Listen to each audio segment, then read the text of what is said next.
because there are people out there in this world who will always believe that he abused a woman.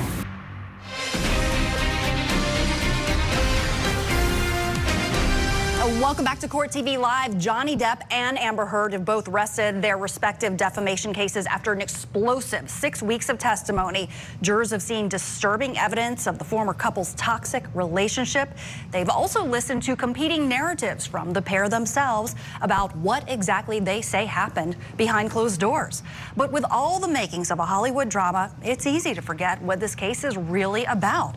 A 2018 Washington Post op-ed, and whether or not it had a damaging effect on Depp's career. Depp's attorney, Benjamin Chu, told the jury to pay attention to 3 statements in particular from that article during his opening statement. Let's take a listen to that now, and also what Camille Vasquez said the evidence will prove about Amber. A false statement uttered by his former wife, the defendant Amber Heard, that falsely cast Mr. Depp, falsely and unfairly cast Mr. Depp as a villain, a man who would violently abuse a woman. This is a defamation case. It's a case about how devastating words can be when they are false and uttered publicly. Under the law, a person who makes a false statement about someone else can be held responsible for the harm that results from that falsehood. That's because words matter. They paint a picture in our mind based on what we have experienced and what we know, or what we think we know. And because of that, words can evoke strong emotions in the listener and cause irreparable harm to a person's reputation. And when, like Mr. Depp, your career depends upon your image and your reputation, or whether movie producers want their films associated with you, that harm can be particularly devastating. This is a case about the impact of Amber Heard's words on Johnny Depp. Specifically, the words that she used in an op-ed published in the Washington Post in December 2018, which is shown on the screens. And the op-ed was published, and this is no accident, the evidence will show, on the eve of her first major acting role in the movie Aquaman. The evidence will show that's no coincidence. The evidence will show the words that Ms. Heard used, which are the subject of Mr. Depp's defamation suit against her. And there are 3 statements that we respectfully ask each of you to focus on. Statement number 1, quote, "I spoke up against sexual violence and faced our culture's wrath." Statement number 2, "2 years ago, I became a public figure representing domestic abuse." And I want to repeat that because you're going to hear that throughout the case, because the timing here is critical. 2 years ago, I became a public figure representing domestic abuse. Statement number 3, quote, "I had the rare vantage point of seeing in real time how institutions protect men accused of abuse," unquote. Now, I understand that many of you may be asking yourselves, why? Why would Ms. Heard say that Mr. Depp abused her during their relationship if it didn't actually happen? Why would she make up the detailed, dramatic tales of abuse that you will surely hear in this courtroom over the coming weeks? By the end of this trial, you will have the answer to that question. The evidence will show exactly who Ms. Heard is. And if you'll recall, ladies and gentlemen, the headline of the op-ed references sexual violence. But Ms. Heard had never made that accusation against Mr. Depp. It was never part of her allegations of abuse. So what changed? What changed between 2016 and 2018? We submit to you, and the evidence will show, when she realized the seriousness of what she had alleged, she panicked and she alleged sexual assault. Ms. Heard and her lawyers are going to tell you some truly horrific tales of abuse before this trial is over. But the horrific details are designed. They're designed to shock you and to overwhelm you. They are designed to be explosive. And they are designed to distract you from the evidence and, most importantly, from common sense. That tells you, the common sense and the evidence will tell you that it is all a lie.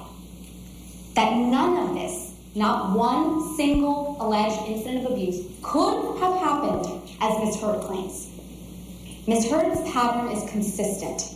She tells a lie, then covers up that lie with still more lies in a constantly changing, evolving, ever more dramatic story. Okay, so still with us for analysis, Marion County, Iowa attorney Ed Bull and criminal defense attorney April Prayer joining us in Chicago. Ms. Prayer, so we're listening to opening statements from Depp's legal team, and then obviously we're anticipating closing statements. It begins with Depp's legal team again. So far, have you seen that they have been consistent in their narrative such that they're going to really kind of drive it home today? I think so. I think we'll see it all come full circle in the closing, and they will say repeatedly that they delivered on their promises from the opening statement. So I believe they have. Mr. Bull, you know, one thing that was really interesting is Camille Vasquez there in opening statements kind of went a step further, kind of taking out some of the mental gymnastics for the jury, if you will, saying, hey, this is her motivation. This is Amber Heard's motivation to make up these false allegations. Do you think that was an important thing to do? And do you think that she's kind of, that the team has followed through in showing that? You know, absolutely. Quite candidly, I wasn't overly impressed or persuaded by either side's opening statement, if we're just, you know, throwing it out there. But that segment of the opening statement I thought was the most powerful moment because it broke down what the elements are and basically explained the motivation. And I think, although as a prosecutor and in civil cases, you don't necessarily always have to explain why a person did what they did, but jurors want to know that. They want to be able to relate and be able to rationalize and justify what it is that they're ultimately going to conclude in a case, and they're going to hold someone responsible. This case comes down to, who do you believe? Did domestic violence happen or not? If it happened, Ms. Heard has the absolute right to talk about it. And in this opening statement, what Ms. Vasquez is saying is, it didn't happen, and here's why she made it up. Because she got caught in a corner, and instead of coming clean on the eve of having a movie coming out, which was her big break to be an Aquaman, now all of a sudden there's going to be people who are going to have to start to examine the statements that she's made and whether or not they're credible or not. And in essence, she doubled down. She then proceeded to provide additional statements. And I think that type of explanation is essential for this jury to care and explain why it is they just spent 20-some days of their life sitting in that box. Yeah, and you know, in terms of explaining why, as you said, jurors have been here for weeks having to listen to this. Johnny Depp really addressed that head on, expressing how he felt about those allegations. Let's listen to some of that testimony. It's insane to hear heinous accusations of violence, sexual violence, that she's attributed to me, that she's accused me of.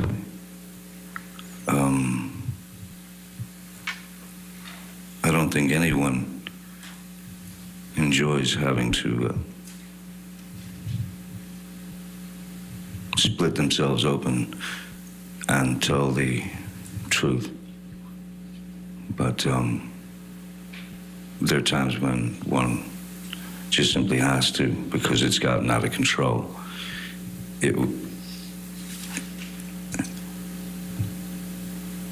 Horrible.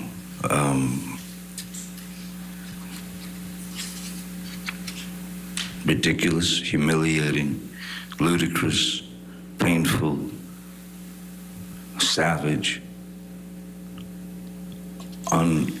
unimaginably brutal, cruel, and all false. All false.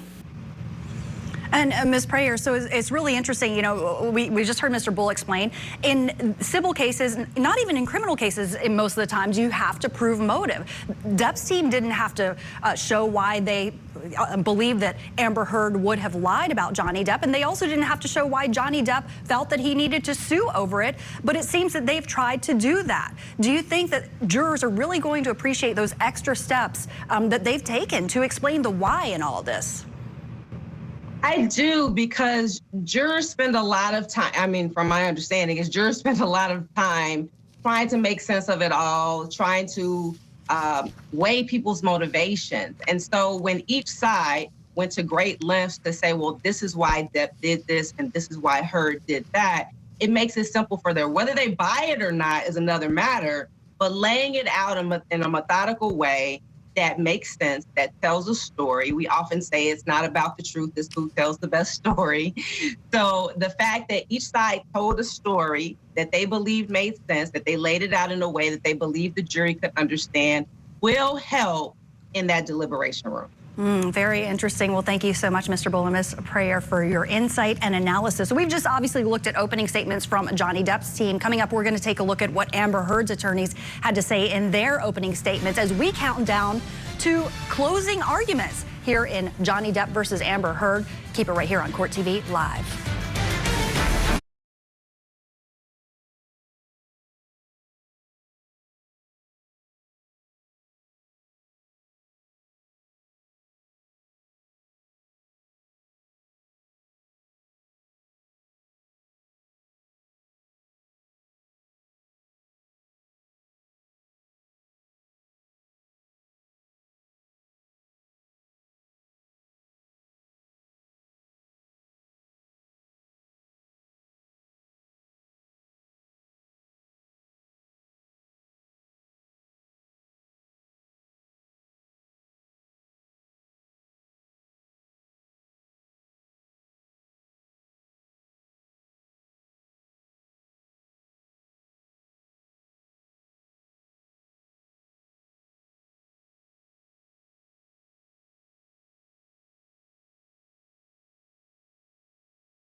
Tara Grinstead, former beauty queen, vanished from her Georgia home. It was a bizarre mystery. Literally no one knew what happened to Tara. Police arrested Ryan Duke. His alleged accomplice, best friend, Bo Dukes. Bo said he helped Ryan move Grinstead's body. But that doesn't mean he couldn't have done it himself. I think they both have the same story. Yeah, I helped in the concealment, but I didn't murder her. The Beauty Queen murder trial, following the verdict in Depp versus Heard, only on Court TV.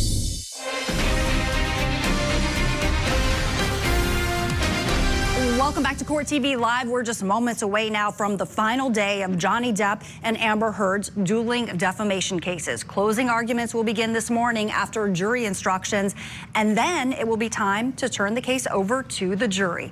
But with 6 weeks of testimony to look back over, it might be helpful to go all the way back to the beginning. During Heard's opening statement, her attorneys foreshadowed the media circus this trial would become, and they urged the jury to focus only on the evidence and the facts in this case. Take a look. We're going to focus on the evidence. Not what we wish the evidence showed, not some crazy conspiracy theories, but what the evidence and the facts actually show. And as you assess the evidence in this trial, I would ask that you keep one question in mind above all else, which is this: why are you here? What are you being asked to decide? You're being asked to decide a very simple question. And that question is, were the words that Amber used in the December 18th, 2018 opinion piece that was published in the Washington Post protected free speech under the First Amendment or not? That is the question, and that's what you're being asked to decide. At the end of the trial, the judge will explain to you what the law is on defamation and what Mr. Depp's burden is to prove in order to establish defamation. And she'll tell you a lot of things about the law. But among them, she will tell you that Mr. Depp will have to prove that the words Ms. Heard used were about him and that they were false. And if he can't do that, and if he can't meet the other elements of the claim, then he loses that claim.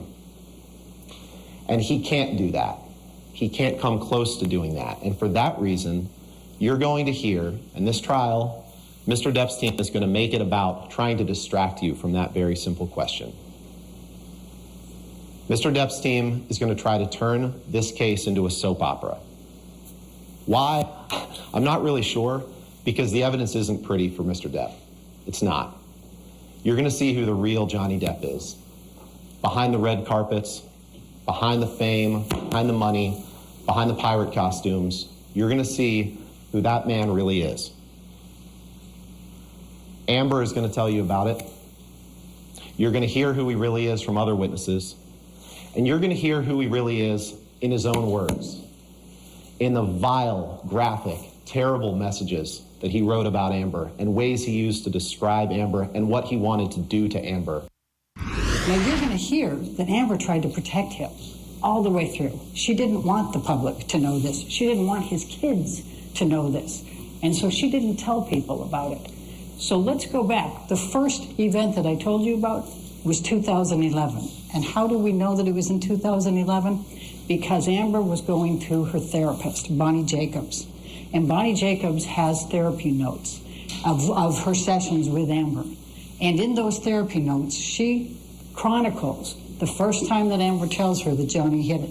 And it goes through into 2012, 2013, 2014. And you will see, and you will hear from Bonnie Jacobs, her saying, you know, this is a cycle of violence. This is a cycle of abuse. You can't enable him. You need to stand up for yourself.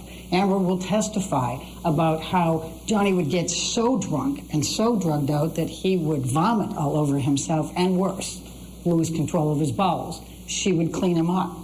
And you'll see Bonnie Jacobs in these notes saying, don't do that. You're enabling him. Don't do it. Leave him there. But what would happen was his handlers would then take care of him if she left him. So that's the story you're going to hear on that. Let me just tell you about a few of the events, and I'm going to start in Australia. That's the 3-day hostage. She gets there. Now, you will hear Mr. Depp testify under oath that for 15 to 18 months before the March 2015 Australia event, when he's there filming, that he's been sober, clean and sober.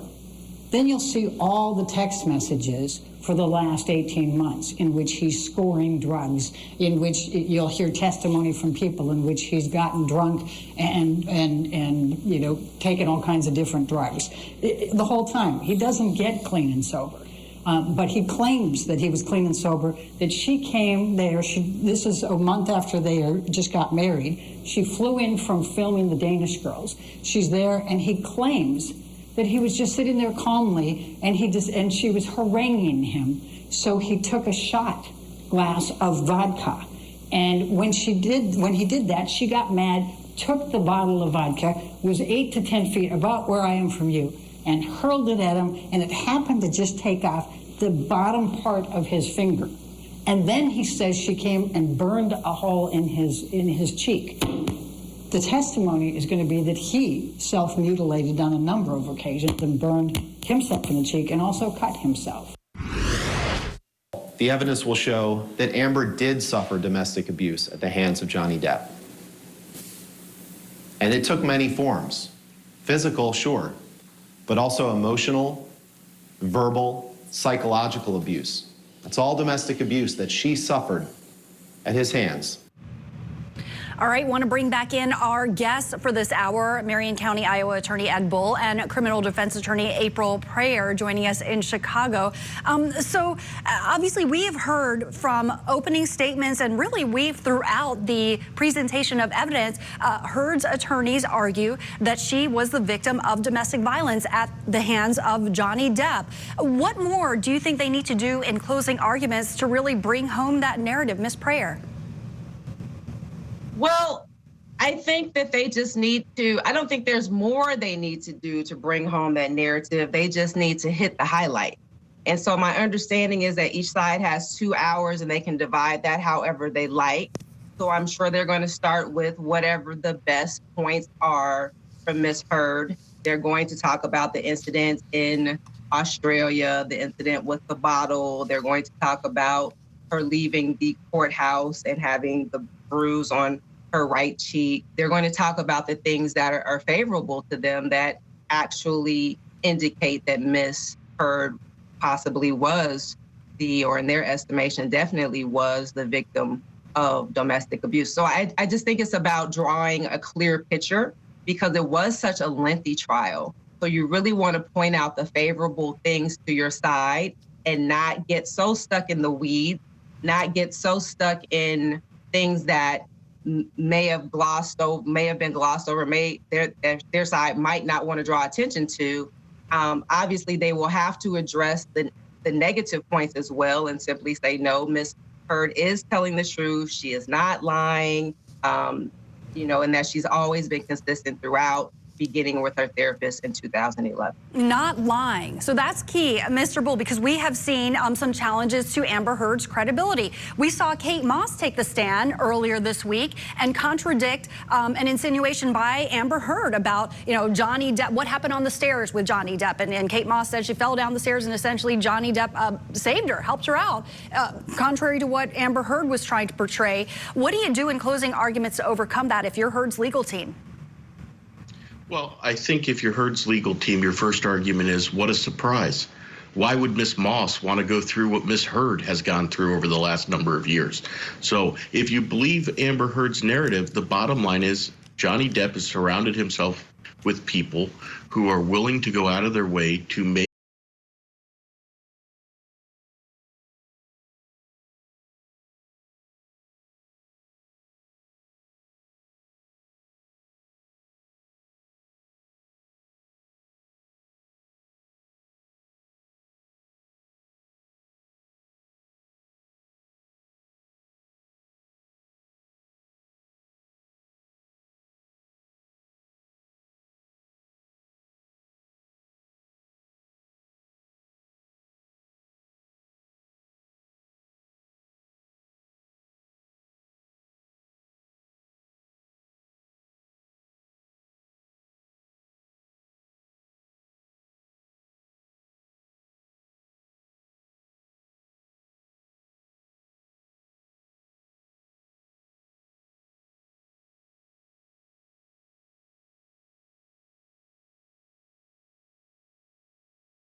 Welcome back to Court TV Live. It's day 24 now in the Johnny Depp versus Amber Heard blockbuster defamation trial. And today, the jury will start their deliberations to determine who they believe. Closing arguments are set to begin this morning. And this celebrity trial has gained intense interest from the outset, only gaining more momentum as fans have weighed in on social media, lined up overnight for a coveted courtroom seat as well. You are looking at live images right now as Johnny Depp arriving to this Fairfax, Virginia courthouse. Fans going wild. Let's listen.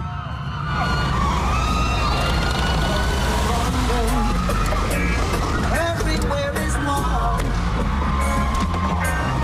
It's a war.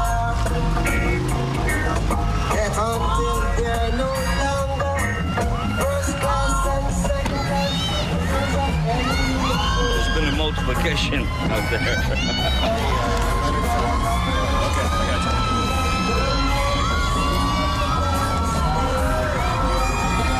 Thank you so much.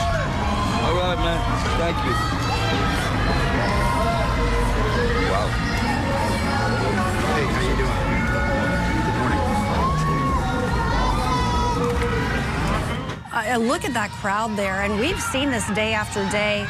Crowds lining up starting at 1 a.m. each day just to get one of those coveted seats inside the courthouse in Fairfax, Virginia. As you can see, it's a very different scene for Johnny Depp's arrival versus for Amber Heard's arrival. A lot of Depp supporters that we're seeing, not as many Amber Heard supporters that we've been seeing throughout the course of this trial. And Court TV has been there from the very beginning there in Fairfax, Virginia for the start of this. And just a reminder, closing arguments are today, and jury instructions will begin just a short time from now. Court TV, we've been there to capture the drama outside and inside of the courthouse. Let's watch.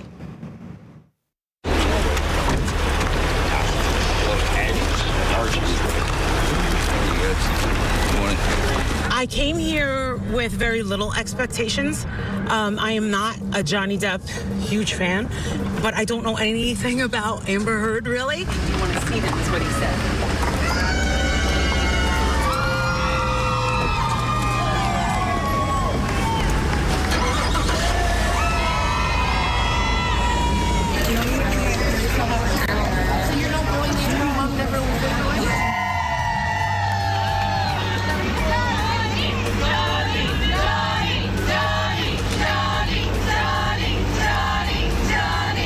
Morning, Captain Jack.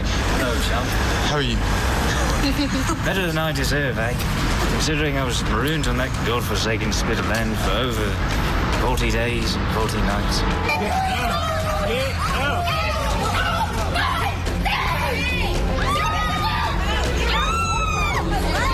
Does anyone have... That you're not seeing Johnny Depp, but you're not going to shove your in my face! Yeah, no, go ahead!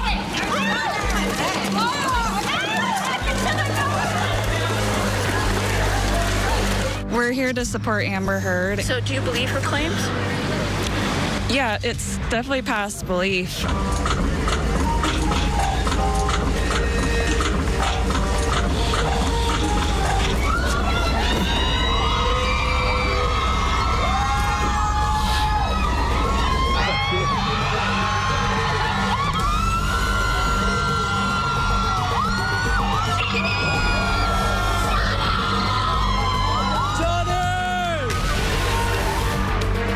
Okay, still with us, Marion County Attorney in Iowa, Ed Bull, Criminal Defense Attorney April Prayer in Chicago joining us. So, I mean, the fans are just going wild over this. Ms. Prayer, do you think this has any impact on the proceedings here? And, I mean, obviously, in theory, it should not, right? The jury does have a separate entrance, but they've got to witness some of that. Yeah, I would imagine that you can't keep them from all of that. It was pretty intense. I was surprised. I don't know why I'm surprised, but it's a Hollywood circus. They know that they are a part of a major trial, probably the biggest trial going on in the United States at the time. And so I can't imagine they can keep them from all of this, even if they stay off of social media like they're instructed, and they say they don't watch TV as they're instructed, and they don't search for it on their phones. But I'm sure they hear and see some of it. We would hope that it doesn't have any bearing on what the jury decides and that their decision will be based solely on the evidence that they saw in court, saw and heard in court. But they're also human. And so there's really no way that they're going to be able to tune out what's happening around them, tune out, whatever opinions they came into the trial already with about the litigant. And Mr. Bull, before we run out of time, I want to get your take on that and actually a more possible indirect impact, for instance, on the morale of Johnny Depp versus Amber Heard when they see all that.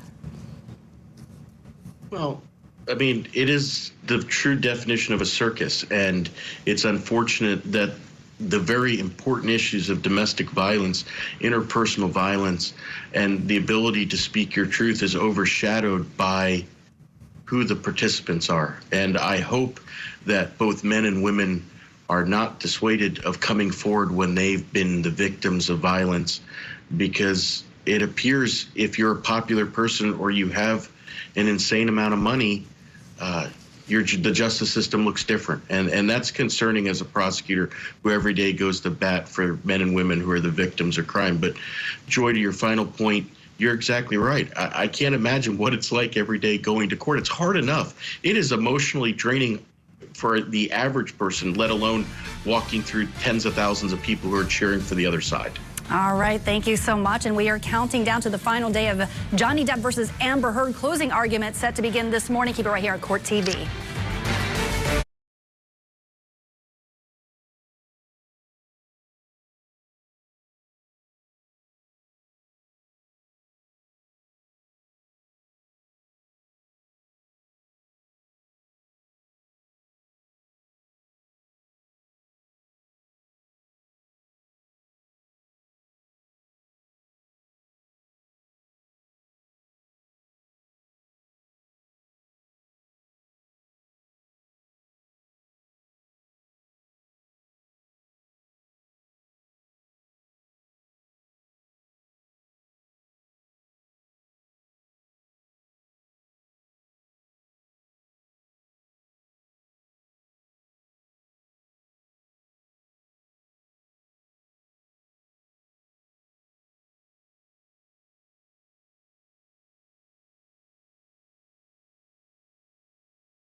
Download Earnin.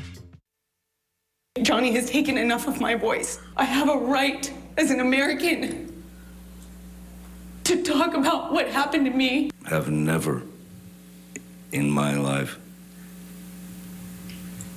committed sexual battery.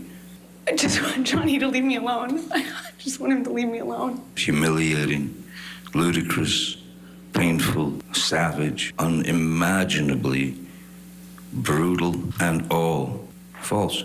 Ladies and gentlemen, you have heard all the evidence you're going to hear in this matter.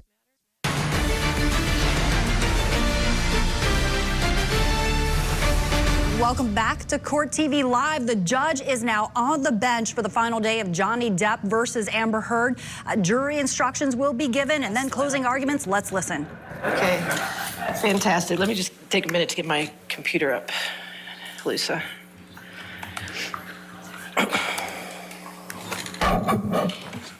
All right, just also, I did, for the ones that are going to go back to the jury, I did take up the Depp and Heard on the title, so it just has the numbers on the jury instructions, okay? All right, okay, we're ready for the jury.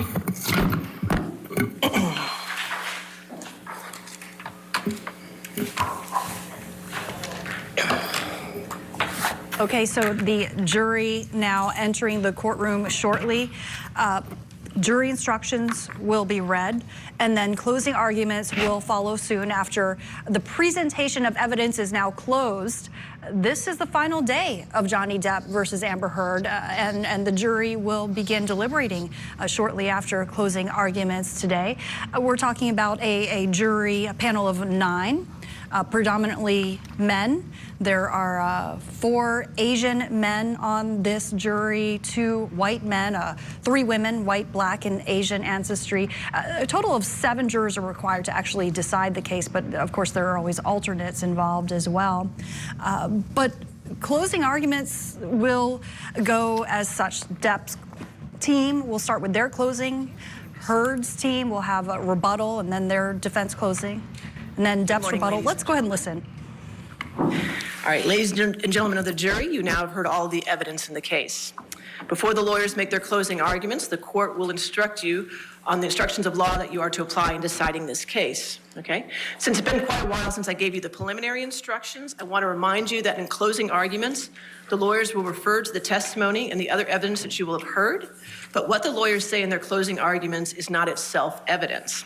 Their statements are only their recollection of what the evidence in the case was. It is your collective recollection as 7 jurors of what the evidence in the case was, which shall govern your deliberations. In addition, your notes should be used only as an aid to your memory. You should not give your notes precedence over your independent recollection of the evidence.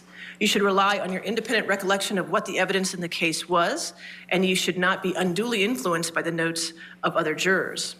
I also wanted to make you aware that due to the high-profile nature of this case, the court has entered an order to seal the names of the jurors for a year, which is different than what I had instructed you in the beginning of the case, so I wanted to bring that to your attention, okay?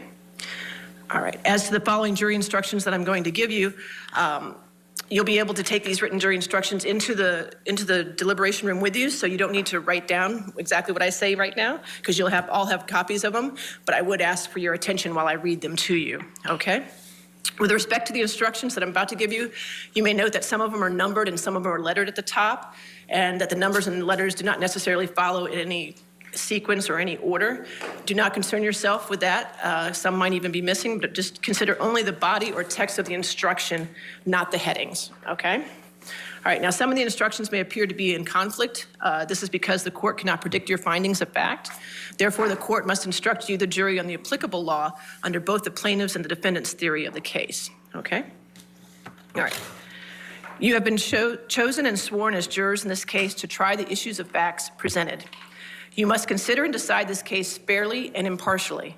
You are to perform this duty without bias or prejudice as to any party. All persons stand equal before the law and are entitled to the same treatment under the law. Our system of law does not permit jurors to be governed by sympathy, prejudice, or public opinion. Both of the parties and the public expect that you will carefully and impartially consider all the evidence in the case, follow the law as stated by the court, and reach a just verdict regardless of the consequences. You are the judges of the facts, the credibility of the witnesses, and the weight of the evidence. You may consider the appearance and manner of the witnesses on the stand, their intelligence, their opportunity for knowing the truth and for having observed the things about which they testified, their interest in the outcome of the case, their bias, and if any have been shown, their prior inconsistent statements, or whether they have knowingly testified untruthfully as to any material fact in the case. You may not arbitrarily disregard believable testimony of a witness. However, after you have considered all the evidence in the case, then you may accept or discard all or part of the testimony of a witness as you think proper. You are entitled to use your common sense in judging any testimony. From these things and all the other circumstances of the case, you may determine which witnesses are more believable and weigh their testimony accordingly. You must not base your verdict in any way upon sympathy, bias, guesswork, or speculation. Your verdict must be based solely upon the evidence and instructions of the court. Your verdict must be based on the facts as you find them and on the law contained in all of these instructions. With respect to Plaintiff John C. Depp II's claims against defendant Amber Laura Heard, the issues in this case are summarized below. Number one, whether Ms. Heard made or published any of the following statements. A, Amber Heard, I spoke up against sexual violence and faced our culture's wrath that has to change. B, then 2 years ago, I became a public figure representing domestic abuse, and I felt the full force of our culture's wrath for women who speak out. C, I had the rare vantage point of seeing in real time how institutions protect men accused of abuse. Number two, do any of Ms. Heard's statements imply or insinuate anything about Mr. Depp? Number three, were Ms. Heard's statements seen by anyone other than Mr. Depp? Number four, did Ms. Heard's statements convey a defamatory implication to someone who saw them other than Mr. Depp? Number five, are the implications or insinuations about Mr. Depp in Ms. Heard's statements false? Number six, did Ms. Heard make the statements with actual malice? Number seven, if Mr. Depp is entitled to recover, what is the amount of Mr. Depp's damages? On these issues, Mr. Depp has the burden of proof. Your decisions on these issues must be governed by the instructions that follow. With respect to Ms. Heard's claims against Mr. Depp, the issues in this case are summarized below. Number one, did Adam Waldman, while acting as an agent for Mr. Depp, make the following statements? A, Amber Heard and her friends in the media use fake sexual violence allegations as both a sword and shield, depending on their needs. They have selected some of her sexual violence hoax facts as a sword, inflicting them on the public and Mr. Depp. B, quite simply, this was an ambush, a hoax. They set Mr. Depp up by calling the cops, but the first attempt didn't do the trick. The officers came to the penthouses, thoroughly searched and interviewed, and left after seeing no damage to face or property. So Amber and her friends spilled a little wine and roughed the place up, got their story straight under the direction of a lawyer and publicist, and then placed a second call to 911. And C, we have reached the beginning of the end of Ms. Heard's abuse hoax against Johnny Depp. Number two, are any of the statements about Ms. Heard? Number three, were any of the statements seen by someone other than Ms. Heard? Number four, are any of the statements false? Number five, were any of the statements made with actual malice? Number six, if Ms. Heard is entitled to recover, what is the amount of Ms. Heard's damages? On these issues, Ms. Heard has the burden of proof. Your decisions on these issues must be governed by the instructions that follow. You shall only return your verdict for Mr. Depp on his claim of defamation about the following statement if he has proved by the greater weight of the evidence that, number one, Ms. Heard made or published the following statement. Amber Heard, I spoke up against sexual violence and faced our culture's wrath. That has to change. And number two, the statement was about Mr. Depp. And number three, the statement is false. And number four, the statement has a defamatory implication about Mr. Depp. And number five, the defamatory implication was designed and intended by Ms. Heard. And number six, due to the circumstances surrounding the publication of this statement, it conveyed a defamatory implication to someone who saw it other than Mr. Depp. And if Mr. Depp further proved by clear and convincing evidence, number seven, that Ms. Heard made the statement with actual malice. If Mr. Depp failed to prove any one or more of the 7 elements above, then you shall find your verdict for Ms. Heard with respect to the above statement. You shall only return your verdict for Mr. Depp on his claim for defamation about the following statement if he has proved by the greater weight of evidence that, number one, Ms. Heard made or published the following statement. Then 2 years ago, I became a public figure representing domestic abuse, and I felt the full force of our culture's wrath for women who speak out. And number two, the statement was about Mr. Depp. And number three, the statement is false. Number 4, the statement has a defamatory implication about Mr. Depp. And number 5, the defamatory implication was designed and intended by Ms. Heard. And number 6, due to the circumstances surrounding the publication of this statement, it conveyed a defamatory implication to someone who saw it other than Mr. Depp. And if Mr. Depp further proved by clear and convincing evidence, number 7, that Ms. Heard made the statement with actual malice. If Mr. Depp failed to prove any one or more of the 7 elements above, then you shall find your verdict for Ms. Heard with respect to the above statement. You shall only return your verdict for Mr. Depp on his claim for defamation about the following statement if he has proved by the greater weight of the evidence that, number 1, Ms. Heard made or published the following statement. I had the rare vantage point of seeing in real time how institutions protect men accused of abuse. And number 2, the statement was about Mr. Depp. And number 3, the statement is false. And number 4, the statement has a defamatory implication about Mr. Depp. And number 5, the defamatory implication was designed and intended by Ms. Heard. And number 6, due to the circumstances surrounding the publication of the statement, it conveyed a defamatory implication to someone who saw it other than Mr. Depp. And if Mr. Depp further proved by clear and convincing evidence, number 7, that Ms. Heard made the statement with actual malice. If Mr. Depp failed to prove any one or more of the 7 elements above, then you shall find your verdict for Ms. Heard with respect to the above statement. You shall only return your verdict for Ms. Heard on her claim for defamation about the following statement if she has proved by the greater weight of the evidence that, number 1, Adam Waldman, while acting as an agent for Mr. Depp, made or published the following statement. Amber Heard and her friends in the media use fake sexual violence allegations as both a sword and a shield, depending on their needs. They have selected some of her sexual violence hoax facts as the sword, inflicting them on the public and Mr. Depp. And number 2, the statement is about Ms. Heard. And number 3, the statement was seen by someone other than Ms. Heard. And number 4, the statement is false. And if Ms. Heard further proved by clear and convincing evidence, number 5, that the statement by Mr. Waldman was made with actual malice. If Ms. Heard failed to prove any one or more of the 5 elements above, then you shall find your verdict for Mr. Depp with respect to the above statement. You shall only return your verdict for Ms. Heard on her claim for defamation about the following statement if she has proved by the greater weight of the evidence that, number 1, Adam Waldman, while acting as an agent for Mr. Depp, made or published the following statement. Quite simply, this was an ambush, a hoax. They set up Mr. Depp up by calling the cops, but the first attempt didn't do the trick. The officers came to the penthouses, thoroughly searched and interviewed, and left after seeing no damage to face or property. So Amber and her friends spilled a little wine and roughed the place up, got their stories straight under the direction of a lawyer and publicist, and then placed a second call to 911. And number 2, the statement is about Ms. Heard. And number 3, the statement was seen by someone other than Ms. Heard. And 4, the statement is false. And if Ms. Heard further proved by clear and convincing evidence, number 5, that the statement by Mr. Waldman was made with actual malice. If Ms. Heard failed to prove any one or more of the 5 elements above, then you shall find your verdict for Mr. Depp with respect to the above statement. Okay, so you have been listening and watching as the judge instructs the jury in Johnny Depp versus Amber Heard. Closing arguments begin a short time from now. We're going to take you back into that Fairfax, Virginia courthouse live ahead here on Court TV.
$3,200 now. Welcome back to Court TV Live. Closing arguments will begin at any moment now in the defamation trial between Hollywood actors Johnny Depp and Amber Heard. And then it will be time to hand it off to the jury to decide the fate of this former couple. Right now, the jury is listening to the judge read the jury instructions. So let's take you back live into court. The statements. The burden remains on each party to prove that the statements he or she complains of are false. The rules of evidence ordinarily do not permit witnesses to testify as to opinions or conclusions. An exception to this rule exists as to those whom we call expert witnesses. Witnesses who, by education and experience, have become expert in some art, science, profession, or calling may state their opinions as to relevant and material matters in which they profess to be expert, and may also state their reasons for the opinion. You should consider each expert opinion received in evidence in this case and give it such weight as you may think it deserves.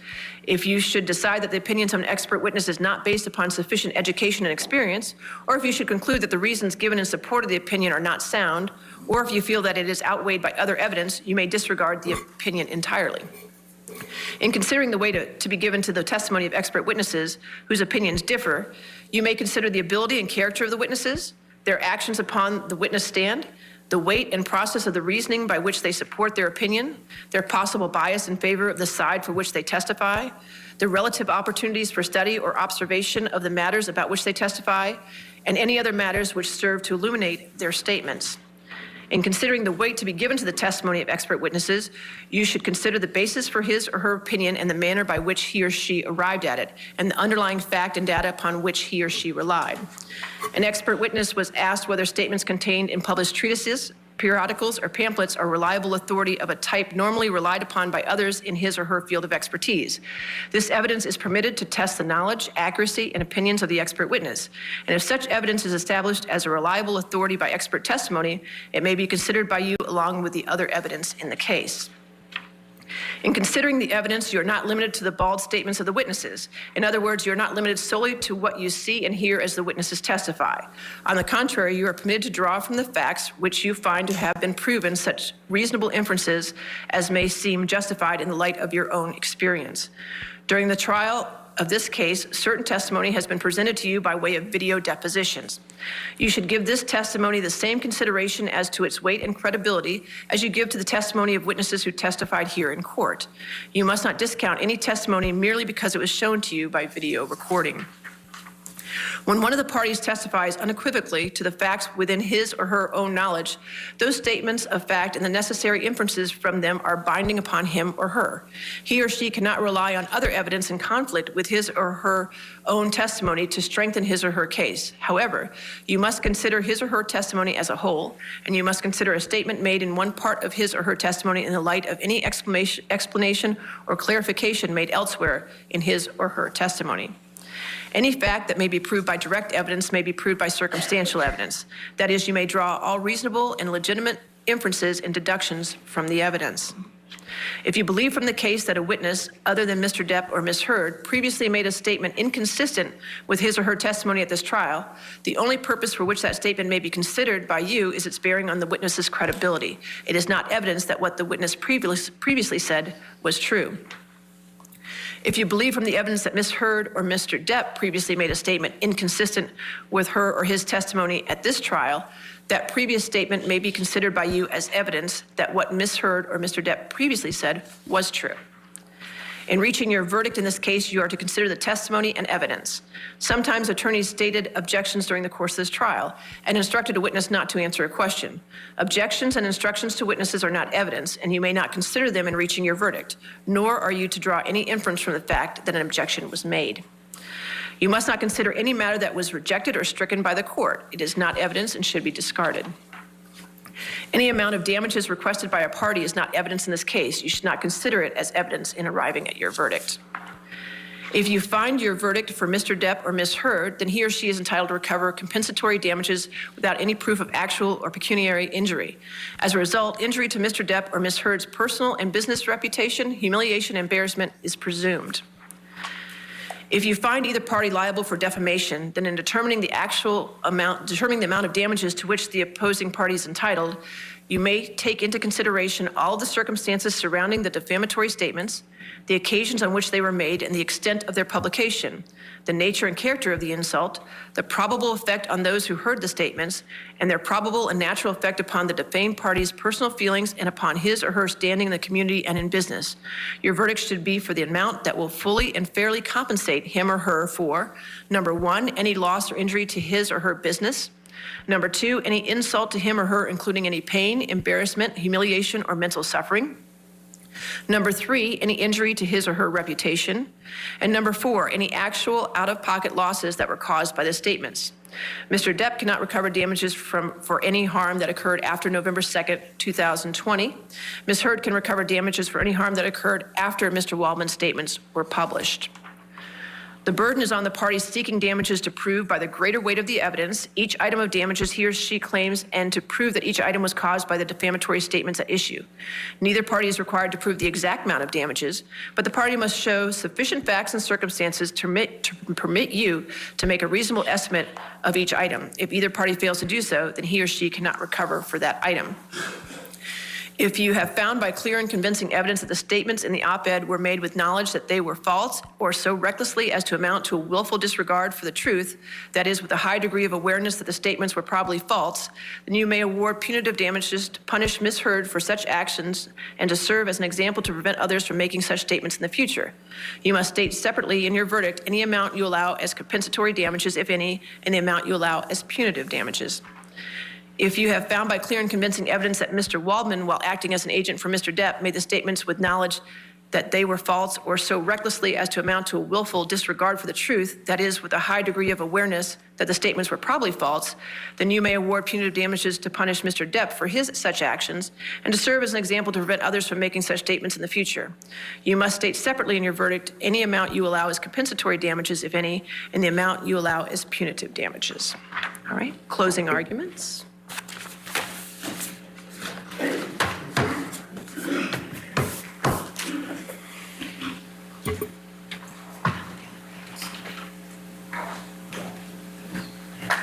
Yes, ma'am.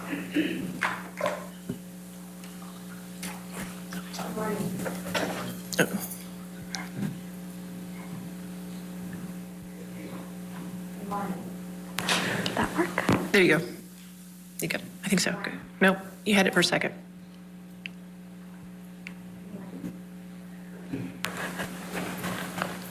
Good morning. Thank you. Let's try that again. Good morning. On May 27th, 2016, Ms. Heard walked into a courthouse in Los Angeles, California, to get a no-notice ex-parte restraining order against Mr. Depp, and in doing so, ruined his life by falsely telling the world that she was a survivor of domestic abuse at the hands of Mr. Depp.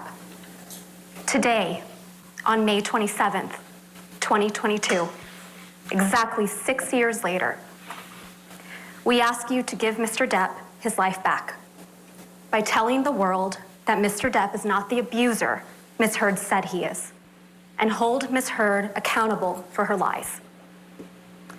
Ladies and gentlemen of the jury, as you probably know by now, my name is Camille Vasquez. On behalf of Mr. Depp and all my colleagues at Brown Rednick, I want to thank you deeply for your time and your service over these last 7 weeks. We understand that it probably has not been convenient for you to be here every day, and we are so grateful for your time and careful consideration of the evidence as you deliberate. After weeks of sitting in this courtroom, listening to testimony and looking at evidence, now it's time for you, the jury, to come to a decision. You have been entrusted with a serious task. What is at stake in this trial is a man's good name. Even more than that, what is at stake at this trial is a man's life. The life that he lost when he was accused of a heinous crime, and the life he could live when he is finally vindicated. Exactly 6 years ago today, on May 27th, 2016, Ms. Heard walked into court and filed a false report of domestic abuse against her husband of 15 months, Johnny Depp. The scene was a setup. She tipped off the paparazzi so they would be waiting. They knew exactly where she would pause, which side of her face to photograph.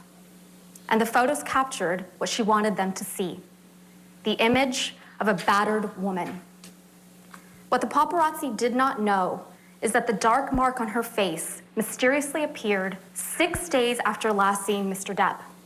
It was a lie. She knew it, Mr. Depp knew it, and the multiple witnesses you heard from who saw her that week of May 21st, 2016, also knew it. But the world only saw what she wanted them to see.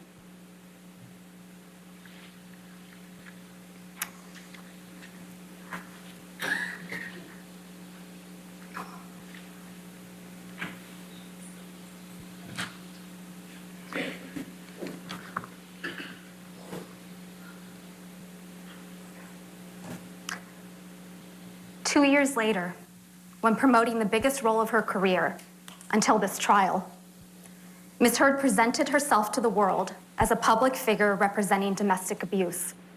The headline of the op-ed featured the term sexual violence, even though she had never before accused her ex-husband of such a heinous crime. Ms. Heard and her lawyers love to remind you of how the op-ed did not mention Mr. Depp by name. But Ms. Heard made sure that there would be no mistake about who she was referring to. She inserted 2 years ago, so the world would remember the photo of a battered woman, the mark on her face standing outside the courthouse, and they would once again see Mr. Depp as the villain, this time in full swing of the Me Too movement. But what was happening behind closed doors was quite different from what Ms. Heard presented to the world. The exact opposite, in fact. There is an abuser in this courtroom, but it is not Mr. Depp. And there is a victim of domestic abuse in this courtroom, but it is not Ms. Heard. The evidence presented at this trial has shown that Ms. Heard is in fact the abuser, and Mr. Depp the abused. As you heard from Mr. Depp and multiple other witnesses that testified under oath at this trial, Mr. Depp experienced persistent verbal, physical, and emotional abuse by Ms. Heard during their relationship. And when their relationship was over, Ms. Heard inflicted the greatest and cruelest injury of all. She publicly and falsely named Mr. Depp as the abuser. Ms. Heard never thought she would be held accountable, never thought that she would have to face her abuser. She never thought she would have her supposed mountain of evidence vetted.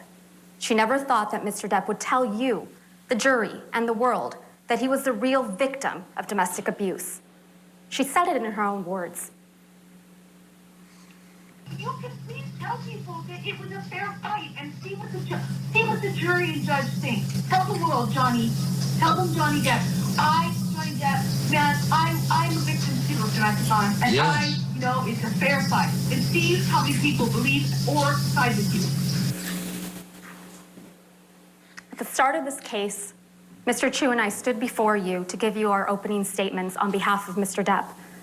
During that statement, we made promises to you about what the evidence would ultimately show at the end of this trial.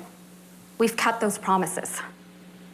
One of those promises we made was that you would come to understand who Ms. Heard is, that she is a deeply troubled person, violently afraid of abandonment, desperate for attention and approval. And in her relationship with Mr. Depp, she was violent, she was abusive, and she was cruel. You heard from Dr. Shannon Curry, who explained that Ms. Heard suffers from borderline personality disorder and histrionic personality disorder.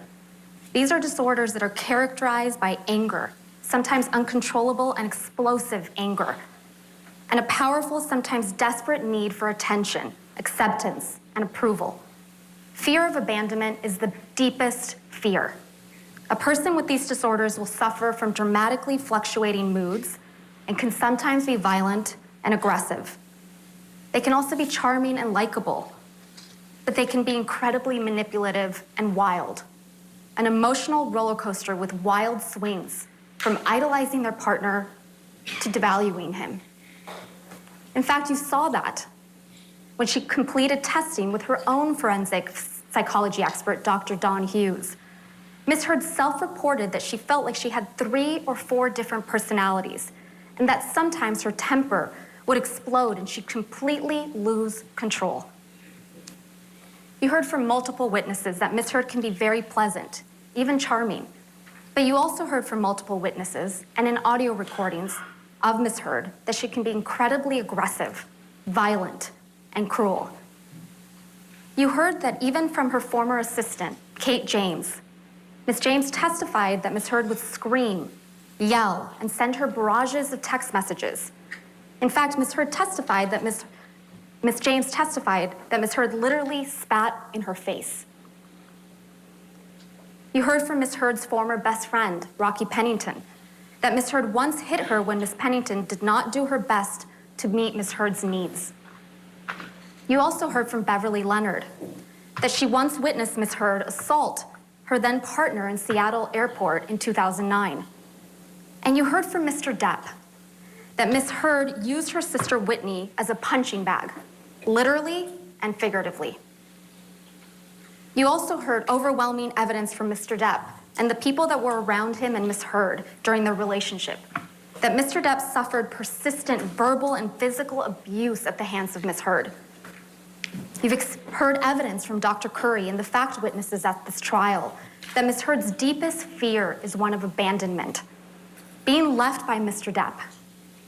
Mr. Depp's greatest crime in her mind, the fault she confronts him with time and time again, is that he splits. He leaves the fight, especially when Ms. Heard gets physical, and she couldn't stand it when he did. You heard from Ms. Heard yourselves in audio recordings how upsetting it was to her when Mr. Depp would split.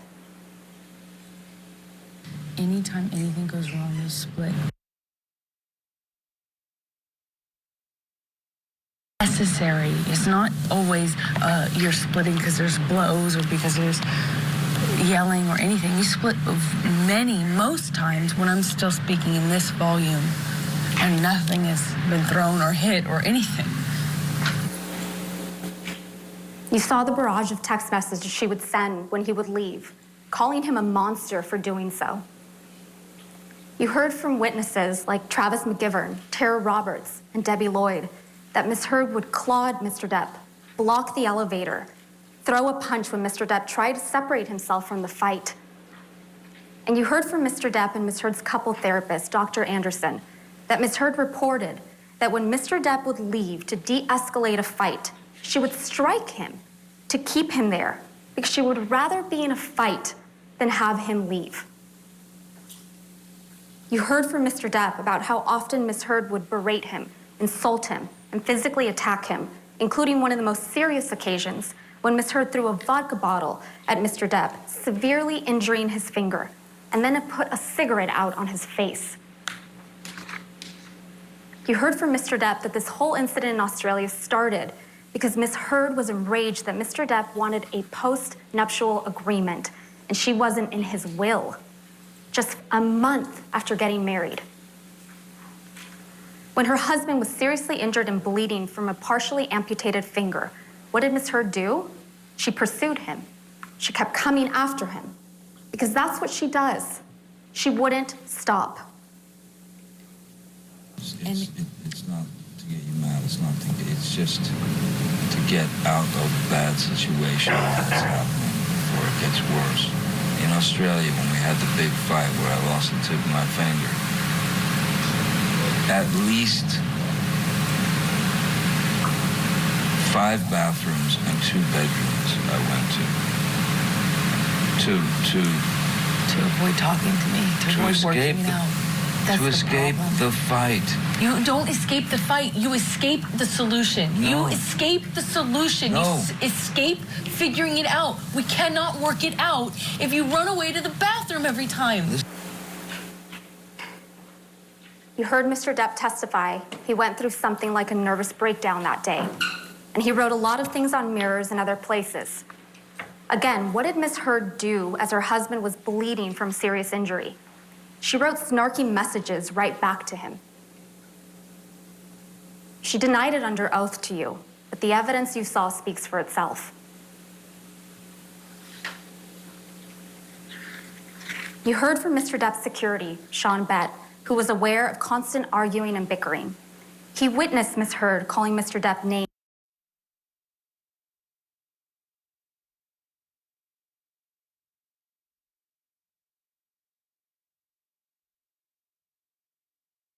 cuts on his nose, scratch marks on his chin in December of 2015. And you heard from Travis McGivern, who testified that Ms. Heard called Mr. Depp names like washed up,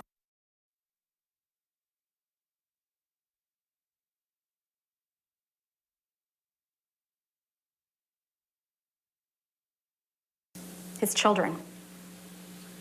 Mr. McGivern told you that on March 23rd, 2015, Ms. Heard threw things at Mr. Depp, spat at him, and ultimately punched him in the face, leaving him with a shiner. You heard testimony from Malcolm Connolly, another security member, who testified he saw Ms. Heard throw things at Mr. Depp, a cigarette lighter on a plane, a soda can from upstairs at the Eastern Columbia building. He never saw marks on Ms. Heard, but he saw marks on Mr. Depp. Scratches, bruises on his left eye, scratches on his left ear. And he took pictures documenting injuries like this one.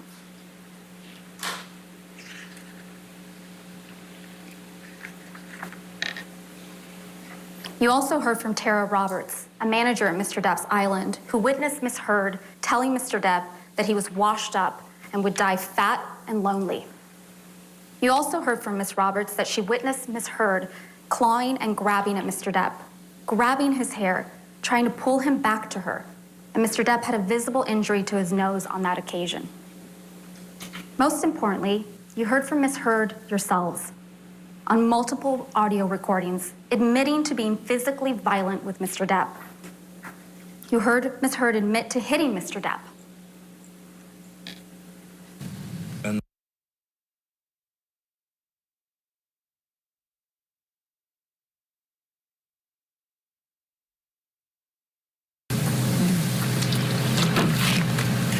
And I'm really sorry about hitting you at the door or hitting your head. I did not mean to, nor... You didn't mean to hit me in the head with the door, but you meant to punch me in the jaw. I meant to hit you, and I did not do this thing with the door. I do remember, I did mean to hit you. So that you didn't mean? The door? No, God, no, I didn't. But punching me in the jaw. I didn't. Okay, I'm sorry I hit you. I did mean to hit you, but it was in response. I just reacted in response to my foot. I just reacted. You heard her admit it again and claim Mr. Depp was a baby for complaining about the abuse. And I watched you lie, and then I didn't punch you, by the way. I'm sorry that I didn't hit you across the face in a proper slap, but I was hitting you. It was not punching you. Babe, you're not punched. Don't tell me what it feels like to be punched. You know, you've been in a lot of fights. You've been around a long time.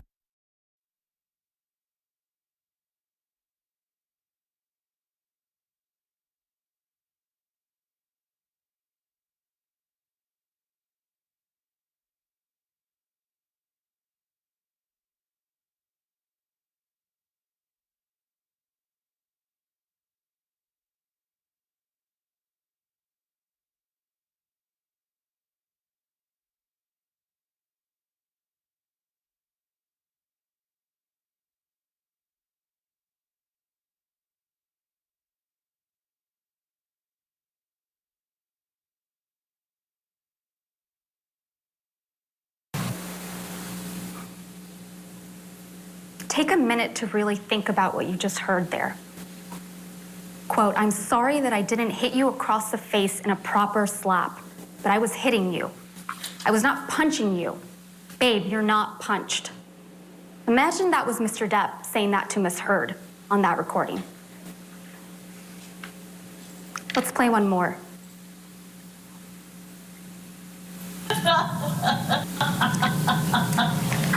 That fake laugh is too much to take. No, I'm sure she's... That fake laugh is so disgusting. I'm sure she's great. I'm sure she's great. I'm thinking that you give me some of the best performances in the world. No, you're right. I don't. It's all...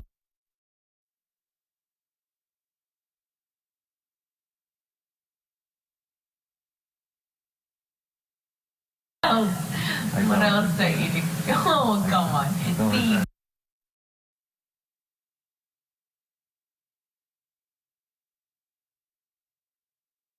oh, no, I want to know. I want to know. Get out, your Uber's out. I'm kind of waiting. You go get it. Yeah, I'll be in the Wait, is there no other place for you to run in your 15 other houses to go run? Come on, go be a real married man. Go do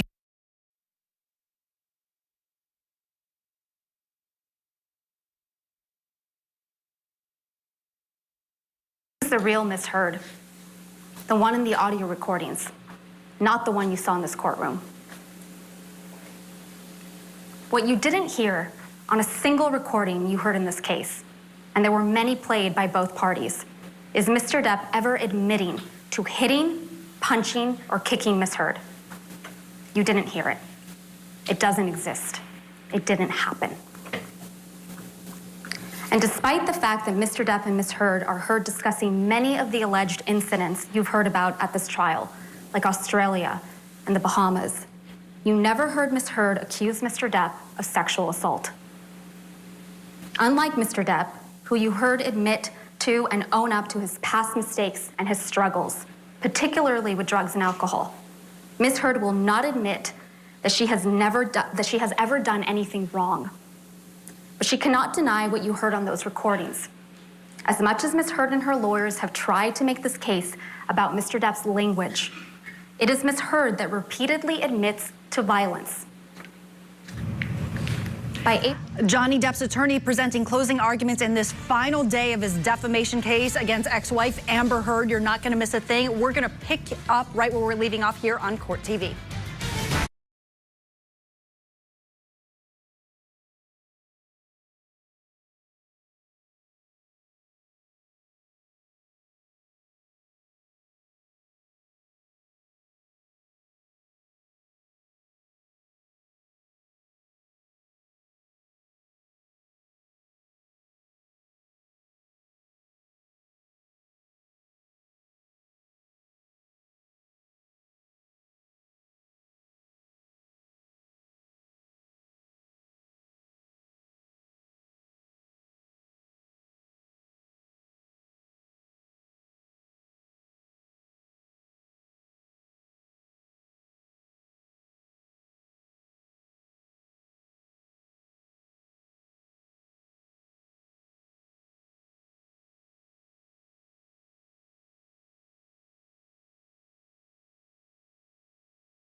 3200 now. Welcome back to Court TV Live. Deliberations begin today in Amber Heard and Johnny Depp's dueling defamation cases. But before the jury can begin deliberating, both Depp and Heard will have one last chance to plead their case during closing arguments. Depp's attorney, Camille Vasquez, has been delivering the closing for the plaintiff. Let's take you back into court right where we left off. By April and May of 2016, Mr. Depp had reached his limit. His mother was dying. His finances were a mess. And when he showed up late to Miss Heard's 30th birthday party because a meeting with his new business manager, Edward White, had gone late, Miss Heard, of course, was not understanding. She was furious. You heard from Mr. Depp, both in this courtroom and on audio recordings, that Miss Heard punched him that evening. He left with Travis McGivern, and the next morning he learned that someone had left feces on his bed. Ms. Heard denies responsibility, but she admitted to the prank to Starling Jenkins. You heard him testify to that effect. For almost a month after that, they didn't see each other. And you heard from Mr. Depp that when his mother died on May 20th, 2016, he resolved to leave Ms. Heard. He was done. And when Ms. Heard learned that Mr. Depp was done, that she was really losing him, she went on the attack. She filed for divorce before Mr. Depp could. Then, as you heard from Mr. Depp's divorce lawyer, Laura Wasser, Ms. Heard sent a letter demanding financial support. And when her demands weren't met, Ms. Heard struck a blow against Mr. Depp that was more damaging than any physical blow she had ever landed. When she walked into court 6 years ago today, on May 27th, 2016, to get a domestic violence restraining order against Mr. Depp, she did so in front of paparazzi with a mark on her face. The evidence presented at this trial demonstrates that Ms. Heard didn't just want a divorce. She wanted to ruin him.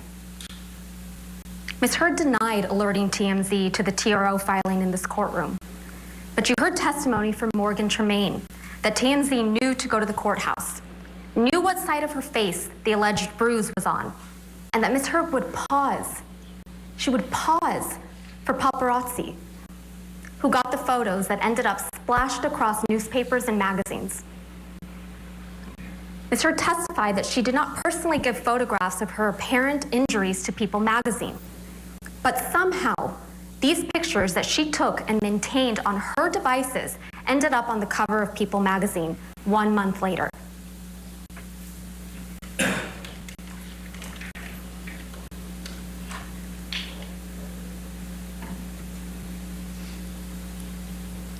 In the end, she walked away with $7 million without any tax liabilities, which she said she was donating to 2 charities, the ACLU and the Children's Hospital of Los Angeles.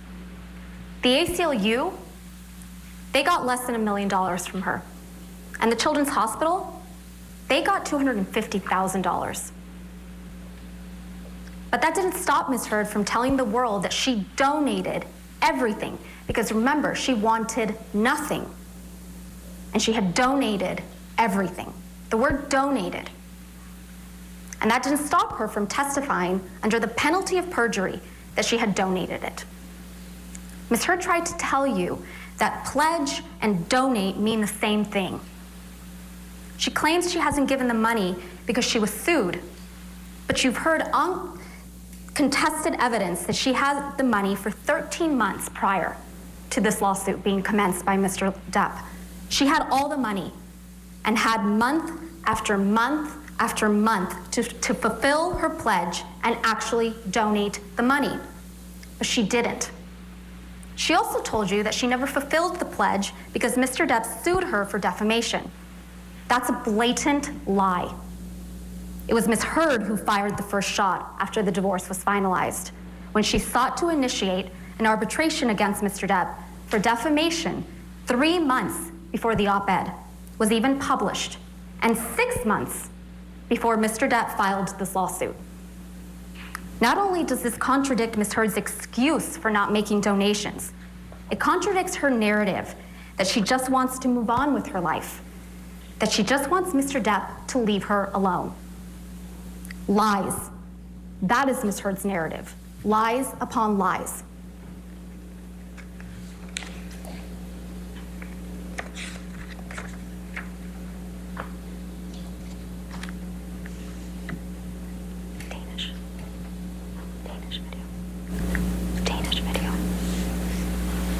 There actually were all kinds of accusations flying your way when you said all this, and then there was a divorce settlement. You got $7 million. People were saying this is all about the money, but then you did something that twisted that whole argument. What did you do with that money? $7 million in total was donated to, I split it between the ACLU and Children's Hospital of Los Angeles. ACLU is a human rights organization. Sorry, ACLU is a prominent organization, nonprofit organization in the United States. It's called the American Civil Liberties Union, and they work on behalf of marginalized communities on the ground and in legislative reform. And well, more power to you, because that's something that I've never heard of. I wanted nothing.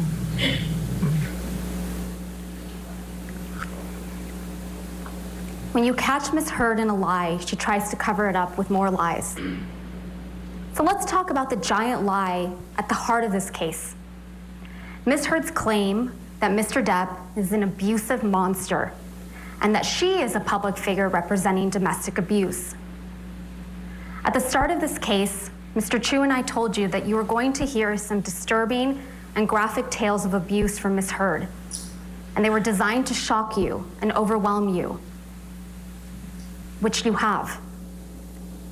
We told you that this would be a performance, the role of her lifetime, as a heroic survivor of brutal abuse. When Mr. Depp brought this case for defamation, Ms. Heard went all in. She spun a story of shocking, overwhelming, brutal abuse. She came into this courtroom prepared to give the performance of her life, and she gave it. Ms. Heard's acting coach, Christina Sexton, testified that Ms. Heard has difficulty crying when she is acting. You saw it.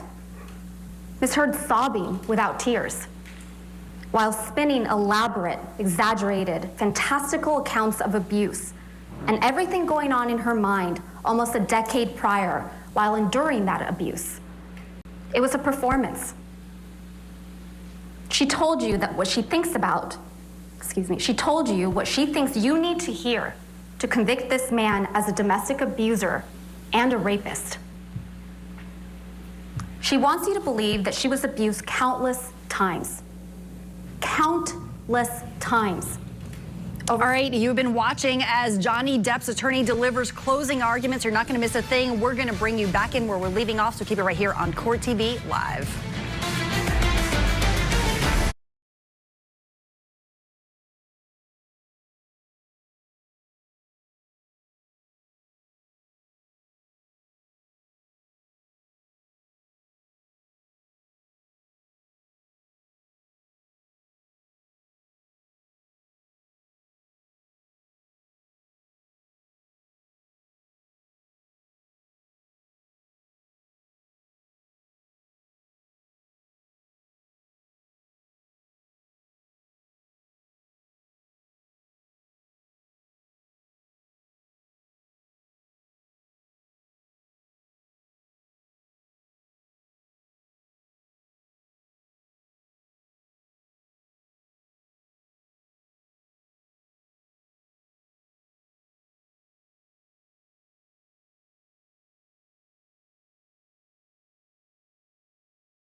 tried today.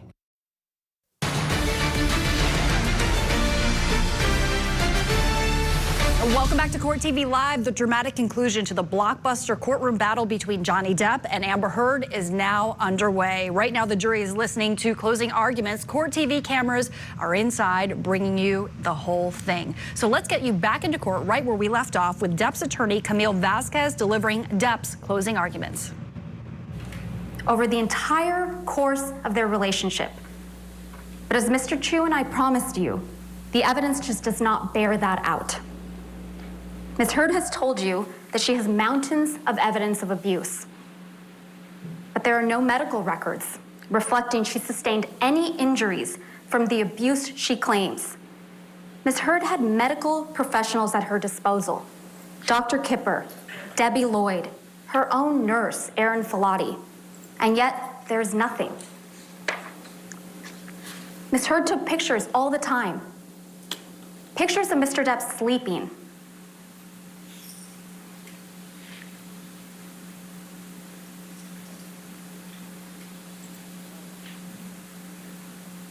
Pictures of cocaine.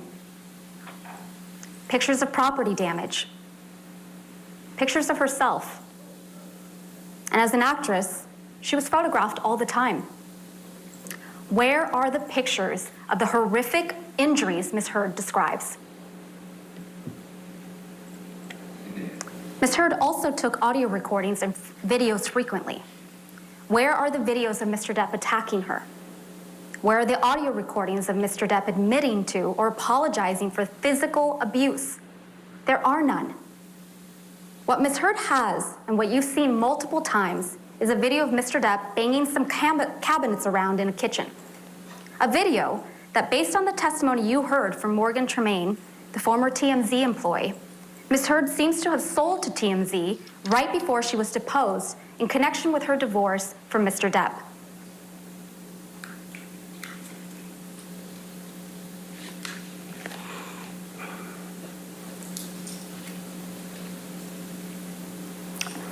Sure, Ms. Heard can point to text messages where Mr. Depp is apologizing to her, but never for violence.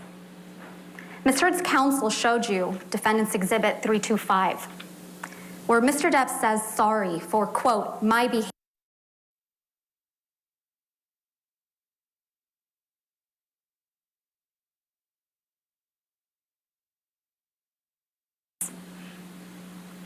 Mr. Depp is apologizing for the words he used. Unlike Ms. Heard, who you heard apologizing for physical violence in multiple audio recordings, you have never heard that from Mr. Depp because he never used physical violence against Ms. Heard. Ms. Heard told you that Mr. Depp started abusing her right from the very beginning of her relationship, starting at the beginning of 2012. But she has repeatedly testified under oath differently to having spent a year of bliss with Mr. Depp before he ever laid a hand on her. And now, in this courtroom, she has suddenly erased an entire year of magic. She wants you to believe that instead of hitting her after a year of magic, Mr. Depp was hitting her immediately. The good times she has testified to about repeatedly in the past apparently never happened. And with the good times erased, Ms. Heard wants you to believe that she gave Mr. Depp a big knife that said, hasta la muerte, until death, to the man who supposedly would get drunk and high and beat her.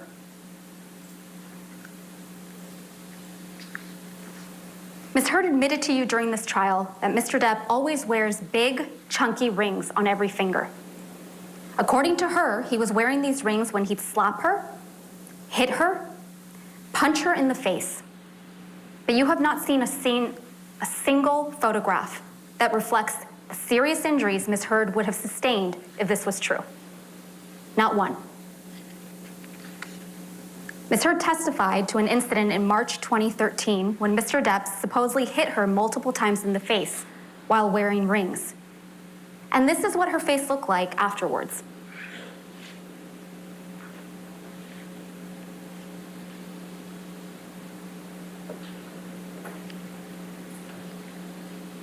Ms. Heard testified to an incident in Russia where she claims Mr. Depp whacked her in the face and gave her a bloody nose. She didn't take pictures of her bloody nose, but her photograph was taken on that trip, and this is what she looked like.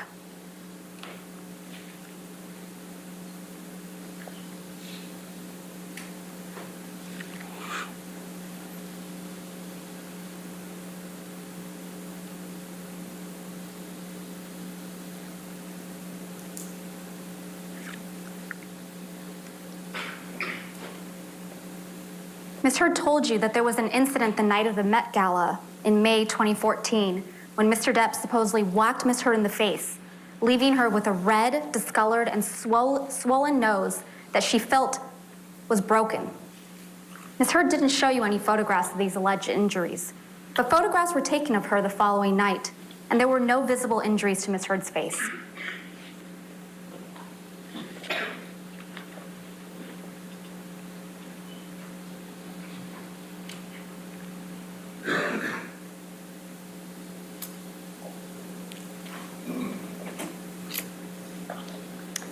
Ms. Heard testified that in January 2015, while she and Mr. Depp were in Tokyo, Mr. Depp knelt on her back so aggressively that she was concerned that bruises would be visible in her backless dress.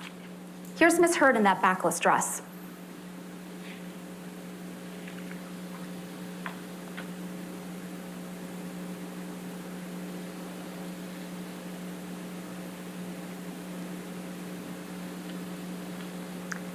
Ms. Heard testified that after an incident in December 2015, she had 2 black eyes, a broken nose, and chunks of hair missing. The assault was allegedly so violent that there was blood left all over the pillows, and Mr. Depp had broken the bed frame. Pictures were taken of that bed frame.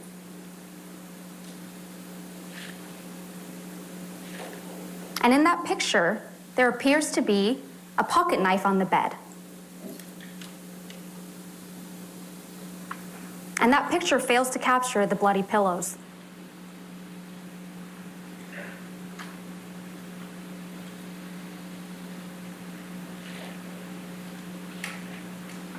And here is what Ms. Heard looked like on the James Corden show the next day.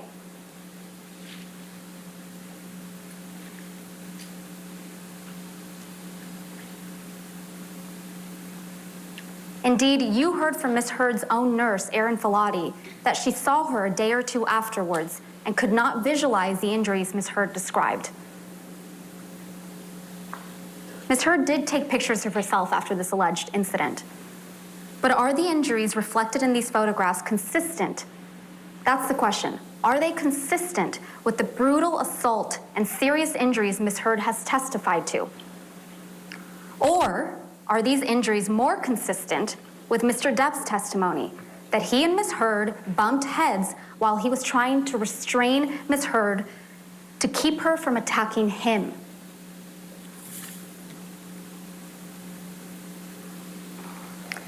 Out of Australia, where Mr. Depp sustained the most serious injury from his relationship with Ms. Heard spun a story of horror. A 3-day ordeal with a drug-fueled Mr. Depp violently assaulting her, cutting his own finger off, dragging her through glass, and then bending her back over a counter and raping her with a whiskey bottle. She claimed that she had bruises on her face, cuts all over her arms and feet, and was bleeding from her vagina from the sexual assault. And what did Ms. Heard say she did? She went upstairs, took some sleeping pills, and went to sleep. The next morning, she took pictures of the mirrors her husband had written on in paint using his amputated finger. She took no pictures of herself, her alleged injuries, or the property damage she testified to in this courtroom. When Malcolm Connolly, Jerry Judge, Dr. Kipper, and Nurse Debbie Lloyd arrived to extract Mr. Depp and get him medical treatment for his finger injury, you heard from Mr. Connolly, Dr. Kipper, and Ms. Lloyd. All of them testified they did not observe any injuries to Ms. Heard, and no one, including Ms. Heard, testified that she sought medical treatment. You also heard from Ben King. He also saw Ms. Heard right after this alleged incident. He flew home with her to Los Angeles. He testified that Ms. Heard didn't want to leave, that she said, I can't leave. It will be the end if I leave. He also testified that once they did leave for Los Angeles, Ms. Heard asked him if he ever got so mad he just lost it. When Ms. Heard arrived in Los Angeles, she saw Travis McGivern, who also testified he observed no injuries, and her personal nurse, Erin Filati, who documented no requests for medical treatment and no injuries in her nursing notes for Ms. Heard. You heard from Mr. Depp's sister, Christy, that she also saw Ms. Heard when she arrived back to Los Angeles and observed no injuries on Ms. Heard. Christy testified that when she told Ms. Heard her fighting with Mr. Depp was unsustainable, Ms. Heard responded that Christy should get off her cross, that Mr. Depp liked her feisty. Ms. Heard's testimony about what occurred in Australia just doesn't add up. That's because there was a monster in that house in Australia, but it wasn't Mr. Depp. It was Ms. Heard. Other than Ms. Heard's testimony, all the evidence you've seen in this trial shows that it was Ms. Heard who attacked and grievously wounded Mr. Depp when she threw a vodka bottle at him, severing his finger.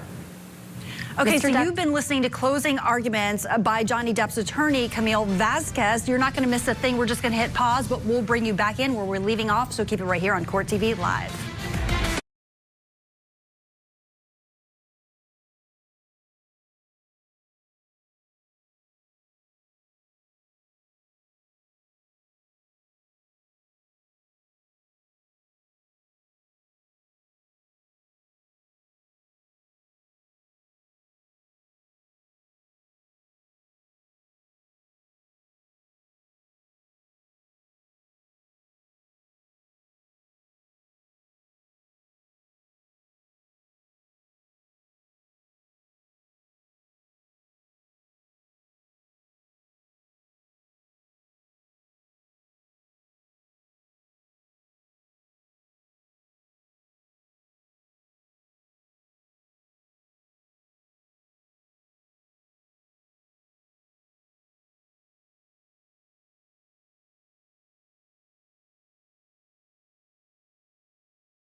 Today's limited time offer.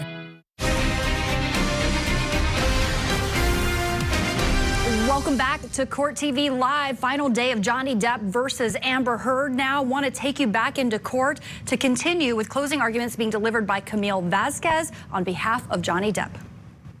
Mr. Depp told Dr. Kipper that when Dr. Kipper arrived to treat Mr. Depp's finger. You've seen the pictures of the bar area in Australia with the broken vodka bottles on the ground and trails of blood drops on the floor and a bloody tissue on the floor. You've heard from Ben King that the tip of Mr. Depp's finger was found in the same bar area. And you heard from Dr. Gilbert that the injury to Mr. Depp's finger could have been caused exactly as he described. And interestingly, you heard from Christina Sexton that Ms. Heard told her that Mr. Depp injured his finger while swinging a bottle around.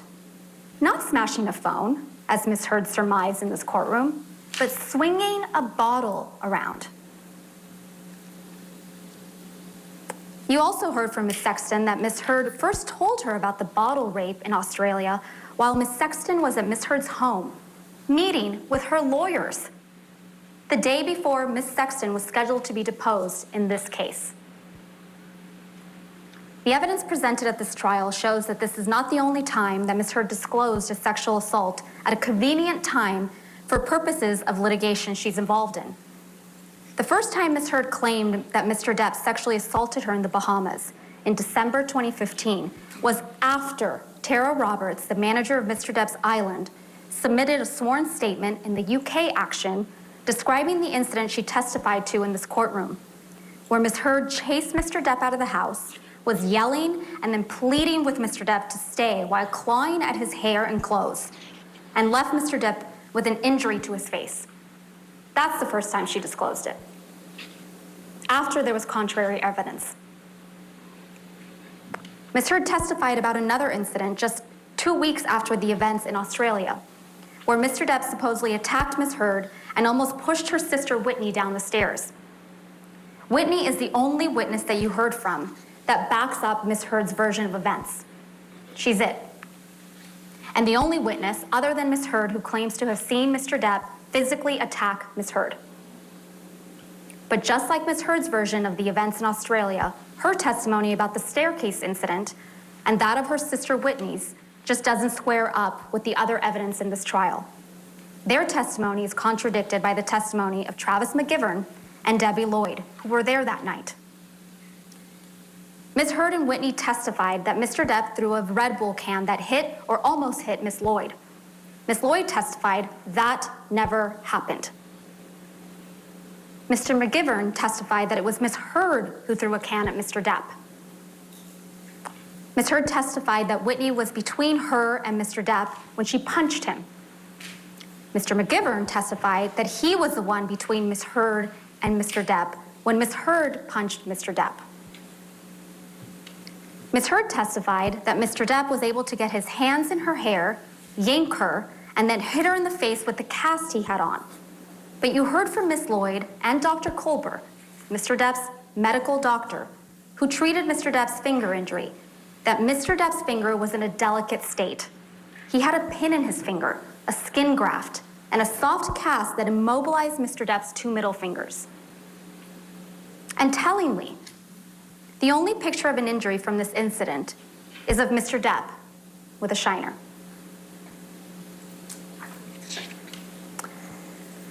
And then we have May 21st, 2016. Ms. Heard testified that Mr. Depp threw a phone at her face, causing a visible injury. Ms. Heard has shown you pictures she claims to show this injury. But these photographs are not to be trusted. You heard from Mr. Neumeister that like many of the photographs Ms. Heard has presented in this case, these photos were stored in a photo editing application. And these photos show signs of manipulation. These 2 photographs were taken at the exact same time and have the exact same file name. But they are visually different. One shows significantly more redness on Ms. Heard's face than the other, which doesn't show any injury at all. Ms. Heard testified that the difference is explained by turning on a light. But there is no way Ms. Heard could have taken a picture, turned on a light, and then taken another picture with every hair in the exact same place within the same second. It's impossible. Moreover, you heard from multiple witnesses, including Officer Melissa Sines, Officer Tyler Haddon, and Officer William Gatlin, Isaac Baruch, Alejandro Romero, who saw Ms. Heard on or after May 21st and saw no injuries to her face before she showed up to that courthouse with a mark on May 27th. And the very next day, after Ms. Heard walked into court with what appeared to be a bruise on her face to obtain a domestic violence restraining order against Mr. Depp, Ms. Heard was photographed laughing with her best friend, fresh-faced, with no bruise on her face.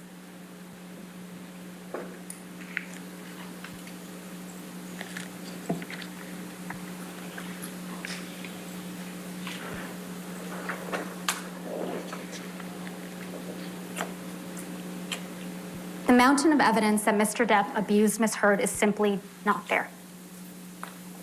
What we have is a mountain of unproven allegations that are wild, over the top, and implausible. And you can't pick and choose which of these wild allegations to believe and which ones to disregard. You either believe all of it or none of it. Either Mr. Depp sexually assaulted Ms. Heard with a bottle in Australia, or Ms. Heard got up on that stand in front of all of you and made up that horrific tale of abuse. Either she's a victim of truly horrific abuse, or she is a woman who is willing to say absolutely anything.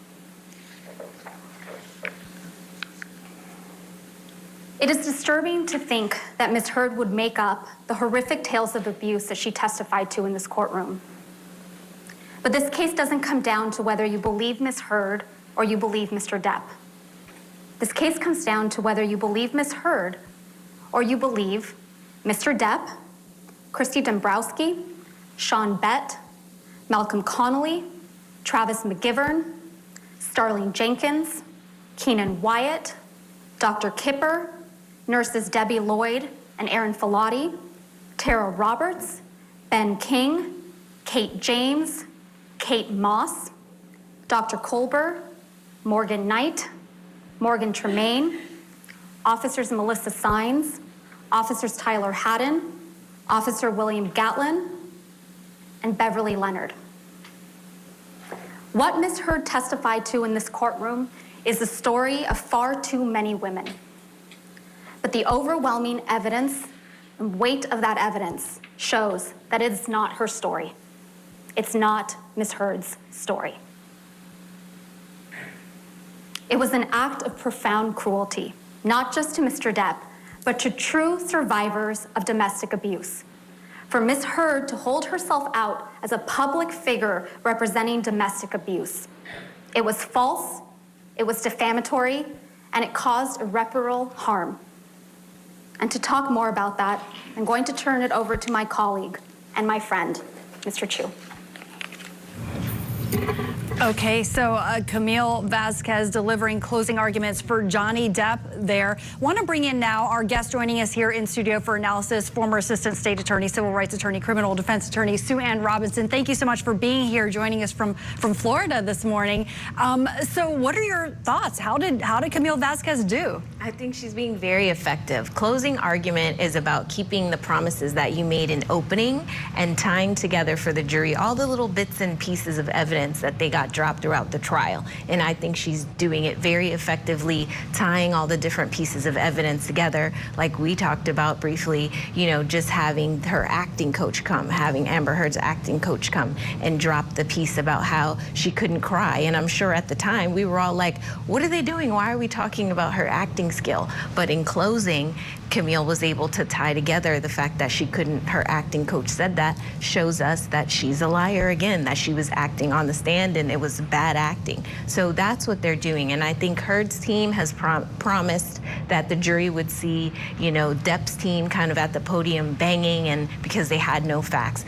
But Camille Vasquez is showing that she has facts and she's laying it out clearly, and it's a very effective closing. An effective closing comes together like an end of a dominoes game. All the pieces kind of lie together, and she's doing that very well.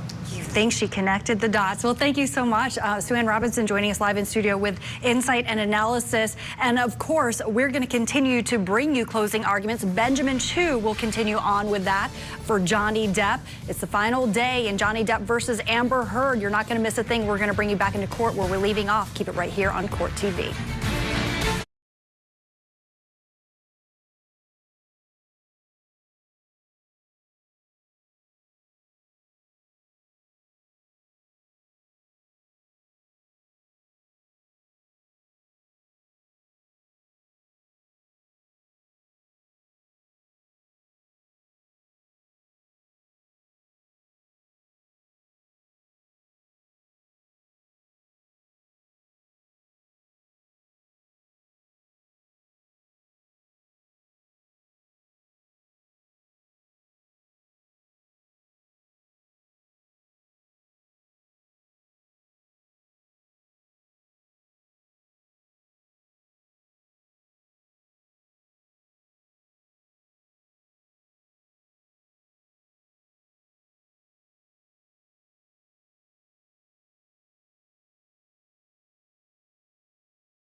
Welcome back to Court TV Live. It's the final day of Johnny Depp versus Amber Heard in their dueling defamation cases. Benjamin Chu, the attorney delivering the second part of Depp's closing argument. Let's bring you back into court where we left off.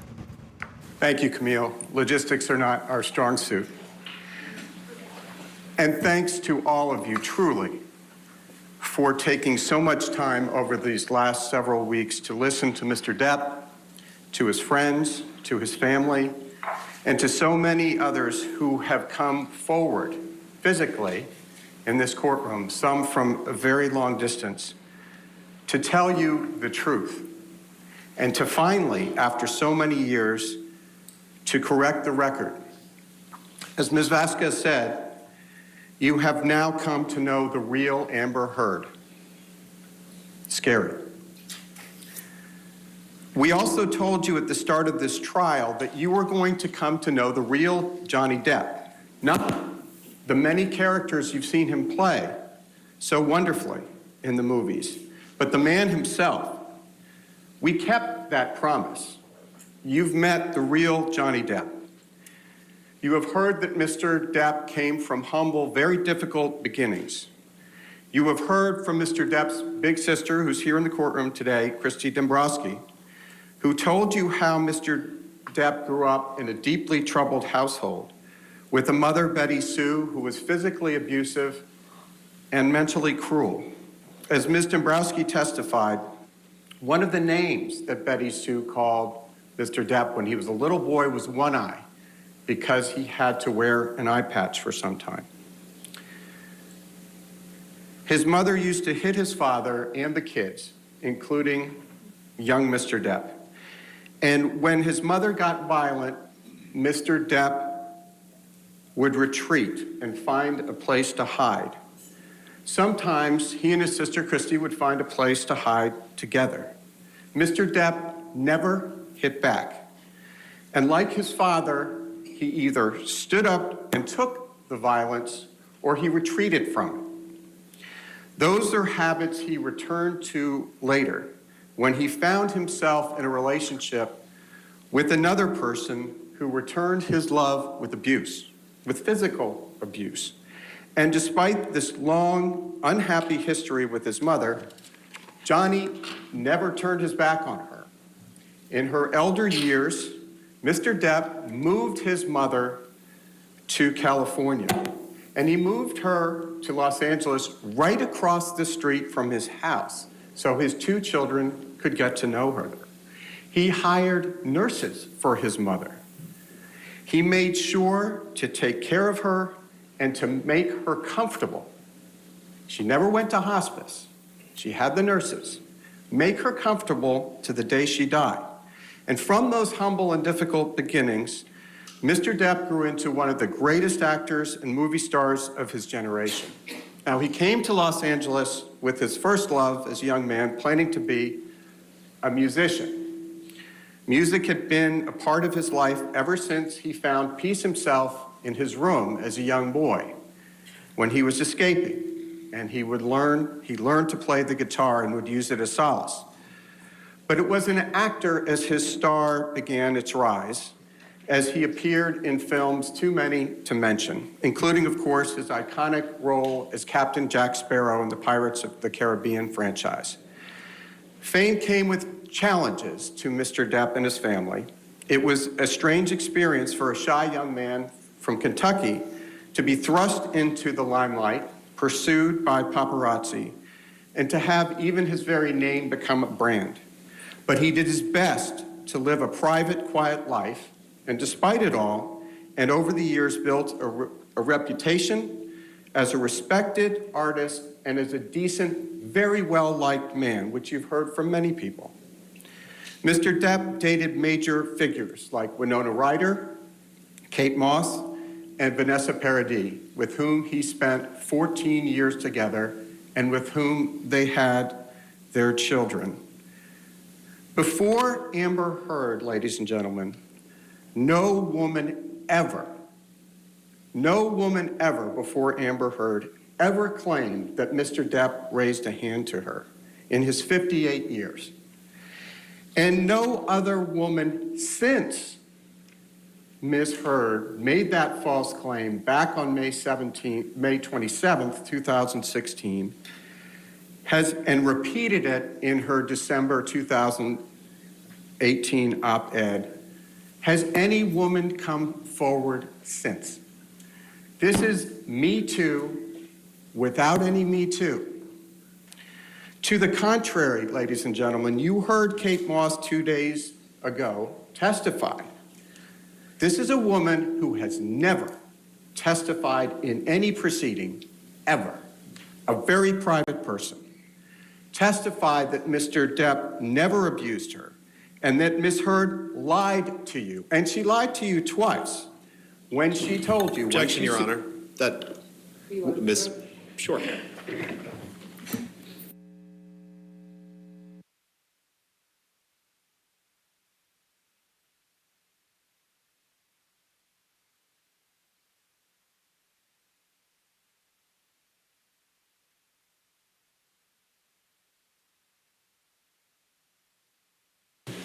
Ladies and gentlemen, as I was saying, Ms. Heard lied to you twice when she suggested to you that Mr. Depp pushed Kate Moss down the stairs.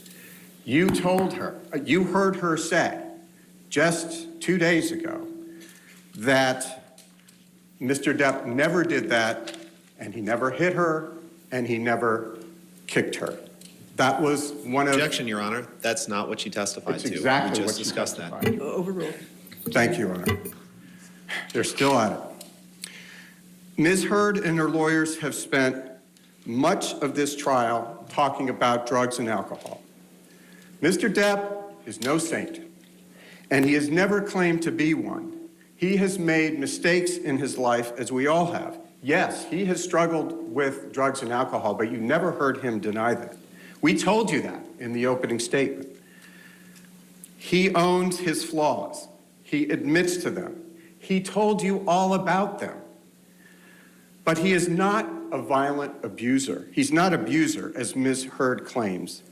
And he did not and does not deserve to have his life, his legacy, destroyed by a vicious lie. And this is, as Ms. Vasquez said, this is the 6th anniversary of that. There is a world of difference between having substance abuse problems and being a physical abuser. Ms. Heard falsely accused Mr. Depp of beating her. That was her first allegation, and you know why, and you know that wasn't true.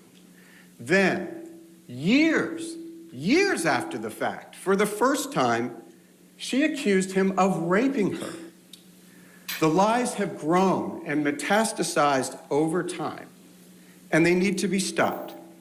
And those false accusations have caused more harm to Mr. Depp than her fists ever did.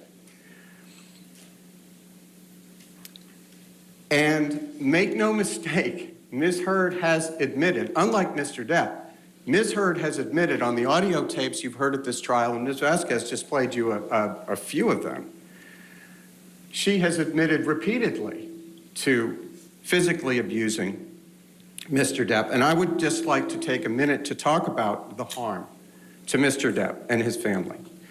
You have heard from several of the people in Mr. Depp's life about the damage Ms. Heard's lies have done to him. You heard from his sister, Christy, who told you how hard it has been on his family and on her little brother personally. You heard from Mr. Depp's friend of 4 decades, and that speaks volumes about Mr. Depp. He has lifetime friends who appear for him. Mr. Baruch told you how Mr. Depp and his family had been, quote, completely wrecked, unquote, by Ms. Heard's lies. You heard Mr. Depp testify that he has lost nothing less than everything because of Ms. Heard's lies. Nothing less than everything. You heard about Mr. Depp's children, Jack and Lily Rose. His children have had to hear these allegations since 2016. And then when that started to die down, they had to hear them again. This time in December 2018, this time in the Washington Post, which is a national and international publication. And Mr. Depp has had to live with the knowledge that his children will keep hearing those false rumors and statements against him. Mr. Depp has millions of fans, people who grew up watching him on 21 Jump Street, which is something you heard Miss Heard mock on one of the tapes that was played to you. Or they grew up watching him play the swashbuckling pirate Captain Jack Sparrow in the Pirates of the Caribbean movies, or Willy Wonka. Mr. Depp means something to those people, and those people mean a lot to Mr. Depp. He's a fond memory from childhood or adolescence or adulthood. And to tarnish him as an abuser is to destroy him in the eyes of many of these people who will never look at him the same way again. And because of what Ms. Heard did, and because of what she said, Mr. Depp will go to his grave knowing no matter what he does, no matter the outcome of this trial, there are people who used to look up to him who now believe that he beat a woman, which is the worst thing you can say about a man. Beyond the personal and emotional effects of Ms. Heard's lies, their impact on Mr. Depp and his family, the damage she inflicted on his reputation and career is undeniable. There's an old saying that a good reputation takes a lifetime to build, but only a second to destroy.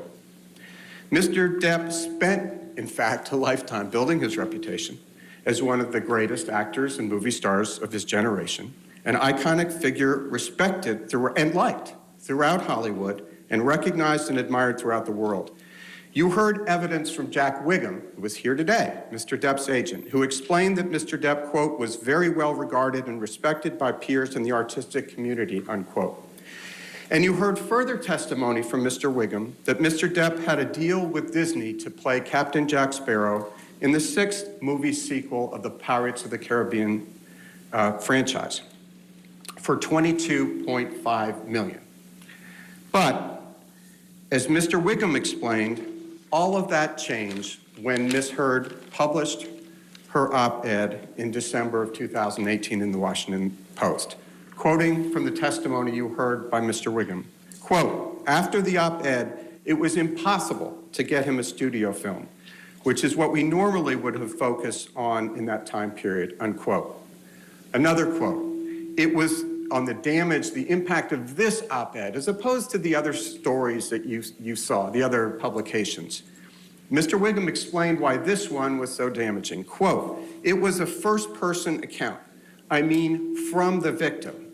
It's extremely impactful. You know, with respect to Johnny, it was catastrophic because it was coming from a first-person account.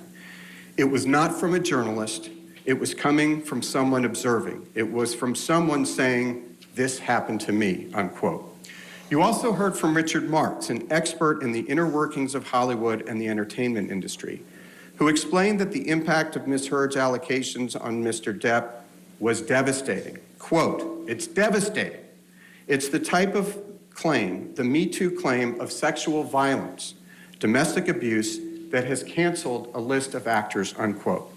And for many, and Mr. Depp would agree with this, rightfully so, Me Too is an important movement, a movement that Mr. Depp supports and believes in. It's for true survivors of abuse, not Ms. Heard. True victims need protection, and true perpetrators need to face the repercussions. But as you've heard in this case, Amber Heard is not a true victim, and Mr. Depp certainly is not an abuser. Again, nobody has come out of the woodwork to say, Me Too.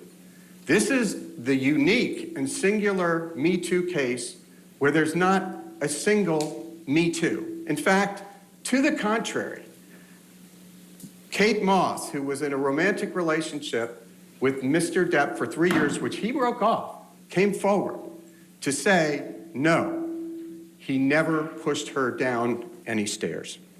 And you heard Doug Banya, an expert in internet and social media analytics, testify to the impact that Ms. Heard's allegations had on Mr. Depp's popularity.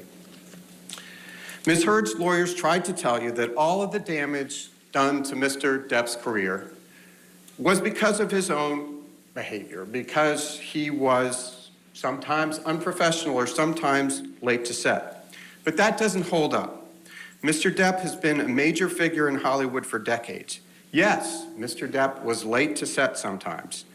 But as Richard Marx testified, quote, when you hire Johnny Depp, you get all of Johnny Depp, which includes being late, unquote.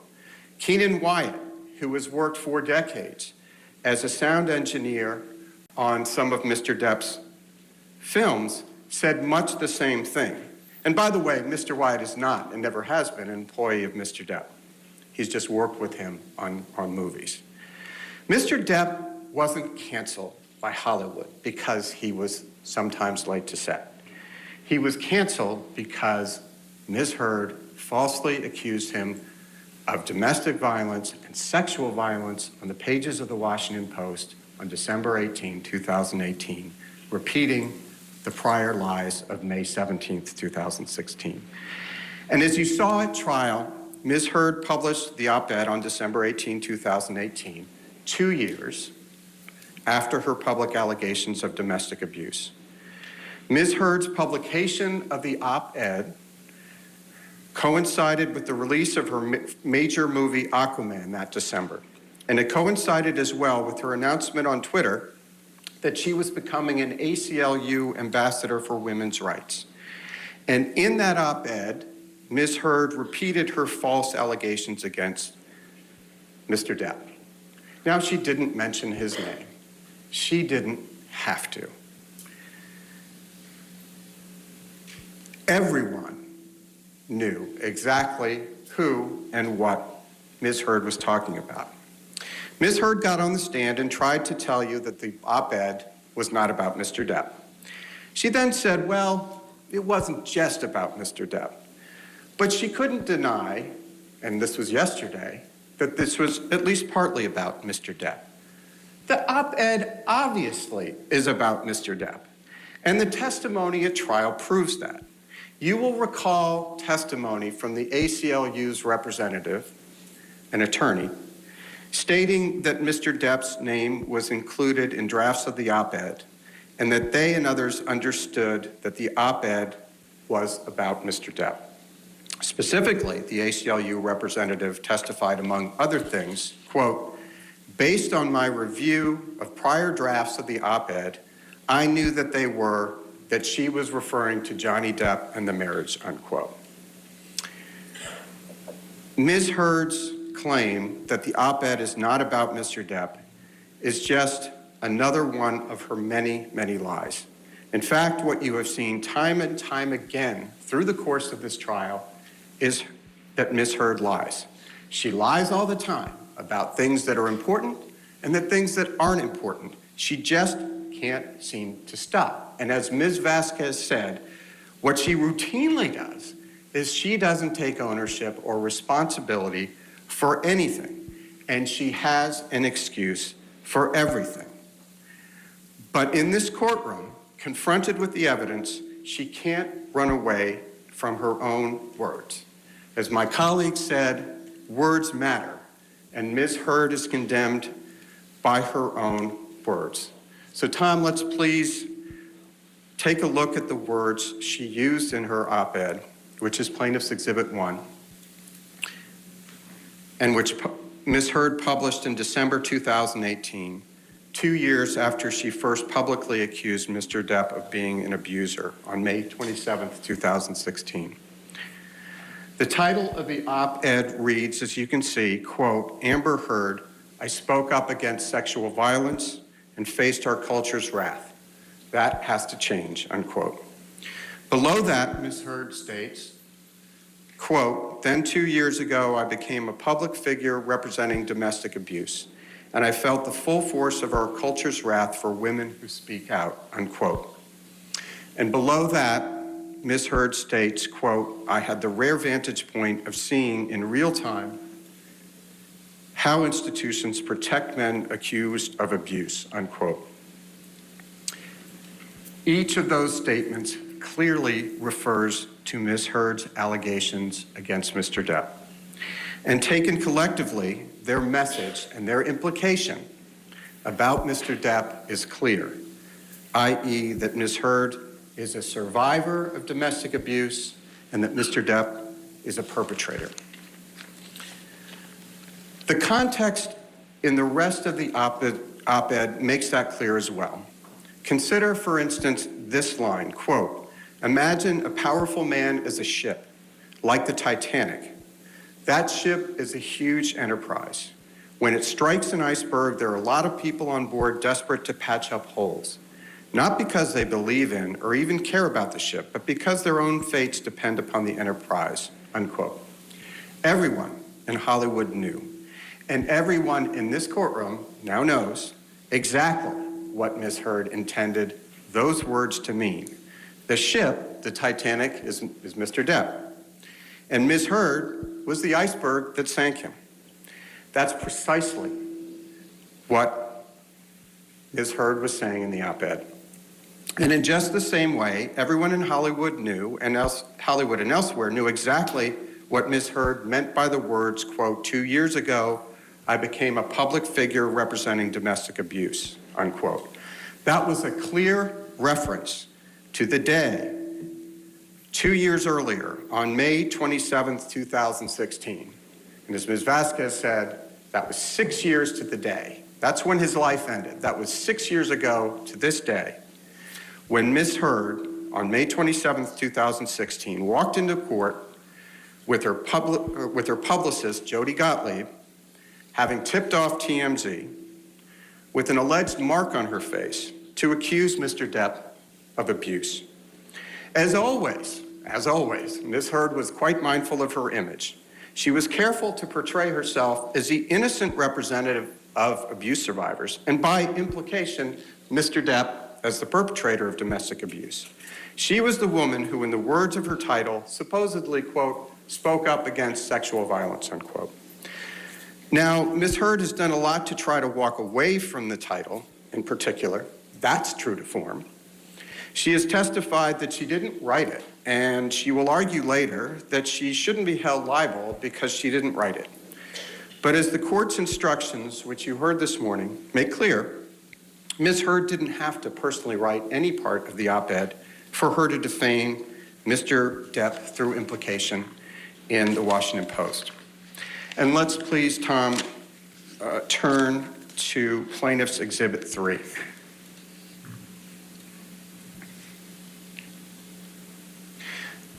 Ms. Heard, as you all can see on the screen, retweeted the article, including the title on her Twitter page. Ms. Heard put her name on it. And she proudly declared, quote, "Today I published this op-ed in the Washington Post, ellipsis," unquote. Her tweet includes the title with the words, quote, "I spoke up against sexual violence," unquote, prominently featured. Nowhere in this tweet or anywhere else does Ms. Heard disavow the title. To the contrary, she's proclaiming it. And at the same time, Ms. Heard posted this tweet, she posted another, which you can see right beneath it. Quote, "I'm honored to announce my role as an ACLU ambassador on women's rights," unquote, aggrandizing herself at the expense of Mr. Depp. So make no mistake, this was about Mr. Depp. In the wake of the Me Too movement, with her ACLU ambassadorship and a major movie coming out, Ms. Heard was trading on her accusations of abuse against Mr. Depp. She was reminding everyone of those allegations. She was once again taking on the role of her lifetime, the heroic survivor of vicious abuse, or to use her phrase, quote, "a public figure representing abuse." And she was once again casting Mr. Depp as the villain in her drama, the supposed perpetrator of that abuse. When you meet to deliberate this case, you're going to be tasked with several questions. Those questions appear on a form that you will use to reach your verdict in this case. So I would just like to ask you, please, to spend a few minutes with me going through that. Tom, would you please put up the special verdict form so the jury can see it? So that's Benjamin Chu delivering closing arguments for Johnny Depp on this final day of Depp v. Heard. Anchor Julie Grant here in studio to pick up our coverage. Good morning, Julie. Hi, Joy. Good morning to you as well. Yes, what a day it is already, and we're not even at the noon hour. The final arguments the jury is hearing from both sides in Depp versus Heard to bring this dramatic case of this rocky Hollywood romance to a conclusion. So when we return from this break, we're going to see the end of the Depp closing arguments. Don't go anywhere. This is Court TV.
Privacy simplified.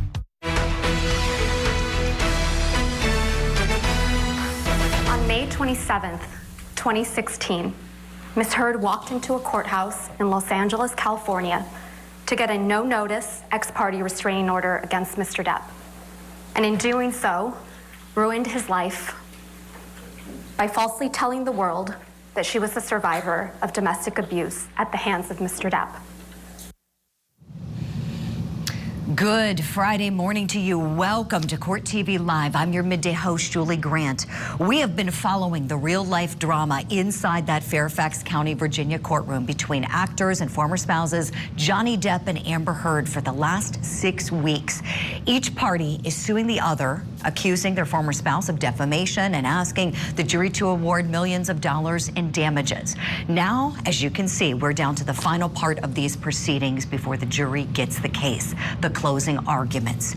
Each side has been allotted exactly 2 hours to present their closing arguments to the jury. The Depp team has started its closings with attorney Camille Vasquez, and right now attorney Benjamin Chu is finishing up the second part of their argument. Let's get you back now inside of the courtroom. Some of it's hard to read, so maybe Tom might please blow it up. Oh, thank you very much. You will see here the first page of the verdict form relating to Mr. Depp's claim for defamation against Ms. Heard. There are 3 pages relating to Mr. Depp's claim, one for each of the 3 defamatory statements in the op-ed that form the basis of Mr. Depp's claim against Ms. Heard. You've heard those 3 statements many times, but they bear repeating. I promise just once more here. 1, quote, I spoke up against sexual violence and faced our culture's wrath. That has to change, unquote. 2, then 2 years ago, I became a public figure representing domestic abuse, and I felt the full force of our culture's wrath for women who speak out, unquote. 3, I had the rare vantage point of seeing in real time how institutions protect men accused of abuse, unquote. Now, there are 7 questions that you will need to please answer with respect to each of those statements. So that's 21 questions, I think, but 7 as to each statement. 1, was the statement made or published by Ms. Heard? 2, was the statement about Mr. Depp? 3, was the statement false? 4, did the statement have a defamatory implication about Mr. Depp? 5, was the defamatory implication designed and intended by Ms. Heard? 6, was the defamatory implication conveyed to someone other than Mr. Depp? 7, did Ms. Heard make the statement with actual malice, which is, Her Honor explained, meaning did Ms. Heard make the statement knowing it was false or with reckless disregard as to the truth? Ladies and gentlemen, the evidence clearly shows that the answers to those 7 questions are all yes. And if you answer yes to all of those questions, which you should, we respectfully submit, you will be asked to state the amount of damages to which Mr. Depp is entitled. In the wake of the Me Too movement, movie producers know better than to cast a movie star who has been accused of domestic and sexual violence. And it is entirely within your discretion as jurors to quantify the amount of money that constitutes fair compensation for Mr. Depp's pain and humiliation inflicted by Ms. Heard's defamation. But while Mr. Depp certainly is entitled to monetary compensation, this case, at least for Mr. Depp, has never been about money. This case for Mr. Depp has never been about money, nor is it about punishing Ms. Heard. It is about Mr. Depp's reputation and freeing him from the prison in which he has lived for the last 6 years, and it's 6 years to the day. The most important questions for Mr. Depp, the ones truly at the heart of this case, are questions 2, 3, and 4 on the verdict form.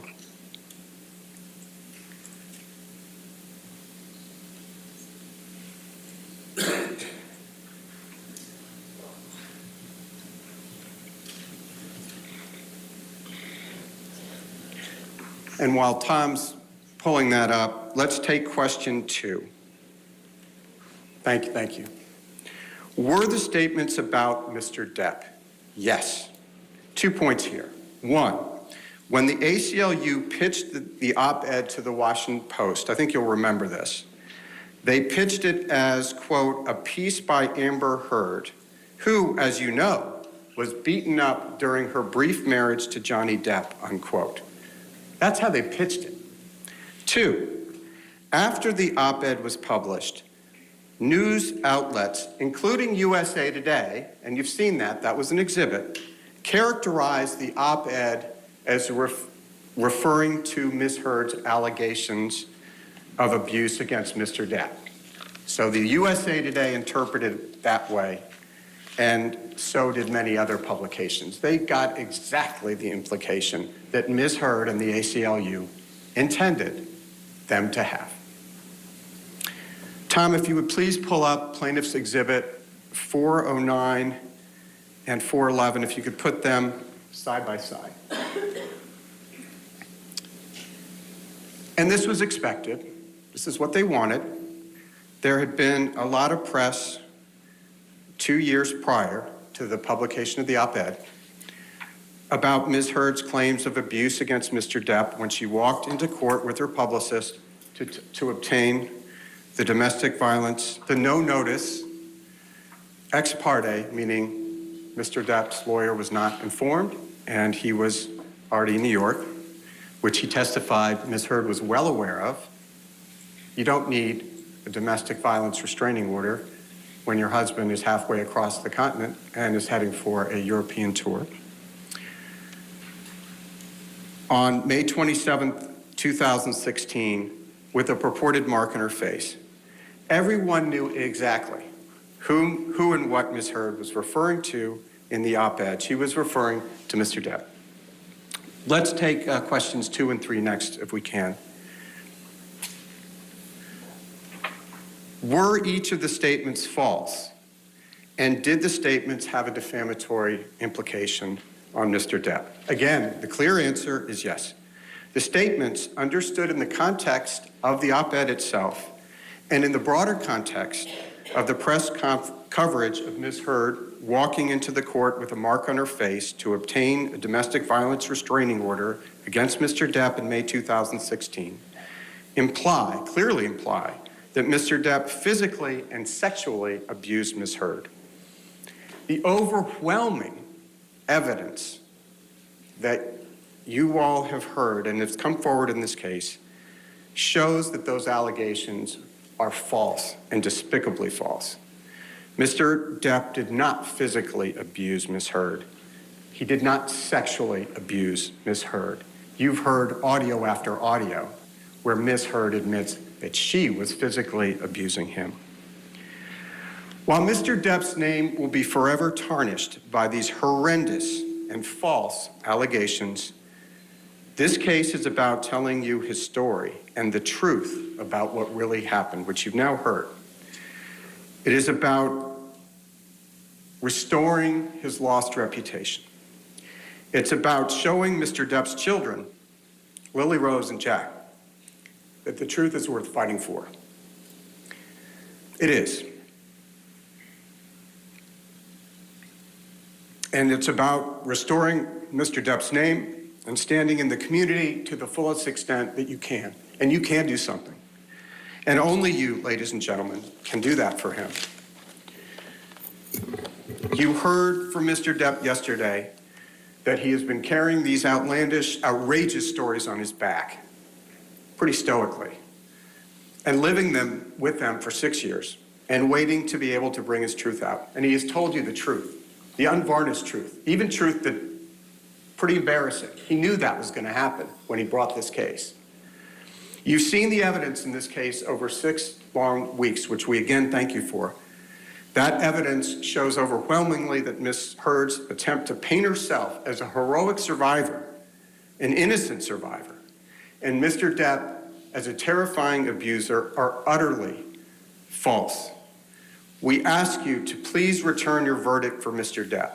We ask you, we implore you to give him his name his reputation, and his career back. Thank you very much, ladies and gentlemen. All right, ladies and gentlemen, let's go ahead and take a break at this time.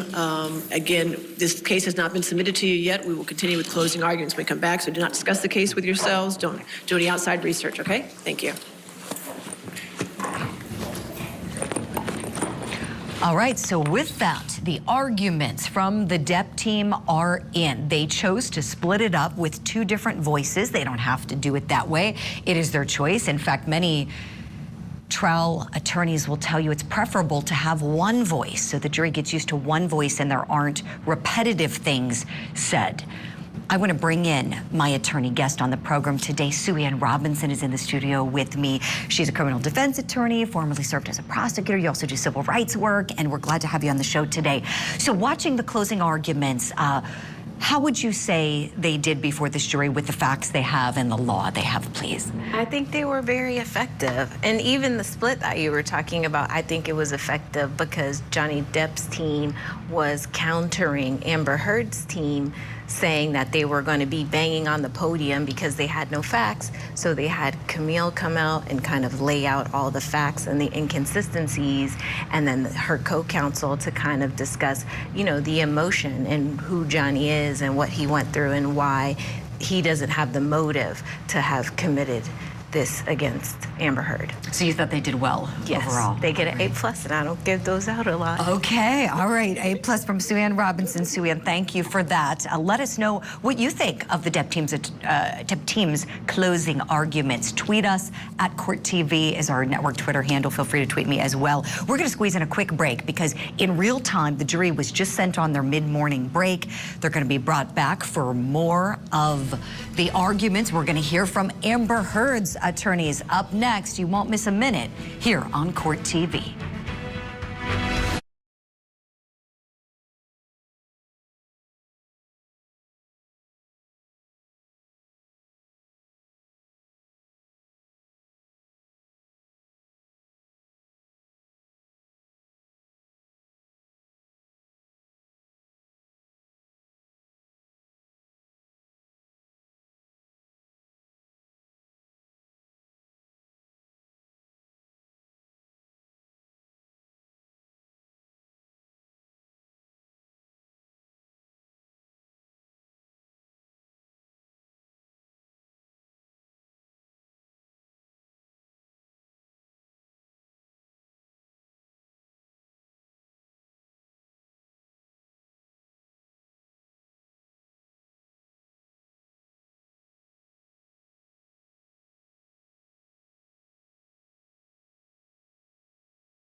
hard work pays off. Welcome back to Court TV Live. I'm Julie Grant. This is the day, the big day in Virginia, that the jury will get the case between Johnny Depp and Amber Heard. But before they go to the jury room to deliberate, they're hearing the final arguments from both sides. The arguments from the Depp team are in. Now it's time to hear from Amber Heard's team. First up is Benjamin Rottenborn. He's beginning their closing arguments. All right, thank you. You may be seated. All right, closing arguments. Mr. Rottenborn? Thank you. Okay, thank you.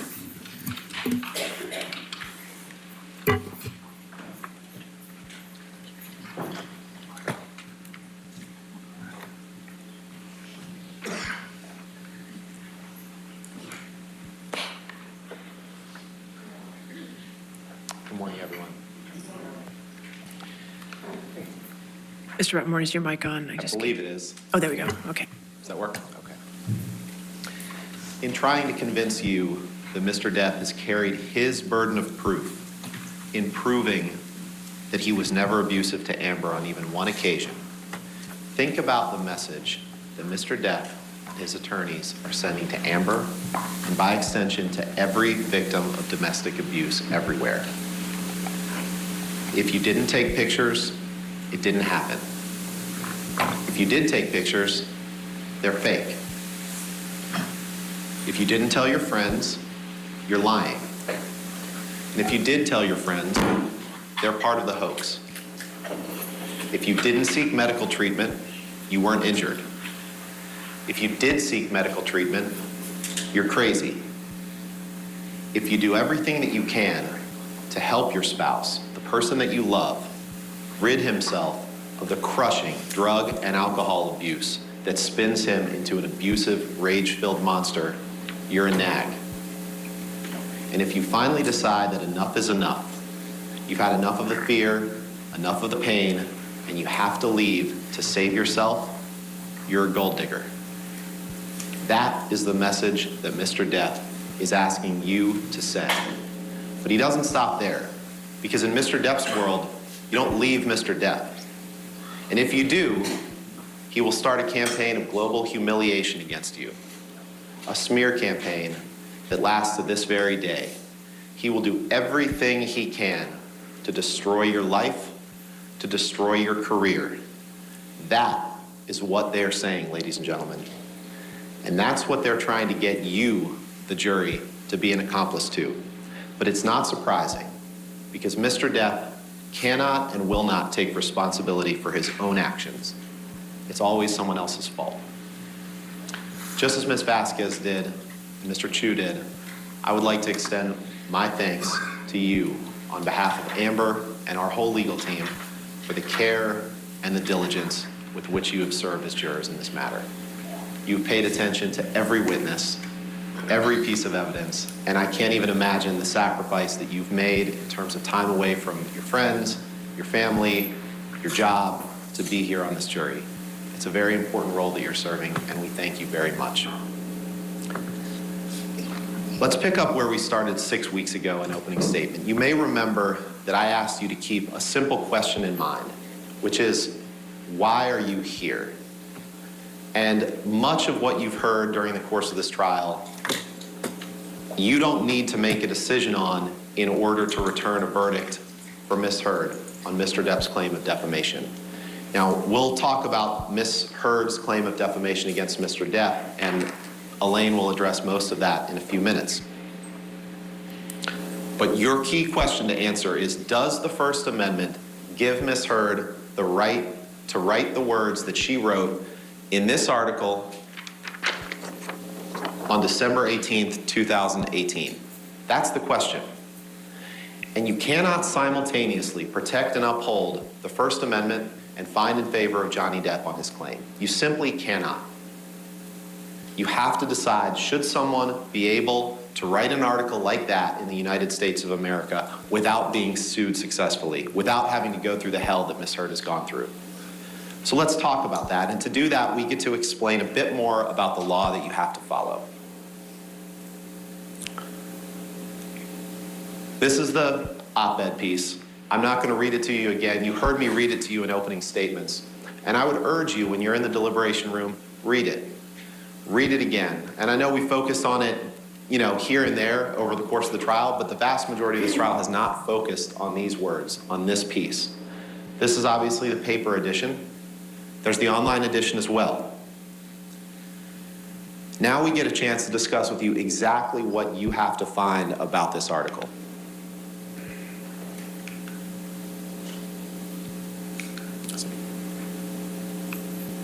Let's try this again.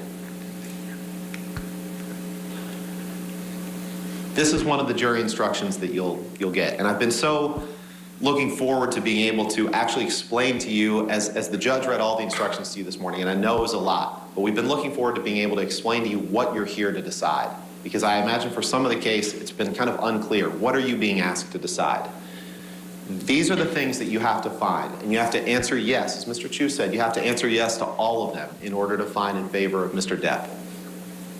So you have to find that the statement was about Mr. Depp, and you can decide that in the context of the article.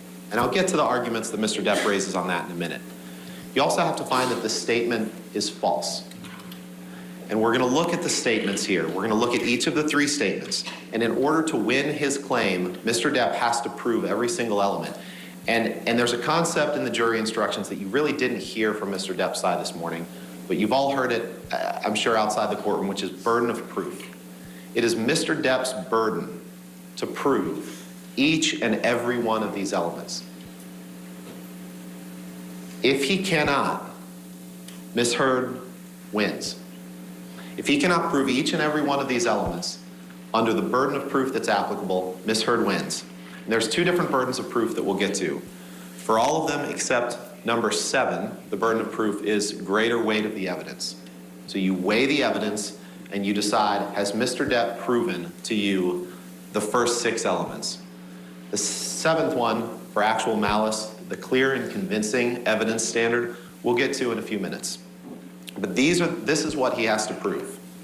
And he cannot do that.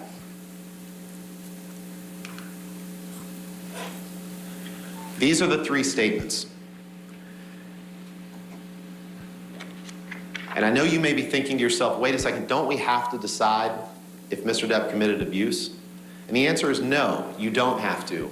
Because these 3 statements, you can decide as a matter of law, or as a matter of fact, as you weigh the evidence and the fact that they're true. So the first 2 statements I'm going to address together. Then, 2 years ago, I became a public figure representing domestic abuse, and I felt the full force of our culture's wrath for women who speak out. Number 2, I had the rare vantage point of seeing in real time how institutions protect men accused of abuse. When you go back to the jury room to deliberate, you should feel free, like I said, to read the article.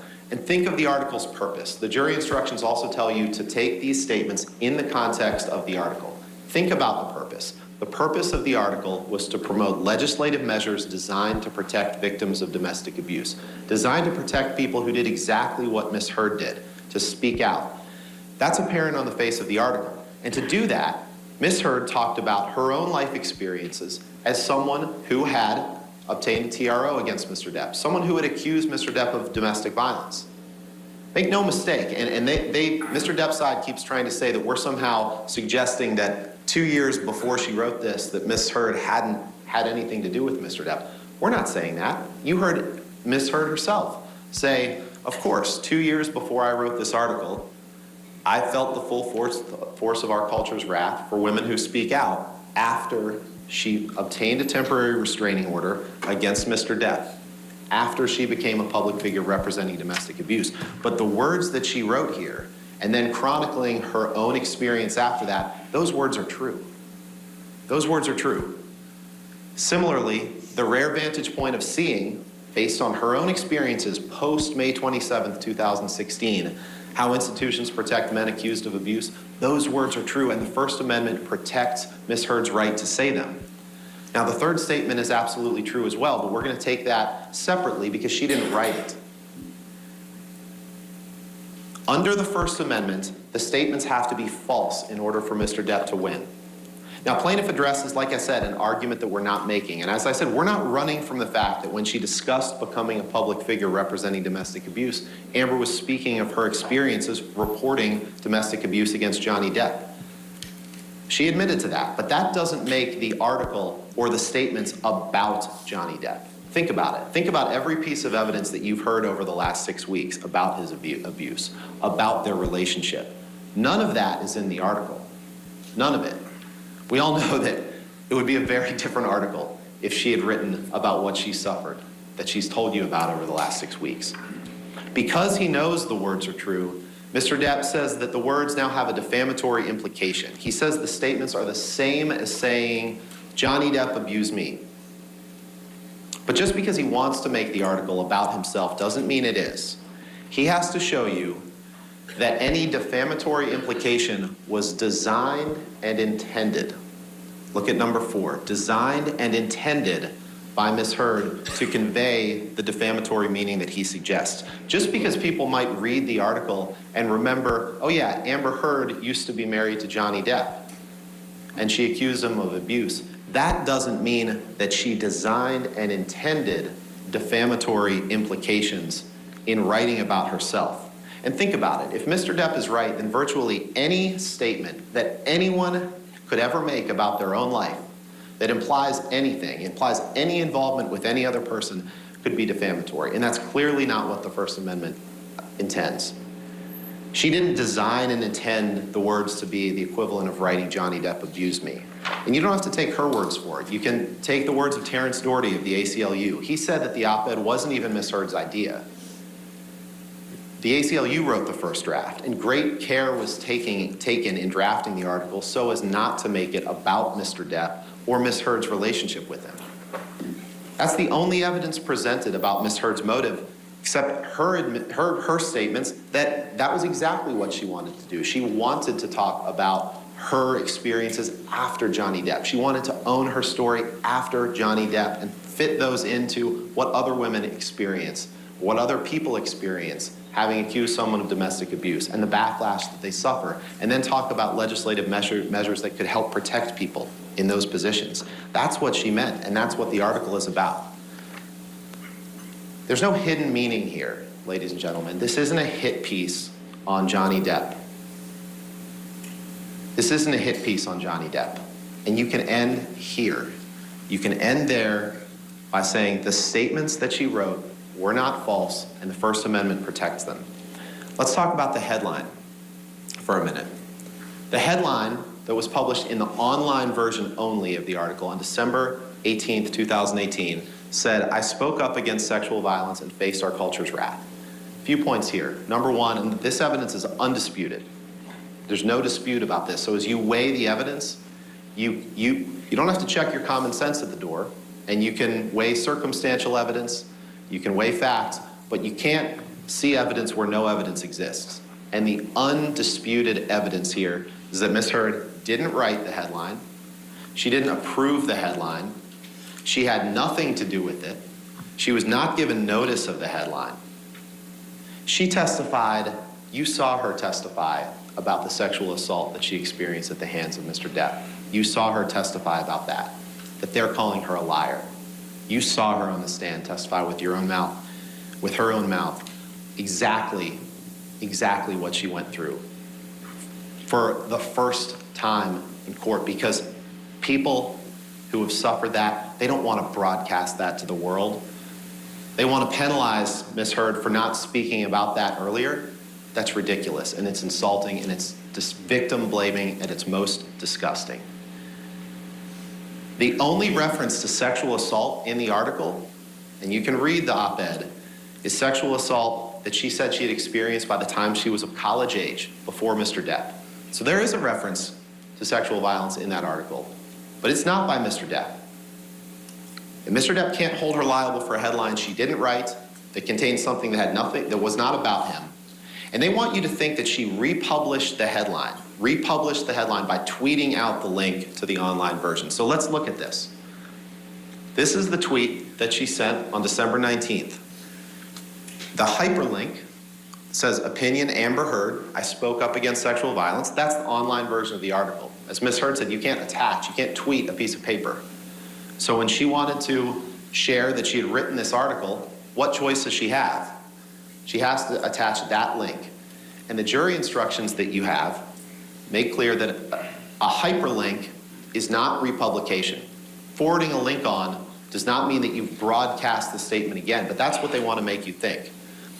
The only way, and the jury instructions that you have, and we don't need to read through them in detail now, but the republication instruction says that merely linking to an article does not amount to republication, but adding content to a linked article may constitute republication. You must determine whether any added content was intended to reach a new audience, and if you find any content added to the hyperlink was intended to reach a new audience, it constitutes a republication. There was no content added to the article. She tweeted above the article simply saying, today I published this. That's what she said. She didn't add any content to it. She could have added some of the content that you've heard in this courtroom to it. She could have said, not only did 2 years ago I become a public figure representing domestic abuse, but let me tell you about the domestic abuse that I suffered. That would be adding new content. This is not adding new content. But I guess it's no surprise, because this whole case is about blaming Amber Heard for things she didn't do. But that's what Mr. Depp does. It's what he's always done. Blame other people, refuse to take accountability. But the problem for him here is that he's running headlong into the United States Constitution, which says that you cannot hold Amber Heard liable for words she didn't write or publish. But here we are. Here we are. And you can decide this case without ever wading into any of the allegations, the facts, the evidence that you've heard about the heinous abuse that Ms. Heard suffered at the hands of Mr. Depp. You can decide that by determining that those statements are true and that they're protected by the First Amendment. But Mr. Depp brought this case and he's suggesting that he was never abusive to Ms. Heard. So if that's where you want to make your decision, that's where the road ends for Mr. Depp. Ladies and gentlemen, let me be very clear. If Amber was abused by Mr. Depp even one time, then she wins. One time. And we're not just talking about physical abuse. We're talking about emotional abuse, psychological abuse, financial abuse, sexual abuse. That's what we're talking about. Let's look at the evidence. You heard Mr. Depp define abuse from his own mouth. He admitted all of that when he talked about his childhood. As they referenced, his mother called him one-eye because he had a lazy eye. And he said that that was worse than the beatings that he took. Worse than the beatings that he took. Being called one-eye by his mother was worse than the beatings that he took.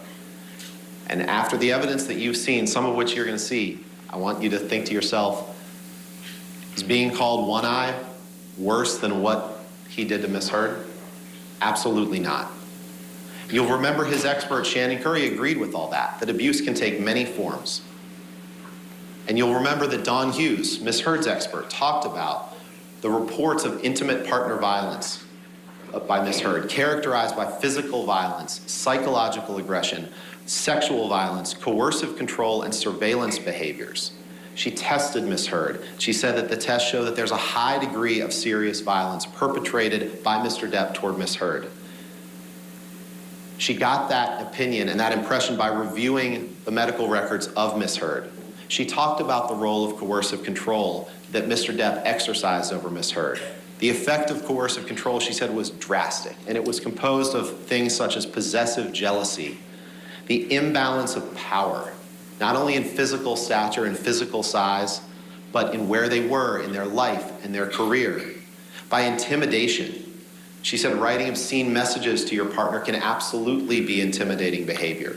She said that Mr. Depp, after reviewing the evidence, banging and throwing and hitting things in the household, that's psychological aggression. Punching a wall, throwing something, screaming, that is abuse. That's abuse, ladies and gentlemen. She said alcohol can just throw lighter fluid off a flame in a situation of domestic violence. All of these things constitute the domestic violence that Ms. Heard suffered at the hands of Mr. Depp. And he's trying to get you, to fool you, to believing that he's carried his burden of proof that never a single time in their relationship was he in any way, physically or non-physically, abusive to Ms. Heard. And that's ridiculous. That's ridiculous. So let's look at some of that evidence. And like I said, you can apply your own common sense. You don't need to check that at the door when you go into the deliberation room. I'm going to walk you through the evidence, some of the evidence that's been presented, including evidence from Mr. Depp's own mouth, his own words or the words of his witnesses. Keep in mind the burden of proof. And as we go through this evidence, I'd ask you to keep this in mind as well. It's not about who's the better spouse. It's not about whether you think Ms. Heard may have been abusive to Mr. Depp. It's not. Because remember, if you think that they were both abusive to each other, and that's what their witness Laurel Anderson testified to, then Amber wins. They're trying to trick you into thinking that Amber has to be perfect in order to win, even while they're ignoring Mr. Depp's many flaws. But don't fall for that trick. Amber's not perfect. None of us are. She's never pretended to be, and that's not what you're being asked to decide. One time, ladies and gentlemen, one time. If he abused her one time, Amber wins. Actually, if he fails to prove that he never abused her one time, Amber wins. So let's take a look at some of the evidence. This was one of the first messages shown to Mr. Depp in his cross-examination. This is a message to Paul Bettany, his drug buddy, early on in their relationship, when he says, "Let's burn Amber. Let's drown her before we burn her." Dead. Some of the most vile, disgusting language that you could ever imagine. That is what he said to her at the beginning of the relationship. So let's look at how the relationship was bookended. You remembered Mr. Depp the other day in response to some text that we'll see later saying, "I don't write like that." This is a bookend of the relationship. This is after it was over. I asked Mr. Depp to read that top text. You'll remember that was the only thing I asked him to read, and he immediately said, "I didn't write that text," even though, of course he did. Even though he wrote the text under it.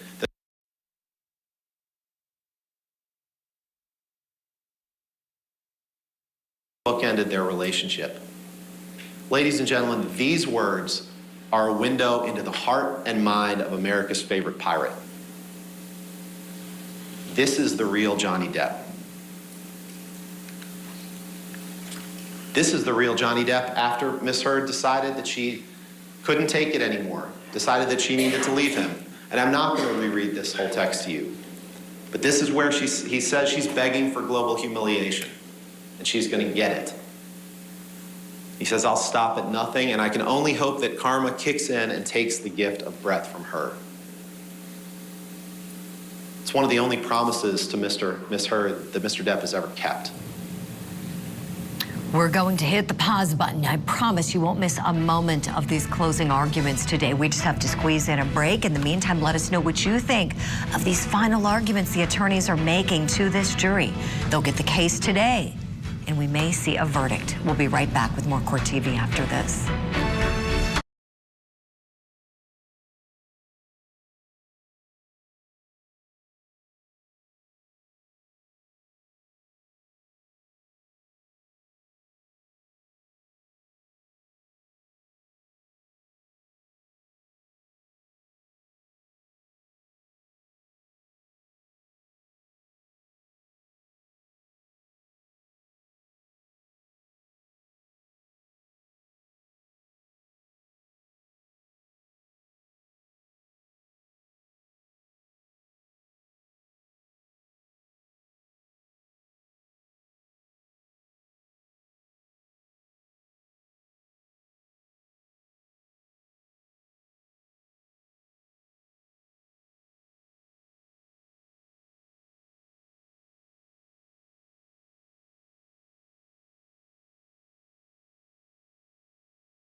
Welcome back to Court TV Live. Thank you for being with us. I'm Julie Grant. Let's get you back into the courtroom now, exactly where we left off. We're seeing Amber Heard's team make their final arguments to the jury. This is more from attorney Benjamin Rottenborn.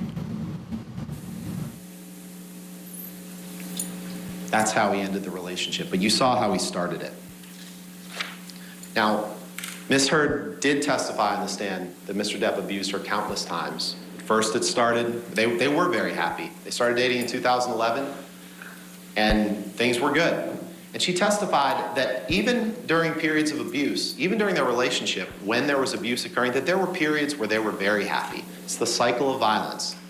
It's the cycle of sobriety. There were periods when everything was good, when the monster was gone, and then the monster would return.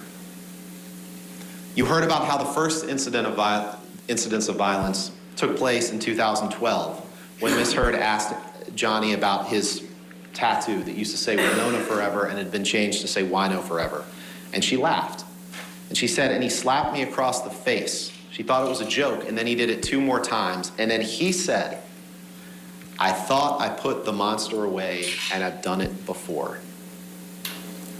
That's what he said to her during that first incidence of violence. But you don't just have to take what Mr. Depp said in his text. We can hear through his own voice what he called Ms. Heard.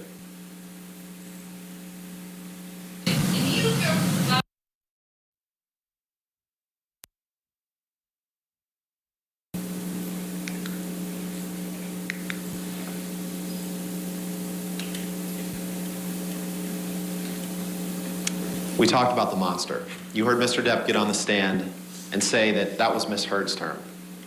She made it up. That was what she used to refer to him when she was nagging him, because she didn't want him to have a good time. She didn't want him to have a beer once in a while. That's what he's implying.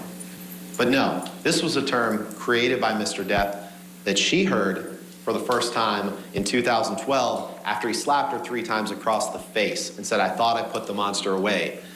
And after he sat up here on the stand under oath and told you that she made that term up, we look back at his texts, the writing at the time. The first text is after Australia in 2015, during a period of sobriety, a short-lived period of recovery for Mr. Depp, when he told Jerry Judge, his bodyguard, all I had to do was send the monster away and lock him up. Remember, he texted Elton John, or sent an email to Elton John in 2012, referring to himself as the monster. He tells Dr. Kipper, the doctor to whom he's paid millions and millions and millions of dollars, thank you, my darling Kipper. He says, I've locked my monster child away in a cage deep within. He tells Stephen Duders, you know Mr. Duders, he liked to text Mr. Duders. He tells him, she thinks my Peruvian period, which is a reference to cocaine, he admitted to that means him using cocaine, has made me a monster and that I am ruining the relationship. Imagine that, someone actually thinking that maybe the impact of alcohol and cocaine is ruining a relationship. How dare she? He says, need to discuss the news helicopters, the monster not involved. Mr. Depp knows that he can turn into a monster. He knows that. He knows that. He got up here on the stand and tried to deny that to you. Talk about lack of accountability. Let's see the monster. Let's see the monster in the flesh.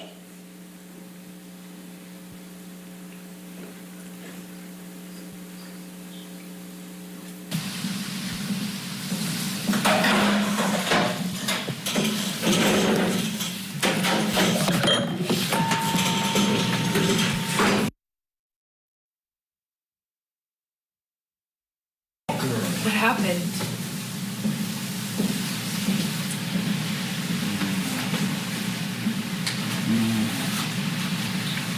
What happened?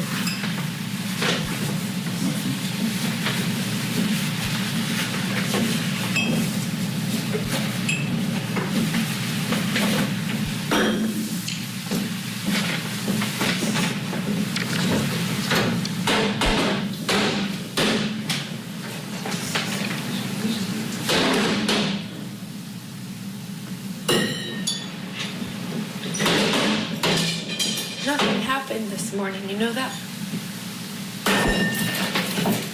here? No. So then nothing happened to you this morning? Yeah, you're right. I just woke up and you were so sweet and nice. We were not even fighting this morning. All I did was say sorry. Did something happen to you this morning? I don't think so. No, that's... That's crazy. Oh, you're crazy. Oh, you're crazy. Have you drunk this whole thing this morning? Oh, you got this going? You got this going? I just started it. Oh, really? Yes. Really?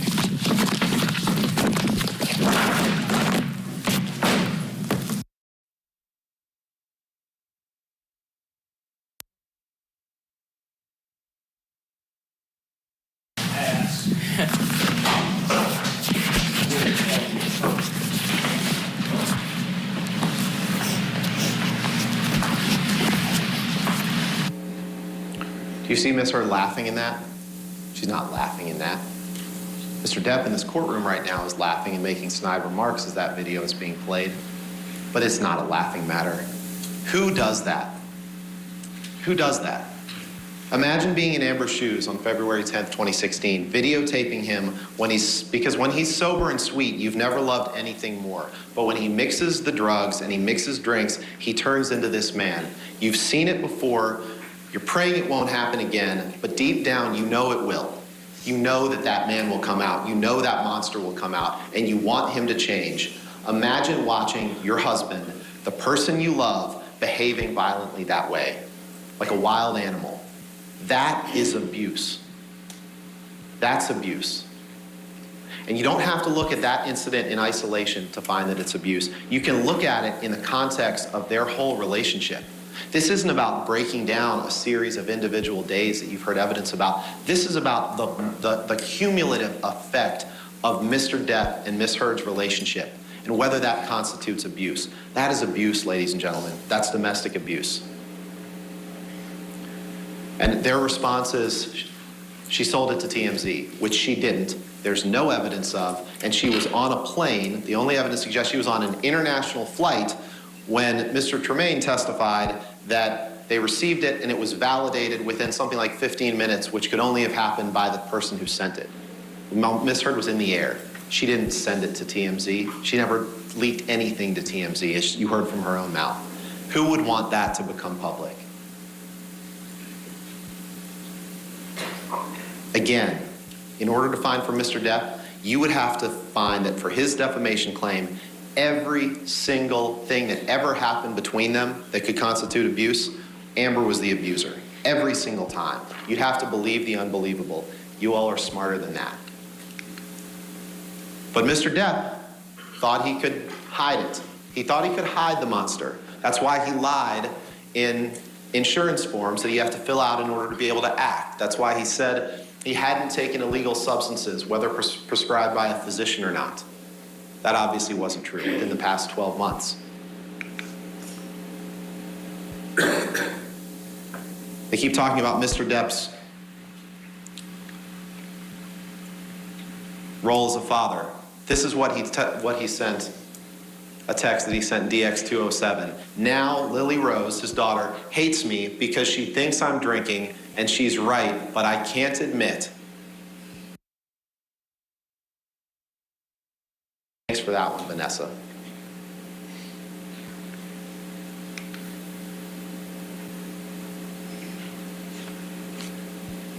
This is Mr. Depp passed out in a Tokyo hotel room during the press tour for The Lone Ranger in 2013, when Miss Heard testified that Mr. Depp screamed at me, and all I could think were the kids are in an adjoining room. And Mr. Depp passed out with his head like this. I don't think he was sleeping on the floor because he had a bad back. They keep referring to these pictures as she took pictures of Mr. Depp while he was asleep.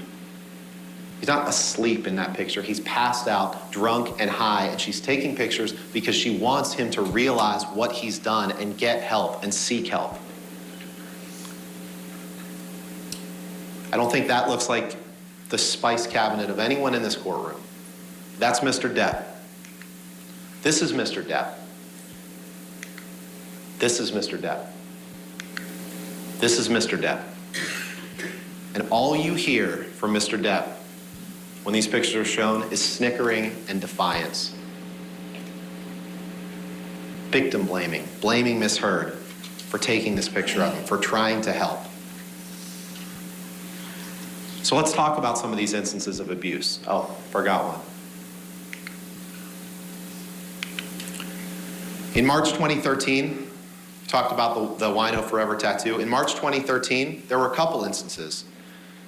There was one where on March 8th, and we'll get to that in a second, where he was drinking brown liquor and doing a lot of cocaine. Or that might have been that was March 22nd. On March 8th, this is when Mr. Depp backhanded her. She felt like her lip went into her teeth and got a little blood on the wall. He grabbed her by the arm and held her on the floor, screaming at her. We'll come back to this in a minute. This is March 22nd.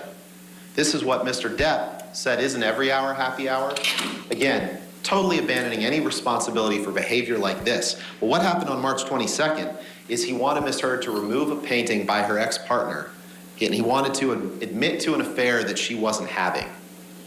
She didn't admit to it because it wasn't true, so he decided to have some lines of cocaine and some whiskey for breakfast. And then, on the way to filming the Keith Richards documentary, after a multi-hour argument, he grabbed their dog, their teacup Yorkie, and holds the dog, Boo, out of the window of a moving car, and he's howling like an animal, Miss Heard said, while holding the dog out of the car. That is abuse, ladies and gentlemen. That's abuse. Who do you think has the best case? Johnny Depp, Amber Heard, or neither of them? We're going to squeeze in a break. We hit pause. You're not going to miss any of these arguments. We'll see you on the other side with much more Court TV Live and Depp versus Heard after this.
best pans in the world at one of the best restaurants in the world.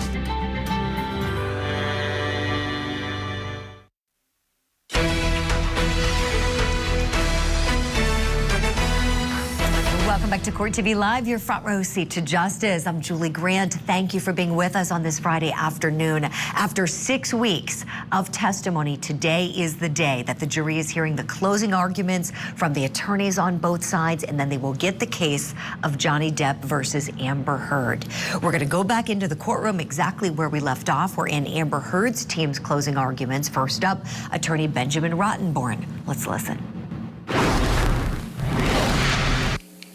Let's go back to this, because Ms. Vasquez read a parade of witnesses that she believes support Johnny's defense in this case. But as you've seen over the course of this proceeding, these witnesses, as I previewed in the opening, almost all of them are witnesses on his payroll. They're all scared to say anything bad about him, and they've seen what happens to people who do. And none were there for the instances of domestic violence. What they're saying is, oh, if he didn't abuse Ms. Heard in front of his 4 bodyguards, then it must have never happened. That's essentially what they're asking you to believe. That's ridiculous. That's not the way domestic violence works. Take his sister, Christy. I know it seems like a year ago, but she was the first witness in this case.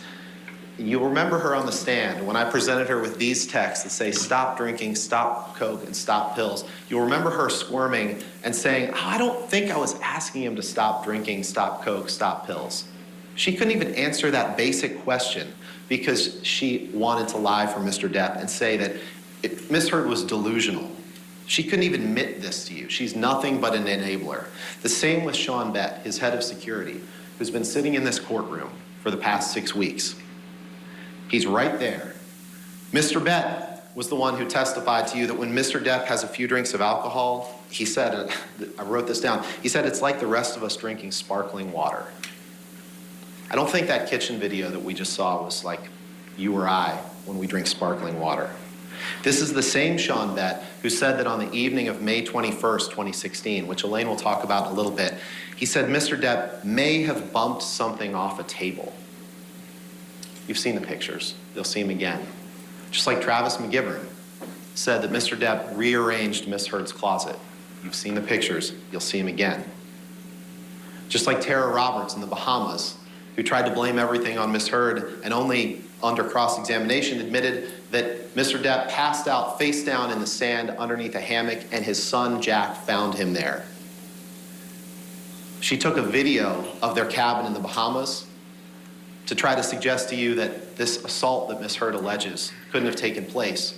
But conveniently, she didn't take the camera into the closet where Mr. Depp held Miss Heard, hit her.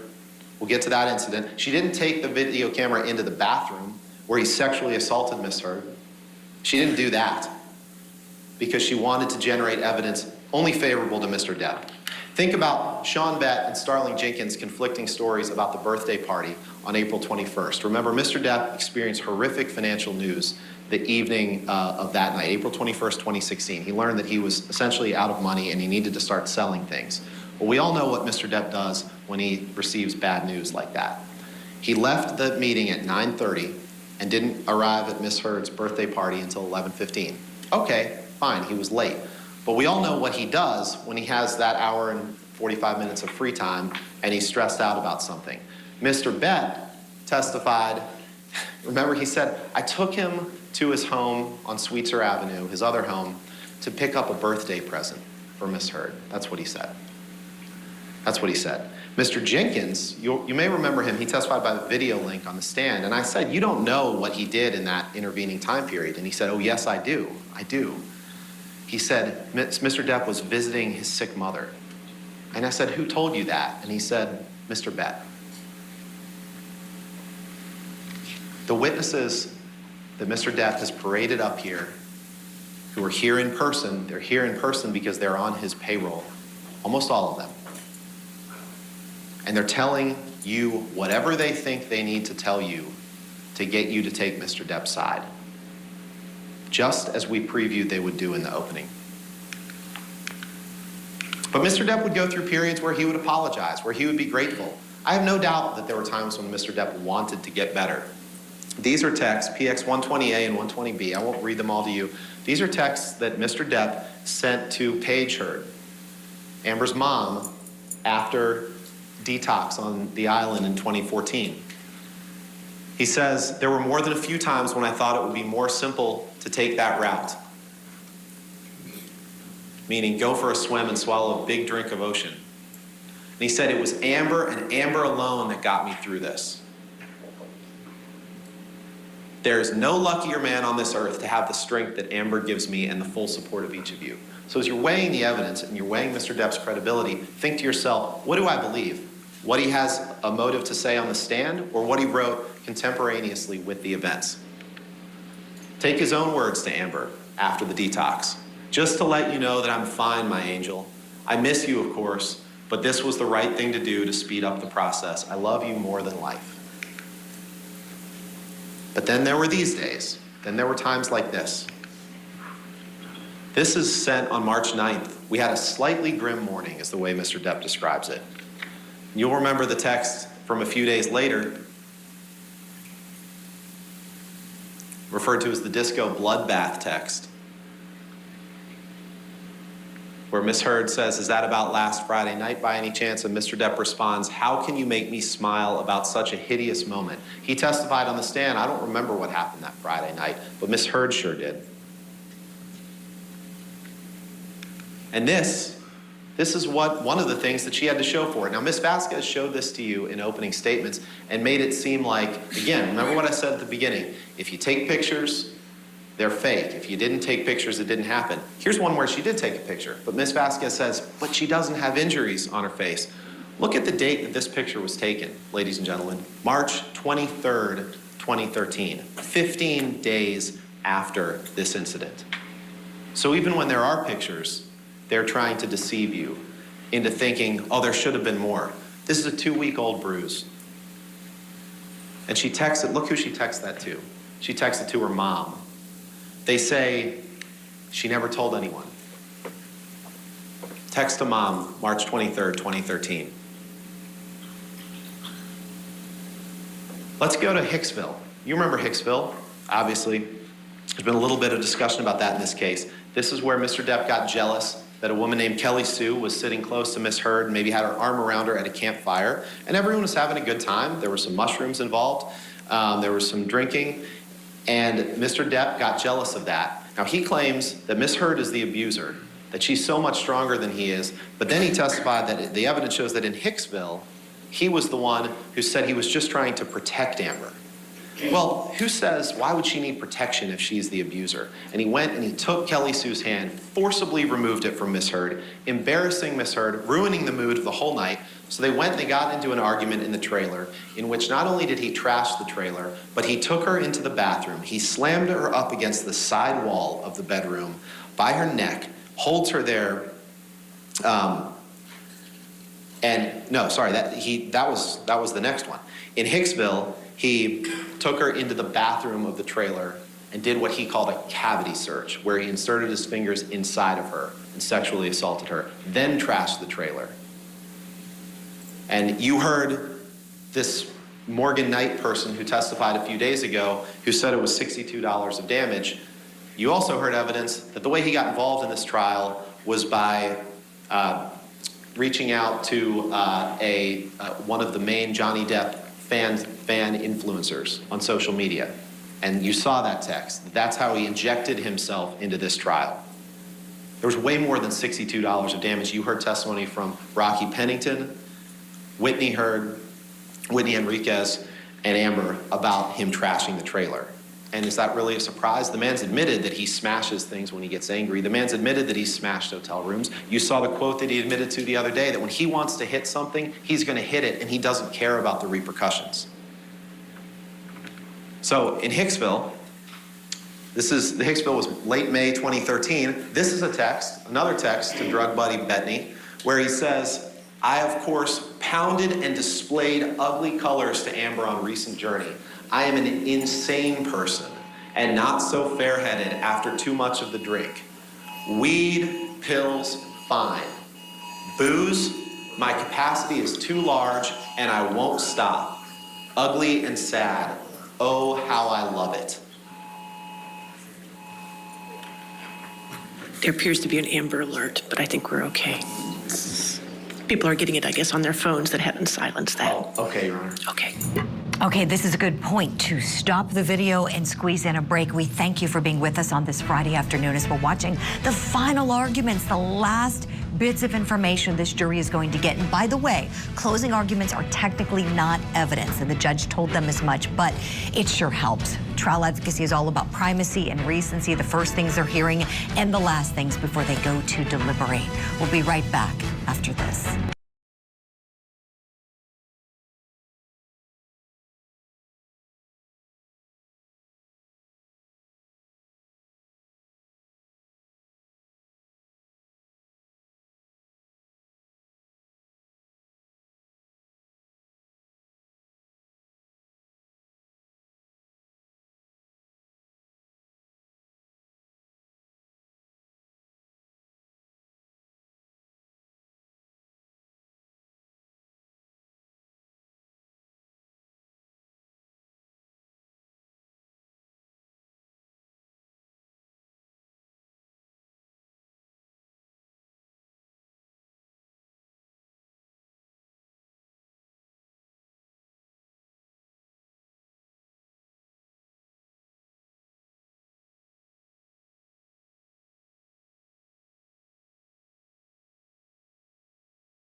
And take control of your money.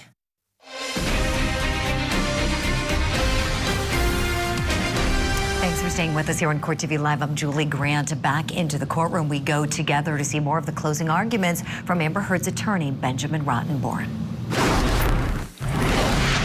So that's That's after Hicksville. This is what I was getting to next. This, remember the testimony about Mr. Depp being drunk on his yacht on the island in the Bahamas in 2013, when Mr. Depp looked a little scary by the way his body fell into the water, and Lily Rose, his daughter, started to cry. Miss Heard comforted Lily Rose, and then Depp accused Amber of making them aware of this, that he was drinking again, making his kids aware of this. And he slammed her up against the side wall of the bedroom, held her up by her neck.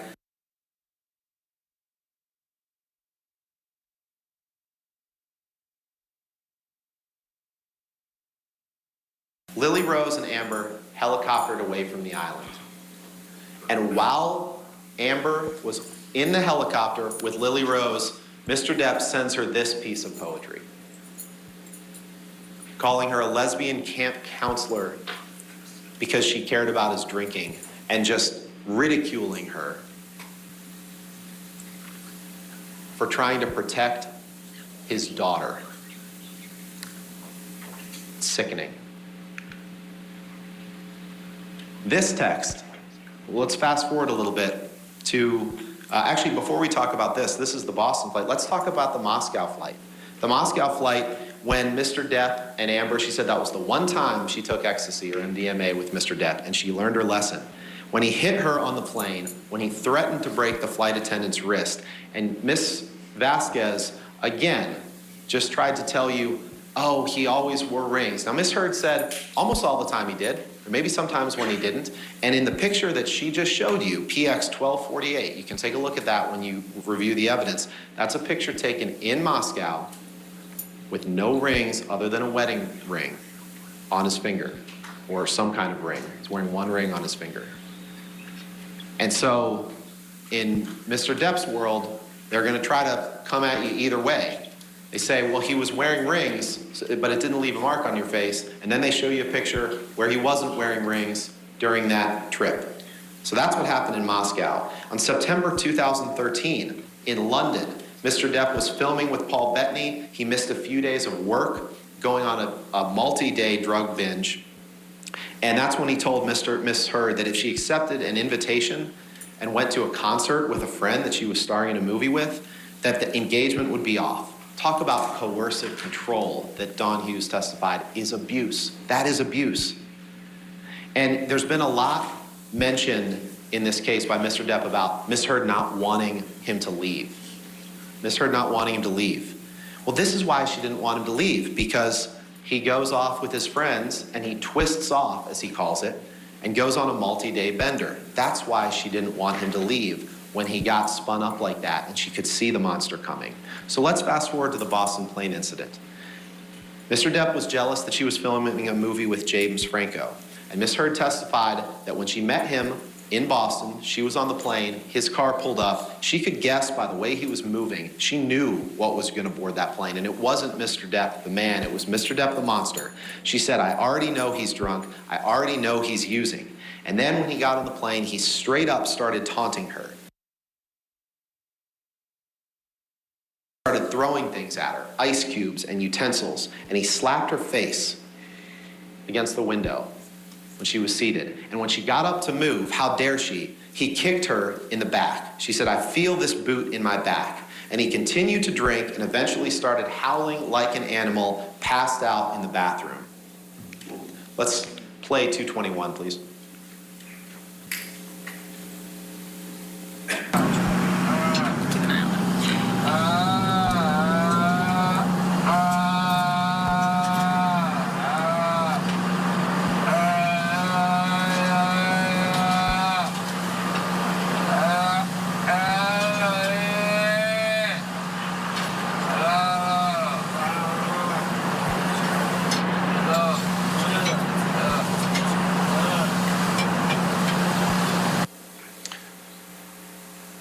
That's Mr. Depp on the plane, but he expects you to believe him that he didn't have anything to drink on that plane except for maybe one thing of champagne.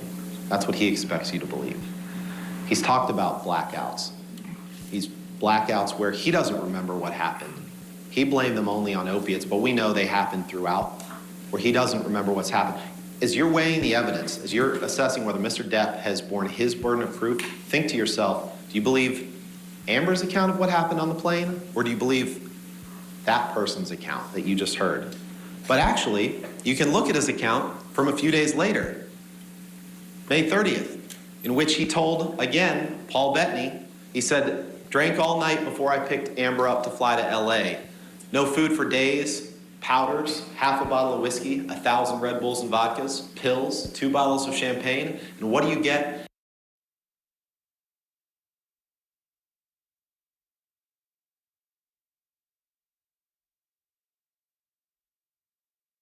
Spray my rage at the one I love.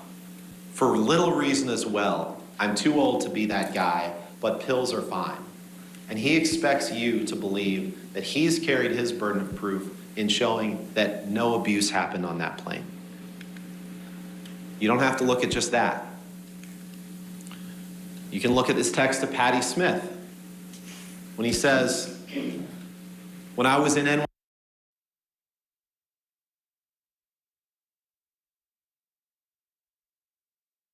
so disappointed in myself. You can look at his text to Miss Heard the next day, where he says, once again, I find myself in a place of shame and regret. Of course, I am sorry. I really don't know why or what happened. Well, no wonder. You heard the voice on the plane. Of course he doesn't know what happened. But I will never do it again. My illness somehow crept up and grabbed me. I must get better. I love you and feel so bad for letting you down. And what his response has been throughout this trial to things like that is blaming Amber, saying he's just placating her. Is that carrying his burden of proof and showing that abuse hasn't happened even a single time? This is in the lead up to Australia. But before we get there, we can talk about January 25th in Tokyo at the premiere of Mordecai, where he did slam her up against the hallway wall, wailed on her, and he did get on her back in the closet. And what do they say?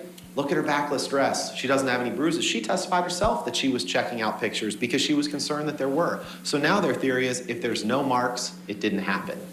We all know that's not the case. February 2015, this is when they got married. The day they got married, you heard the testimony from Io Tillett Wright that where Mr. Depp told him, I can now punch her anytime I want and no one can do anything about it. He'll say it's a joke he made on his wedding day. Then we fast forward to Australia, where Miss Heard is flying from London, where she's filming The Danish Girl, to see her new husband for the first time since their wedding. And these are excerpts from DX 353, all but the bottom right one are in the days leading up to this, where he's on a drug-fueled bender. He's hanging out with Marilyn Manson. He's getting drugs from his assistants who are enablers. Again, there's a reason you didn't hear them testify in this trial. They're getting him drugs for days and days. And then the one on the bottom right, you'll remember you've seen a couple times. This is after he chopped his finger off, when he says, need more cocaine and ecstasy.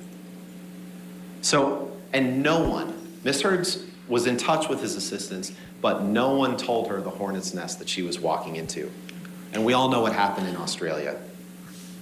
We all know that Mr. Depp, she gets there, he pulls out a bag of MDMA, and he took a handful. She didn't say he took 10 at a time. She did say he took 8 to 10 over the course of that period.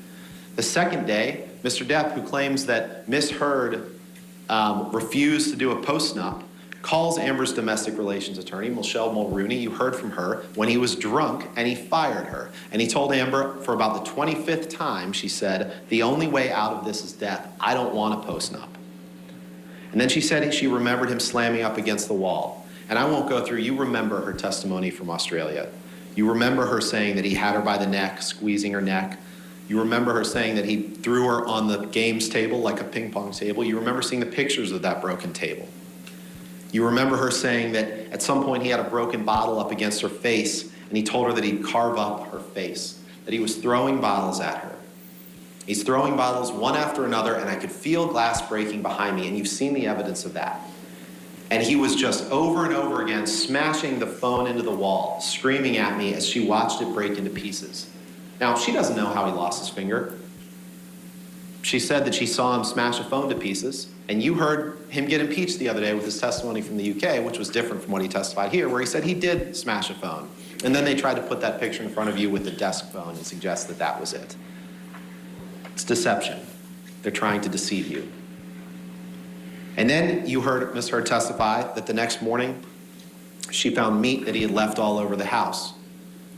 But not before what happened before she went to bed that night. Where Ms. Heard testified, and I remember trying to get up and I was slipping on the glass. I was wanting to move. I felt this pressure in my pubic bone.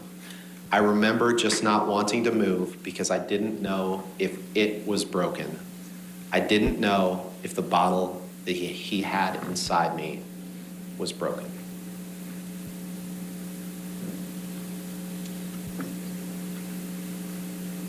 This is the next morning. This is what he wrote with the bloody stump of his finger. And there's been testimony about what happened to cut the finger off, but frankly, it's irrelevant to your deliberations here. Amber could have chopped it off with an axe, and it has nothing to do with whether or not Mr. Depp abused her. But we all know she didn't. We all know that his fingers weren't curled, and someone was standing with a half-gallon vodka bottle from about where that canopy is, and threw it, and it somehow managed to damage just the bottom of the finger and leave the nail fully intact. We all know that didn't happen. Mr. Depp knows it didn't happen. We'll see some evidence of that. But here, he writes about her ambition, starring Billy Bob and Easy Amber, who talked about controlling, jealousy, talked about him not wanting her to act. Dawn Hughes testified how that is a form of intimate partner abuse. Here he's writing on the mirror again, and they try to blame her and say that she wrote "Call Carly Simon." She didn't write that. Who was the lunatic in the house? Who was writing everywhere? There's no evidence she wrote that. She testified she doesn't even know who Carly Simon was until she was told. This is some of the evidence. Mr. Depp told you a couple different stories the other day about the evidence on the right. He claimed that that was the handle of vodka between those two beer cans there. But then under cross-examination, he admitted it's not, that there's not enough glass on the floor, that there's no handle of vodka on the floor. But what there is in the picture on the right is evidence of when he was throwing bottles past Amber's head and breaking that plate glass window. More writing, more abuse on the right. Imagining having a painting area where you're drawing two canvases and you and your husband get in a fight, and while you are asleep that night, he takes the bloody stump of his finger and dips it in paint and destroys your paintings. Ladies and gentlemen, that's abuse. Good luck and be careful at the top. And this is a good chance to talk about Mr. Depp's controlling and jealous rage and his desire to control Amber's career. He didn't want her to act. As early as 2013, he tells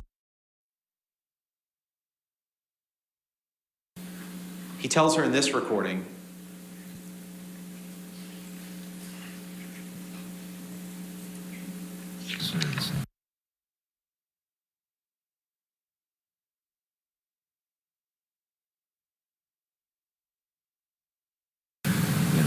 fight a lot more. I become jealous out of his own mouth. This is some of the notes of Dr. Blaustein, his therapist, called him self-destructive. Something about wait up to fight the devil. Jealous, and I know this is hard to read, but you can see jealous, you can see paranoia, fear, envy. He wanted to control her. He wanted to own her. He didn't want her to have any career. And then he says things like, I have other uses for your throat, which do not include injury. No one who hasn't previously grabbed someone by the throat would write, which do not include injury. But we all know how Mr. Depp thinks along these lines, because you saw these two texts the other day that he sat on the stand and denied writing. And I'm not going to read them to you again, because they're the most vulgar, vile writing you can imagine. He said, that's not my style. I wouldn't write like that. Of course he would, and he did. These are texts that he produced. Well, you see Amber Heard, they're noticeably reacting as those messages are read for the jury. We're going to hit pause. We'll be right back with more Court TV Live and Depp versus Heard in the final stage after this.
This is Court TV Live, your front row seat to justice. I'm Julie Grant. We're watching the final stage of Johnny Depp versus Amber Heard playing out in Virginia. The attorneys making their final arguments to the jury before the jury gets the case, and we go on a verdict watch. We're going to go back into the courtroom now and hear more of the closing arguments. Right now, we're on Amber Heard's side of the closing arguments, hearing from her attorney, Benjamin Rottenborn.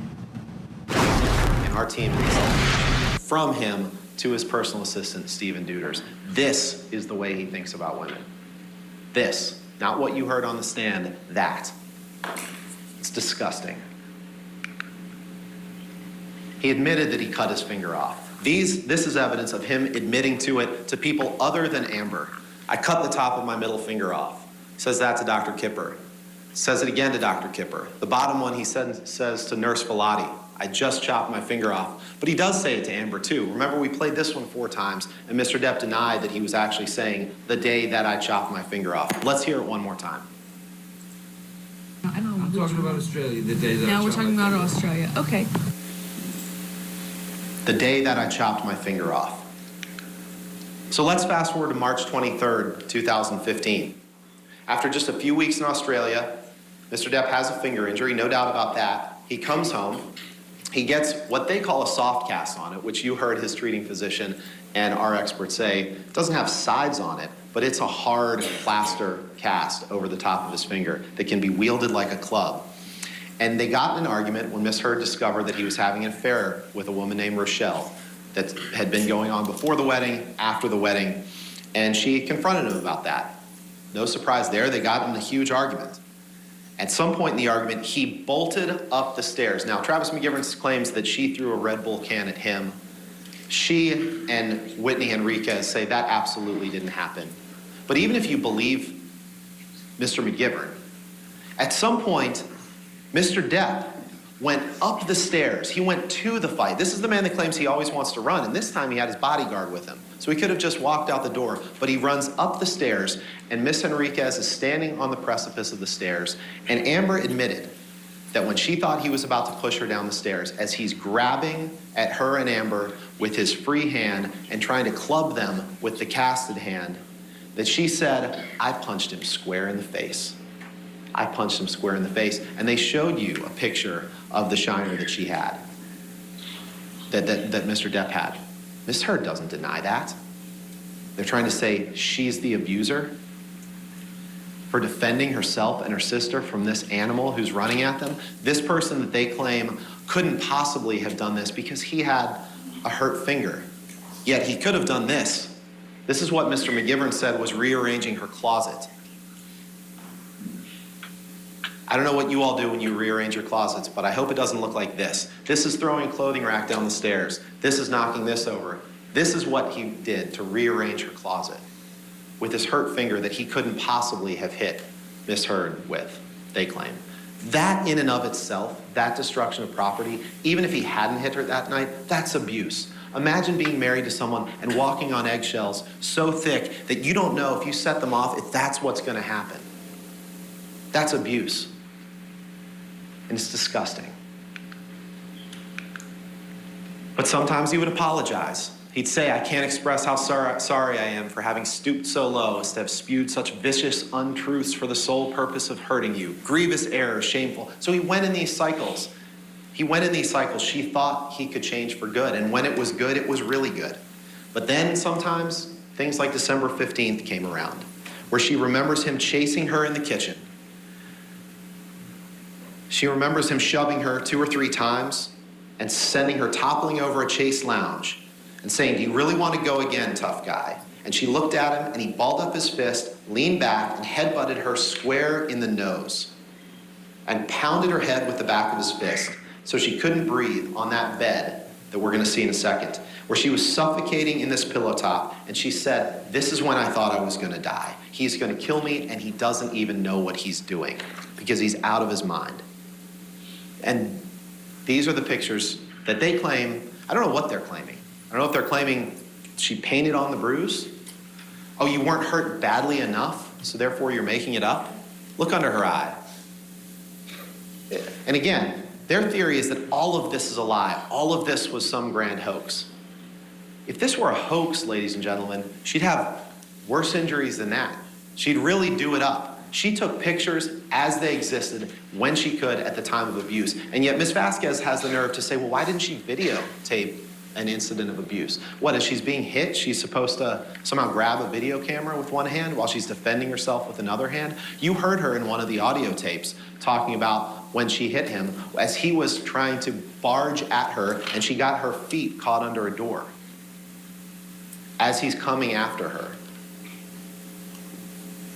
And of course, as Don Hughes testified to, victims of coercive control like this, they do try to appease their abusive partner and apologize for things that aren't their fault. So as you're coming at me, Johnny, and you push a door into me, and I have to hit you to get away, to protect myself, yeah, she did apologize for that because that's the cycle of violence. That's what victims do. Yet they continue to blame the victim.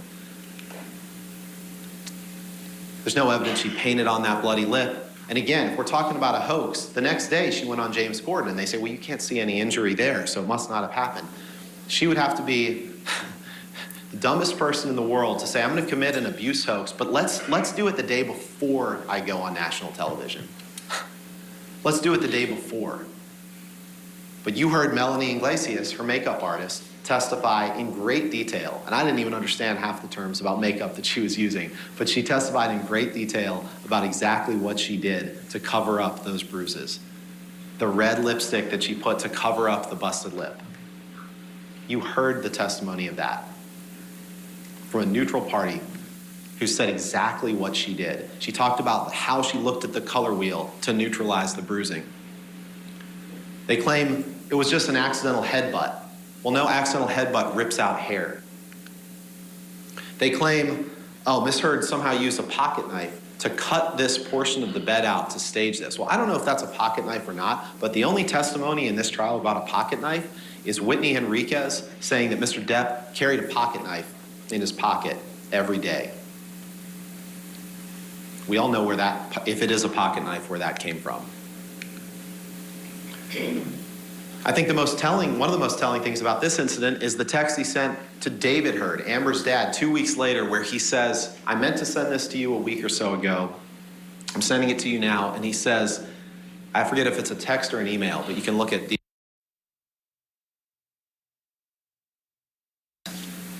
because as a result of that fight and the bruises that all of her family saw, the family refused to go to the Bahamas with them for Christmas. The family refused to go to the Bahamas for Christmas, and on that trip to the island, Mr. Depp kept passing out, and every time he passed out, he would dump a glass of wine on Amber's lap.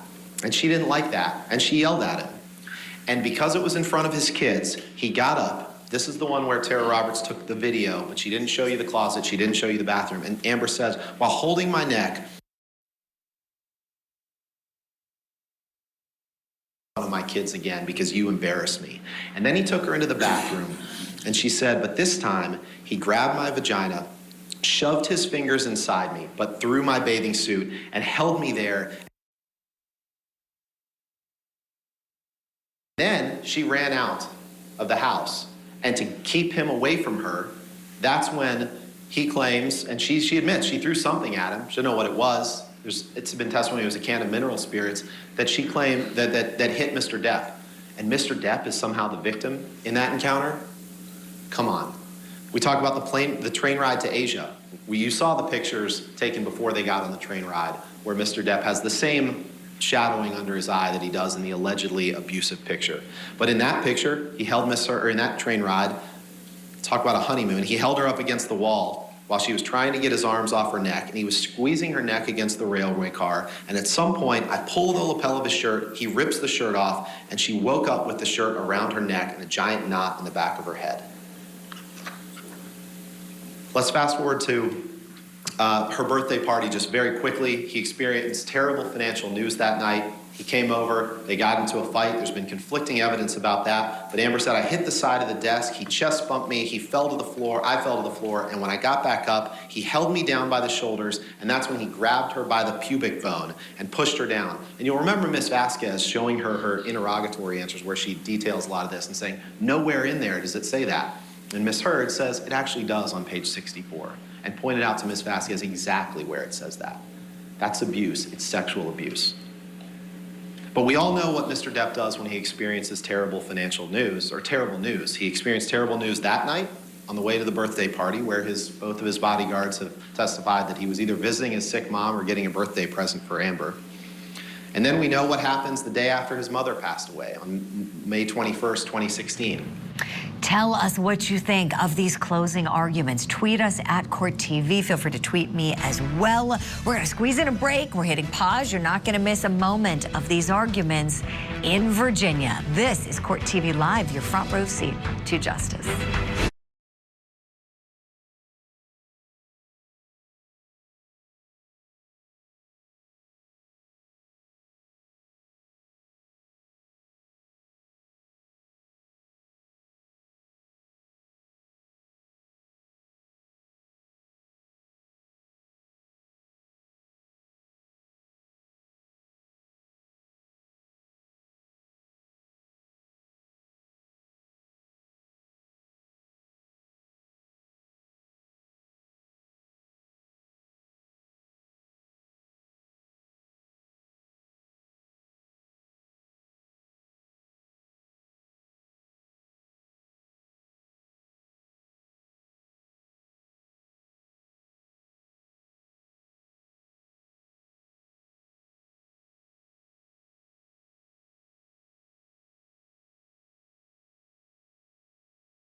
Staying with us here on Court TV Live, I'm Julie Grant. Let's go back into the courtroom together now and hear more of the final arguments from Amber Heard's team. We're going to skip over a little bit of this now, and Elaine will talk about this in the context of the counterclaim, but these are the pictures afterwards.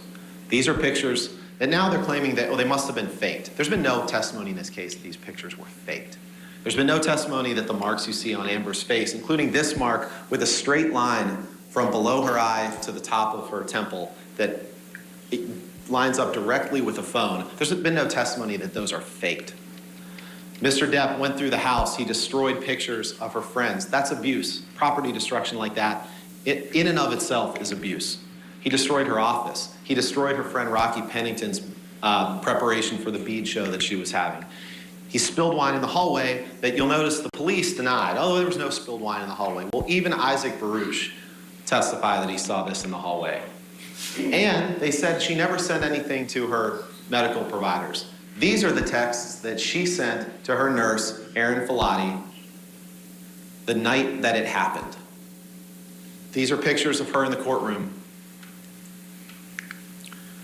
We're not going to play this right now, but you can listen to this. This is that terribly disturbing text of him in July of 2016 threatening to cut himself and telling, "You cut me or I will." You all remember playing that. It was awful. It was awful. I'm not going to play it again, but it was horrible. That in and of itself is abusive. This is the document that Mr. Depp signed, the divorce agreement, where he says, signed in agreement with his signature, neither party has made false accusations for financial gain. He said that then. He could have fought this then, but he didn't because he knew that her allegations were true. But then he continued his campaign of humiliation. He says, "I want her replaced on that WB film." Ladies and gentlemen, the facts are absolutely overwhelming of abuse. One time, that's all you have to remember. Mr. Depp simply cannot prove to you that he never once abused Amber. And if you don't know, you have to return a verdict for Ms. Heard. A ruling against Amber here sends a message that no matter what you do as an abuse victim, you always have to do more. No matter what you document, you always have to document more. No matter whom you tell, you always have to tell more people. No matter how honest you are about your own imperfections and your own shortcomings in a relationship, you need to be perfect in order for people to believe you. Don't send that message. That's what he wants you to send. So I'm going to quickly get to another point that you have to find in order to prove or in order to rule for Mr. Depp. You would have to find that Ms. Heard made the statements with actual malice. Now, what Mr. Chu didn't tell you is that you have to find this by clear and convincing evidence. So this is much higher than the greater weight of the evidence standard that applies to the other claims, the other elements of the claim. Clear and convincing evidence is evidence that creates in your minds a firm belief or conviction that Mr. Depp has proved this issue. So if you believe that Ms. Heard did not act maliciously in writing her op-ed, then you must return a verdict for Ms. Heard, even if you think that he never abused her. But I'll quickly go over the evidence of this. The op-ed, you look at the words, it clearly wasn't a hit piece. She visited her attorney, Eric George, who testified by video that his objective was to make sure that there could be no meritorious claim that could be brought about this article relating to defamation. He gave Ms. Heard advice. She affirmatively followed all of it. So you cannot find that Ms. Heard met the clear and convincing evidence standard, given the testimony of Eric George, given the testimony of Terrence Doherty from the ACLU, when Amber went out of her way to ask her lawyer if it was okay. They will say it doesn't matter if she's lying, but even if that isn't, they will say that that doesn't matter if she's lying, but even that isn't true. Because again, keep in mind that if Ms. Heard wanted to be malicious toward Mr. Depp, the article would be very different. And I think it's interesting here, we'll talk about Mr. Waldman in a second, but that Amber utilized her attorney, Eric George, to make sure that she was following the law.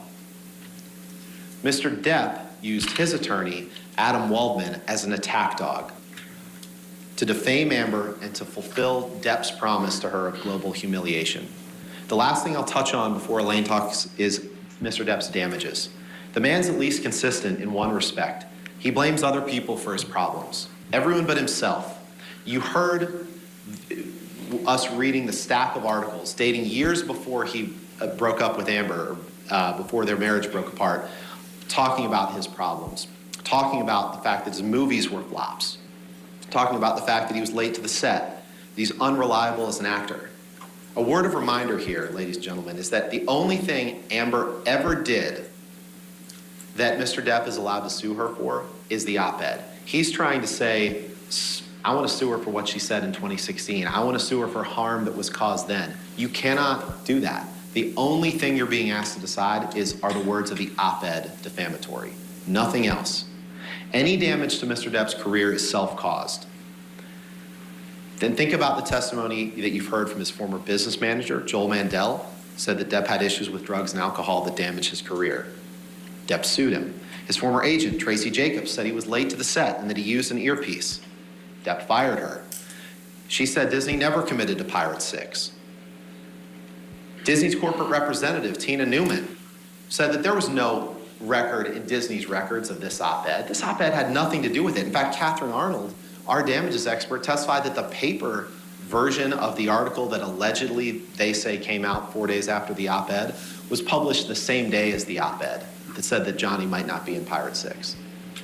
The same day, the paper article. All right, we're going to hit the pause button right there. I want to bring in my guest before we have to let her go at the top of the hour. With me in the studio, former Assistant State Attorney and Criminal Defense Attorney Sue Ann Robinson.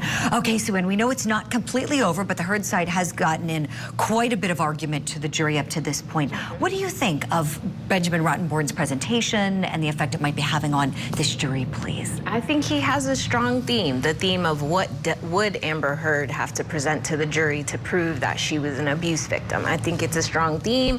I don't think it's going to overcome the kind of evidence that the jury saw during the whole trial, but it is a very strong theme. So that's effective. I think they're going to run into some problems because they're going to have to clean up a lot of stuff. So it's good for him to get out all what he feels to be the good facts and have the jury kind of looking at his closing in the lens of, hey, what more could she do? She's got pictures, she's got evidence, she's got testimony. What more could she have done? So, you know, it's going to be, as we say, up to the jury. Right. Sue Ann Robinson, so great having you on the show today. Thank you for all of that. We'll look forward to having you back very soon. And we'll look forward to having you back at home in just a couple of minutes. Don't go anywhere. More Court TV Live and the closing arguments in Johnny Depp versus Amber Heard.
the free app now.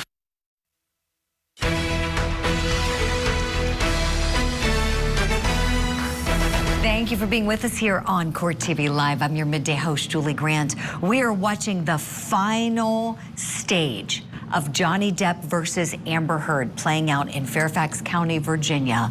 Both sides get to make their closing arguments to the jury. The judge has allotted them each 2 hours, and they're both choosing to split up the time between multiple attorneys. And right now, if you're just joining us, we thank you for that. And we're seeing Amber Heard's counsel, Benjamin Rottenborn, deliver the first half of the arguments. We're going to go back in now exactly where we left off.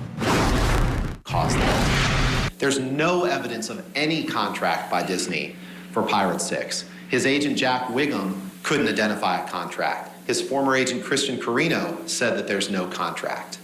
He didn't lose anything as a result of this op-ed. Anything he's lost is the result of his own choices. You also heard him lie to you. You heard him tell you that this was his first chance to tell his story. But let's break it down, because that's not true.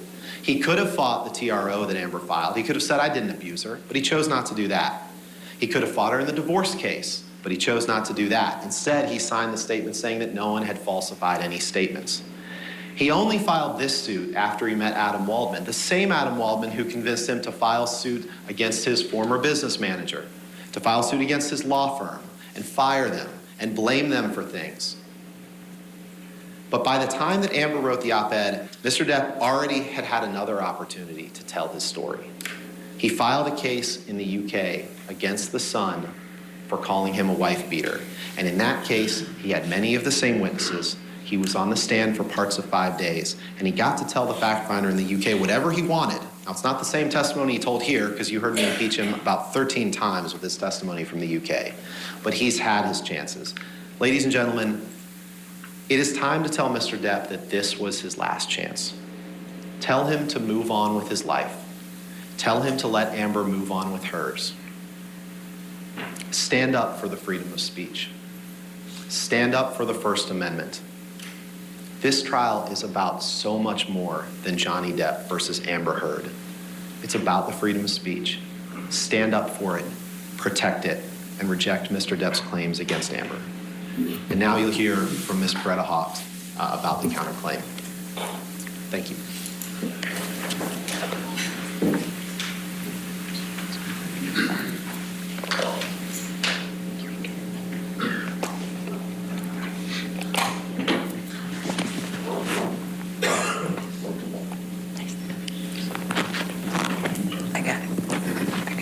Yep. I'm good. Good. I get to say good afternoon.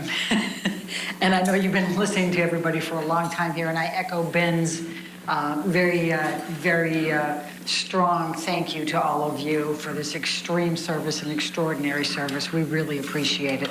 I'm going to go really fast and try to go as quick as I can so that you can get a break from us and go make your decision. I know you're probably itching to do it at this point.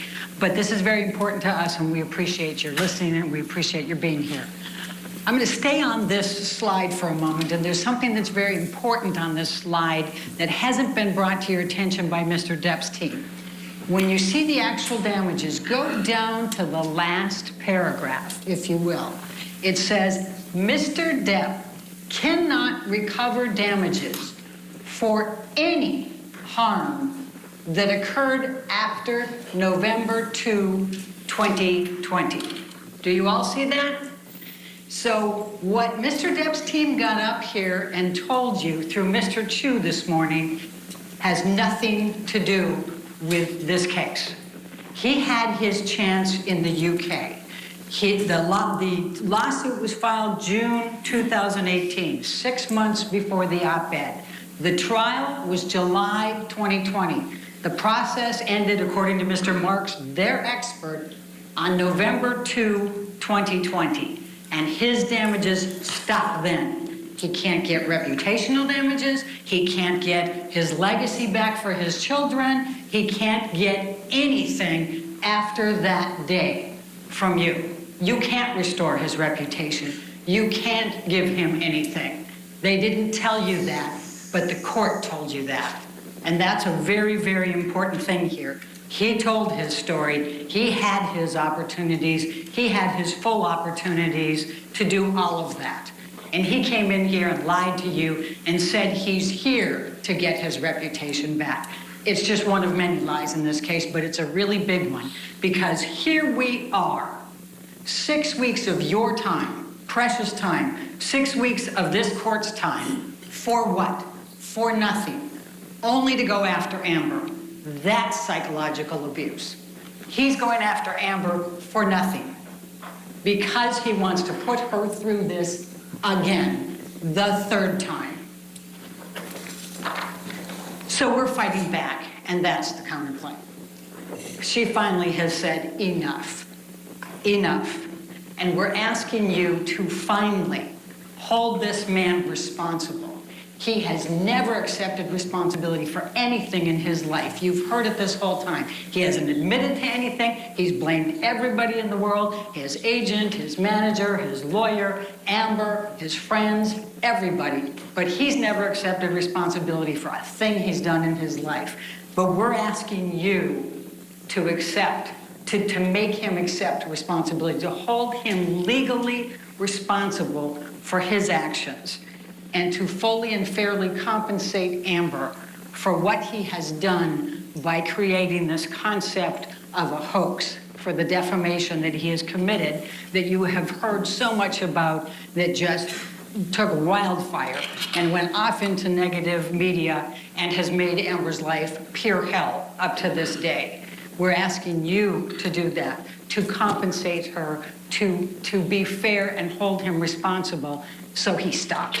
We don't want another lawsuit. We don't want anything else. We want to leave Amber alone and let her get on with her life and raise her child. So let's talk about the counterclaim for a moment. These are Adam Waldman's statements. You've heard Mr. Depp say, well, why aren't you suing Mr. Waldman? Isn't that typical of Mr. Depp? He doesn't take responsibility for anything, so now he's going to blame his lawyer. But the evidence is very clear on all three statements, and we'll show them to you in a minute, that he says Adam Waldman, Mr. Depp's attorney, says these things.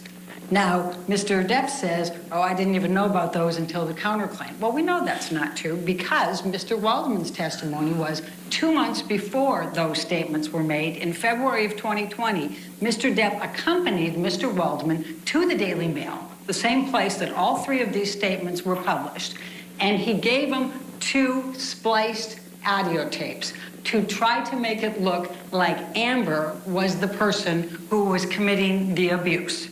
He went with him. He knew that Mr. Waldman was doing this. He knew that Mr. Waldman was launching a campaign against Amber to try to discredit her. And the timing of this, we're talking, the statements now are April and June of 2020. The trial is July of 2020. So they're launching an attack to try to discredit Amber before the trial in the UK. That's what happened here. And that is Mr. Waldman, but it's Mr. Depp. The judge gave you 3 different instructions, and you'll all have them. He's acting as his attorney. He has the authority. So Mr. Depp is standing in the shoes of Mr. Waldman. Mr. Waldman is standing in the shoes of Mr. Depp. Michelle, can you please bring up the first statement?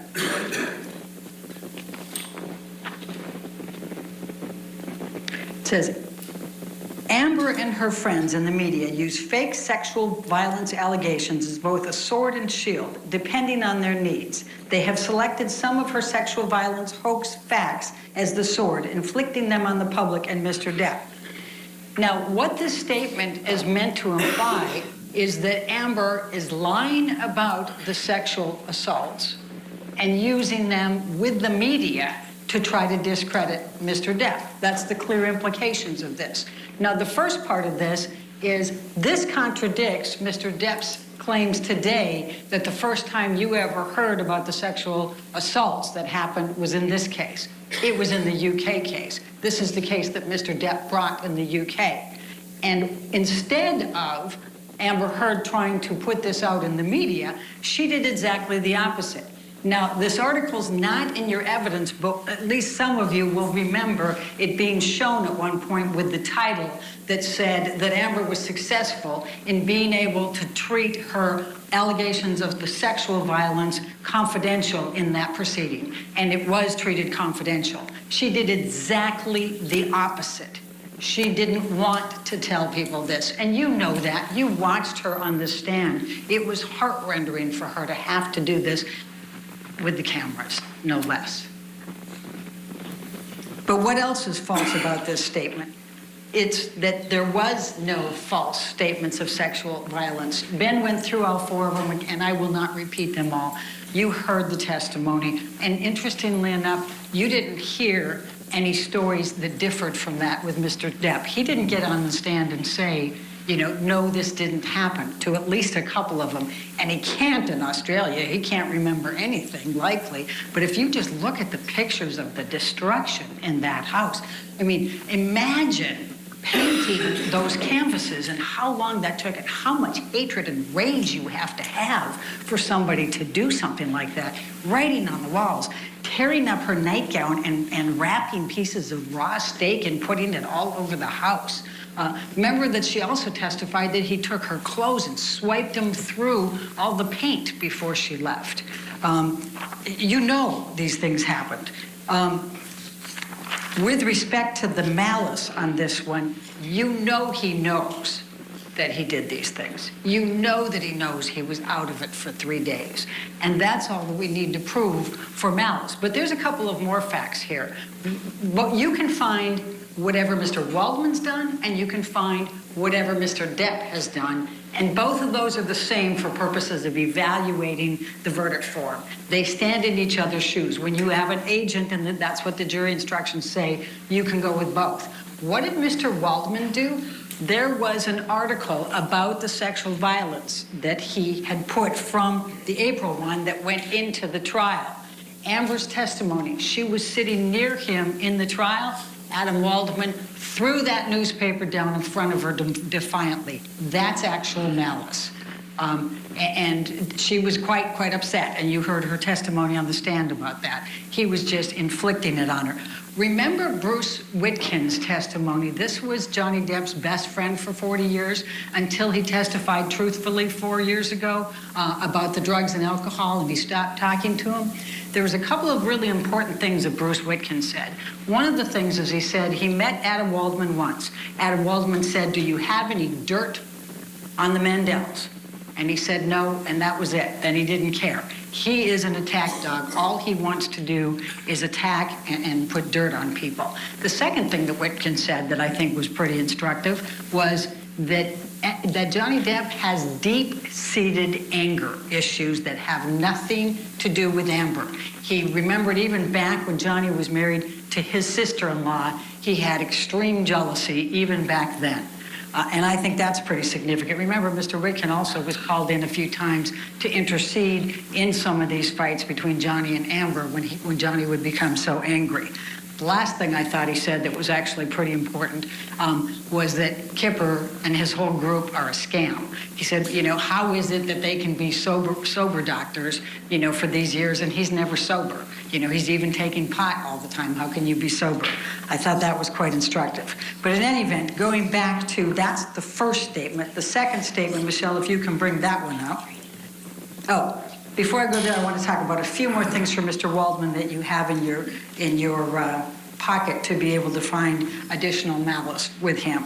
Remember, he's the one that after the UK trial went to the LAPD with a notebook full of things and tried to get perjury charges against Amber. The LAPD said, we don't investigate those things. But he then went to a German newspaper and said, Amber is being investigated by the NYPD or the LAPD for perjury. Do you remember that? That's malice. That's showing his intent to do harm to Amber. He also admitted that he speaks to that umbrella guy, and you'll see that one text in there from the person from TMZ. That umbrella guy is the big lead of Johnny Depp's, you know, positive social media that is putting all the negative out on Amber Heard. And he also... All right, we're going to hit the pause button right here, but Elaine Bredehoff really coming to life here with these final arguments for the jury. We're going to hit pause. We'll get you back into the courtroom after this.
Welcome back to Court TV Live. I'm Julie Grant. Before we go back into the courtroom and hear more from Amber Heard's counsel, Elaine Bredehoff, in closing arguments, I want to bring in my guest. He's been analyzing it all from afar.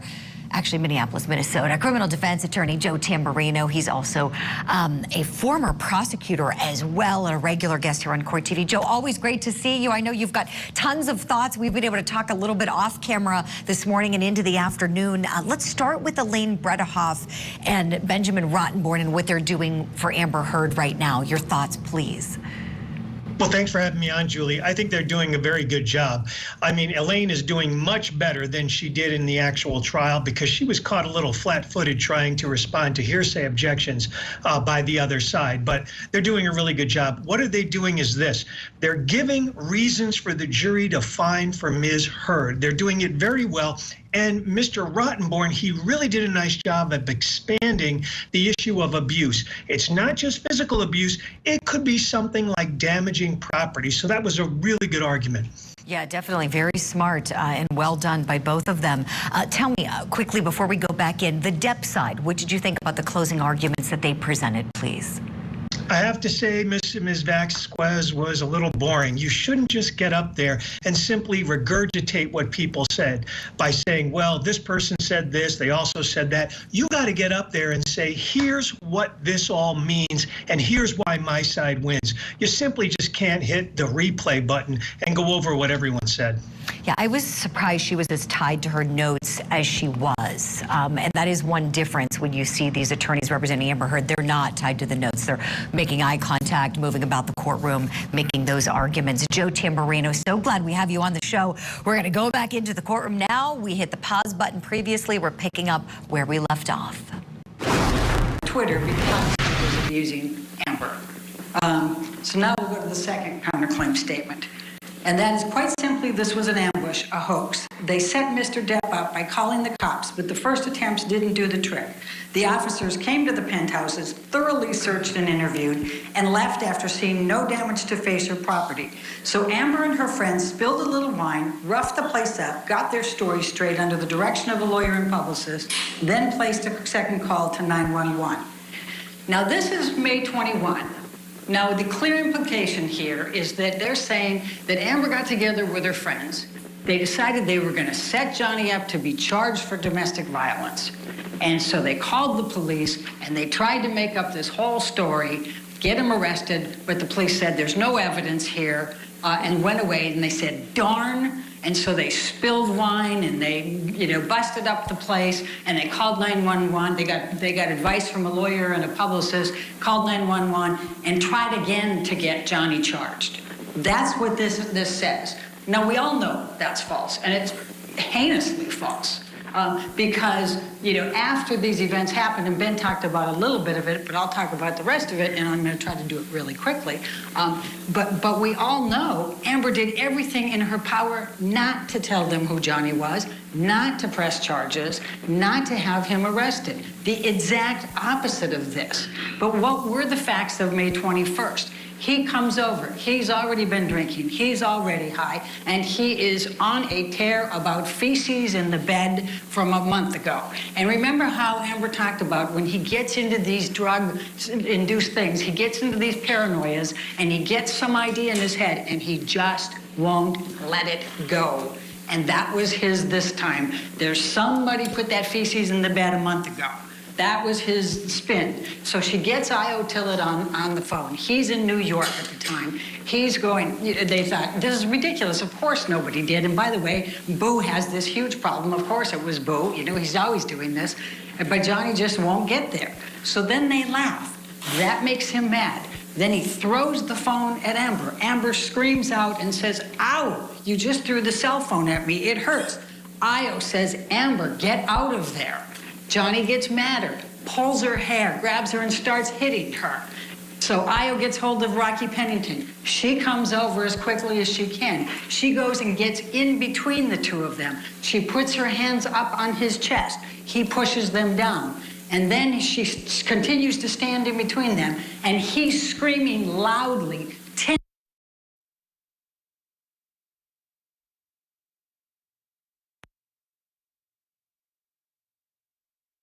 his bodyguards hear this, they come in, they break it up. That's how that happens. But the next part of this, remember Josh Drew, and I think Elizabeth Mars was amazing in this one. Remember their testimony? After that, he goes and he has to, he always leaves a path of destruction as he's leaving. So he, bashes up things, and you saw Ben's pictures here on the picture frames, knocks things over as he's going, goes down the hallway, he's splashing the wine. He gets his bodyguards to let him into penthouse 5. That's where Josh and Elizabeth are trying to help with Rocky's bead thing for the next day. And he comes in, storming in, and he says, get your bitch out of here. And he's got the big magnum, and he's mad. And Elizabeth is just terrified. She barely knows Johnny. She's met him 4 times, and she goes ripping out of there as fast as she can. And Josh gets out of there too. Then what does he do?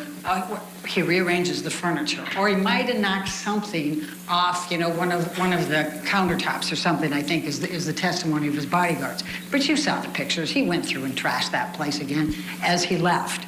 Now, the next part of this is the police coming. Io calls the police. He's in New York. He calls the New York Police 911. He's afraid they're not going to get there fast enough. He still remembers December 15 because he came in afterwards and saw all of the injuries on Amber and all the evidence. And he's terrified that Amber's still in there, the police haven't come, and that Johnny's going to kill her. So he calls a friend in LA and says, please call 911. We got to get somebody there fast. So she calls 911. So we have two calls, and you'll see the call summary. And the call summary shows those two calls really close in proximity here. So it's not them, we didn't get the first police officer, so we'll rough up the place and make a second one. You'll see that they're like 8 minutes apart up there. But it took 2 hours to dispatch the two different ones, and Amber never even had any idea that the second one was coming. The first one's come. And, we've talked about it. We've shown you the pictures. The police officers admitted that those pictures could very much have been what was there that night. Remember, Officer Haddon, it was his first week on the job. Officer Science was three years on the job at that point. They say, they told Josh that if she will press charges, if she'll give a name, we can file a report and make an arrest. She wouldn't do it. You did hear from Detective Sandanaga. That's the domestic violence.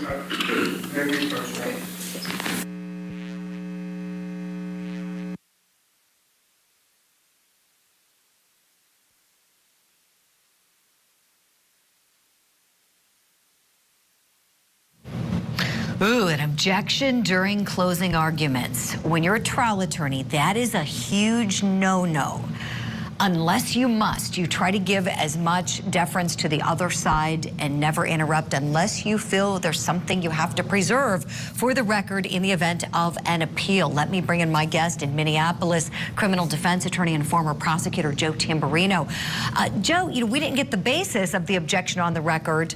Oh, now I see Elaine Bredehoft back. I'll hold my question. She'll give a name, we'll make an arrest. He definitely said that.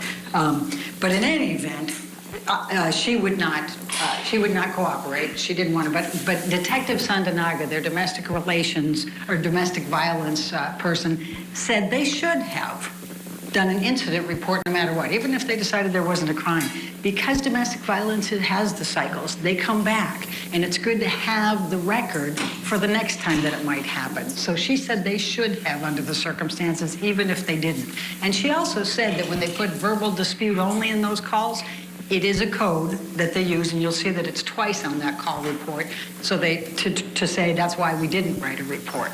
But in any event, whether the police officers, forgot about it 2 months later when they were first asked about it, whether they just decided she's never going to press charges, and you'll see on the call report they're insisting that to the second set, it doesn't make any difference. The point is, this is still false. This statement is still false because Amber did everything but try to press charges against Johnny Depp.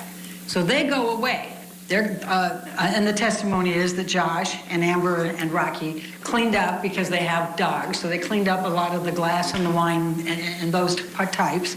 They had no idea the second police officers were coming by, and they certainly didn't call them, and they certainly didn't talk. They never talked to a publicist. She did talk to a lawyer who gave her advice, and that's why she wouldn't tell them, anything. She said, I'm not going to cooperate at all.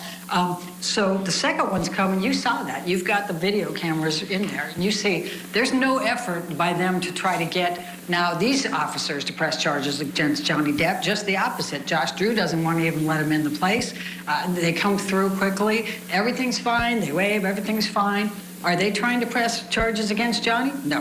They're not trying to do anything. They're trying to get him out of there, which makes this statement 100% false. Was it made with malice? Absolutely. There's nobody that thinks that Amber tried to press charges that night. Johnny knew that. But the other thing that's very helpful and what you should look at is Defendants Exhibits 772 and 773. Because once again, the next day, Johnny apologizes to Amber. He says in two different text messages, that's 772 and 773, he says, my profound apologies in one of them, and my apologies are eternal in the other one. What is he apologizing for the next day on May 22nd if he didn't know that he did all of those things? And by the way, remember Isaac Baruch even remembers the wine in the hallway. None of the police officers remember the wine. And that's because they're busy and they got a zillion other things going, and they didn't remember this call 2 months later when they were asked about it. So that's the next one. So clearly that's 100% false. Clearly they knew it. Clearly there's malice in making that statement. They're trying to suggest that she's manufacturing evidence with her friends to try to frame Mr. Depp. Nothing could be further from the truth on that one. And she did not want those police officers to press charges. Now let's go to the third one. Oh, and let's talk about the makeup just for a moment while we're going to the third one. This makeup thing, fresh-faced, natural. These were... All right, so hitting pause, obviously, so you won't miss a moment of these arguments. Back to that objection, as you saw, counsel was able to continue saying what she was going to say. So obviously that ruling went in her favor, even though we couldn't hear it at sidebar. We'll be right back with more Court TV Live after this.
that works for you.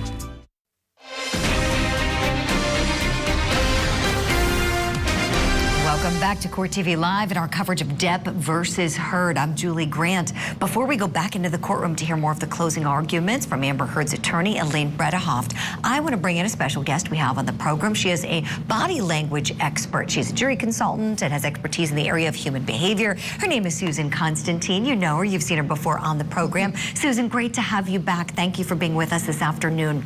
Tell me, as you've been watching Johnny Depp and Amber Heard sitting at the respective counsel tables, what have you picked up on in terms of what their body is saying in court? Well, one of the things that I noticed the first thing this morning was that when Amber walked in with her attorneys, it was like the game on stance. You know, she walked in with a high level of confidence, and you could see she was ready. Her head was up, her chin was up, she was ready, she was prepared. On the other hand, when I'm looking at Johnny Depp is listening more now. Of course, he's lifting his head up and he's watching. There's moments of where I've seen him, you know, rolling his or adjusting their ring finger. That's a form of just kind of transferring distress or stress over to an object.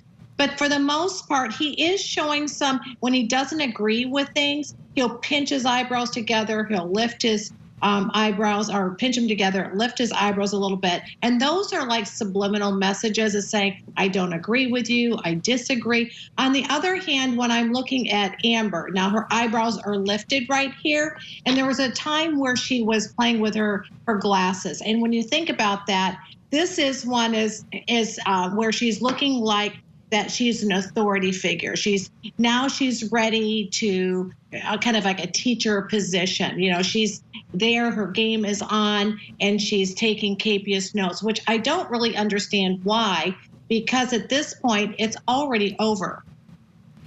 Right. I wonder if that could be something attorneys kind of instruct them to do if you're nervous and just want to write down your thoughts. You know, I know as counsel that's a little bit of a trick if you have somebody that's a bit nervous and you know they're going to be. So I'm guessing, because that's a good point you made, the evidence is in. It's not like she's going to take notes on the evidence the Depp team's introducing to pass along to her attorneys later. Susan, I have more questions for you. Thank you for being on the show. We're going to go back into the courtroom now, exactly where we left off. So I didn't say that any of the witnesses admitted that Adam Walton planted that. I'm saying he planted it. That's me arguing the planting. And that's because it's all the same thing. She wasn't wearing any makeup. She was natural. She wasn't wearing a stitch of makeup. Every one of them says it. It's the exact same thing. Well, why would you say that? She's an actor. She's not going to go outside her house, you know, without putting makeup on. And if she has bruises, why on earth, when she's been covering them up for 4 years, why on earth would she not put makeup on so that she would cover those up? Why on earth would she not want to cover up those bruises? It makes no sense. But you know what? You guys saw her here. You guys saw it. You saw Amber on the stand. There were days where she didn't wear eye makeup. A lot of people think that she's not wearing makeup when she doesn't have mascara and eyeliner on. She has different looks, and some of them are with eye makeup and some of them are without. And people misunderstand, especially people that aren't that good at makeup, and a lot of men, frankly, go, oh, then she probably doesn't have makeup. And that's where that mistake happens. But you heard her testimony, and you heard her makeup artist testimony saying she doesn't go out of her room without concealer and foundation. She knows how to put these things in. And you saw Defendant's Exhibit 155, and you'll have the actual thing in there.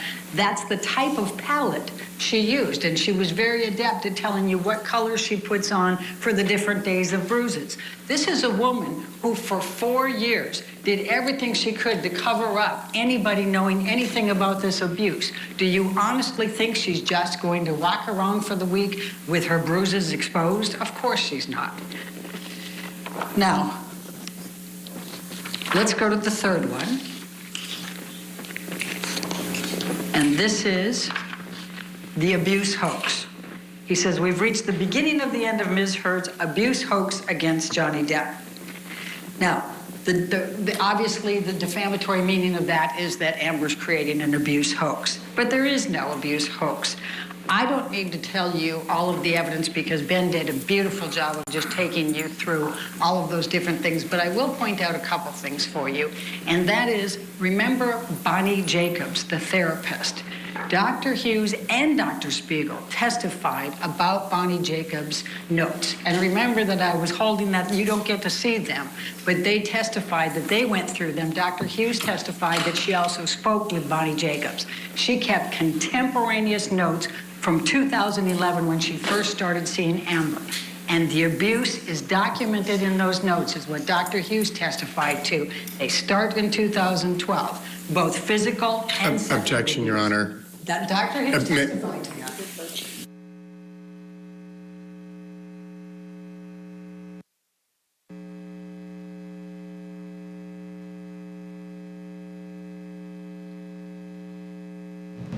I don't know what's objectionable, if I could get the word out about that. This is argument. Joe Tamburino standing by in Minneapolis. Second time we've seen this. Your thoughts, please. Yes, I think what he's objecting is facts not in evidence, which is basically a weak objection. Here's why. It's up to the jury to determine facts, and what these attorneys say in closing arguments are not facts. They're just arguments. So you're quite right. Basically, I think he's trying to interrupt the flow of this attorney arguing, and I think she's doing a good job. I think so too, Joe. This is the best, as you pointed out earlier, the best I've seen Elaine Bredehoff. She's really coming to life. She did the other day, came to life and was far better at the objection responses. It came a little late in the trial, but still, this is going to be the last thing the jury is going to hear. Yes, there is time allotted, depending on how much time is left. The judge gave them 2 hours each to do their closing arguments, so if time permits, the Depp side can do rebuttal and the Heard side can do rebuttal, but we shall see. They're up at the bench right now. Joe, tell me, at this point in the game, do you think the jurors have already made up their minds? You know, we always think that, well, by this end, of course, they've made up their minds. That's some basically myth that we have in society, but I don't think so. I think they really want to hear all the evidence and then hear how to use that evidence. And I think the Heard side is really giving this jury a path as to how to use the evidence. I mean, think of some of the catchphrases: the abuse hoax, property of destruction is abuse, one eye. I mean, they're really giving the jury something to think about. Joe Tamburino, thank you much. Elaine Bredehoff returning there to the podium, and what we're going to do is pause the video, squeeze in a break as it is that time. We'll be right back with more Court TV Live and more of Depp versus Heard after this.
1528.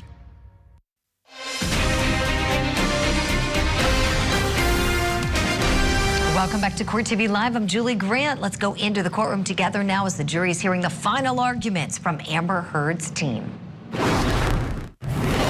Dr. Hughes specifically characterized Dr. Bonnie Jacobs' notes as reflecting both contemporaneous physical abuse and sexual abuse throughout that time period. Dr. Spiegel confirmed that later and said the same. When I asked Dr. Curry if she had reviewed those notes, she said yes, but she had no comment and she didn't Your Honor, deny objection. that was in there.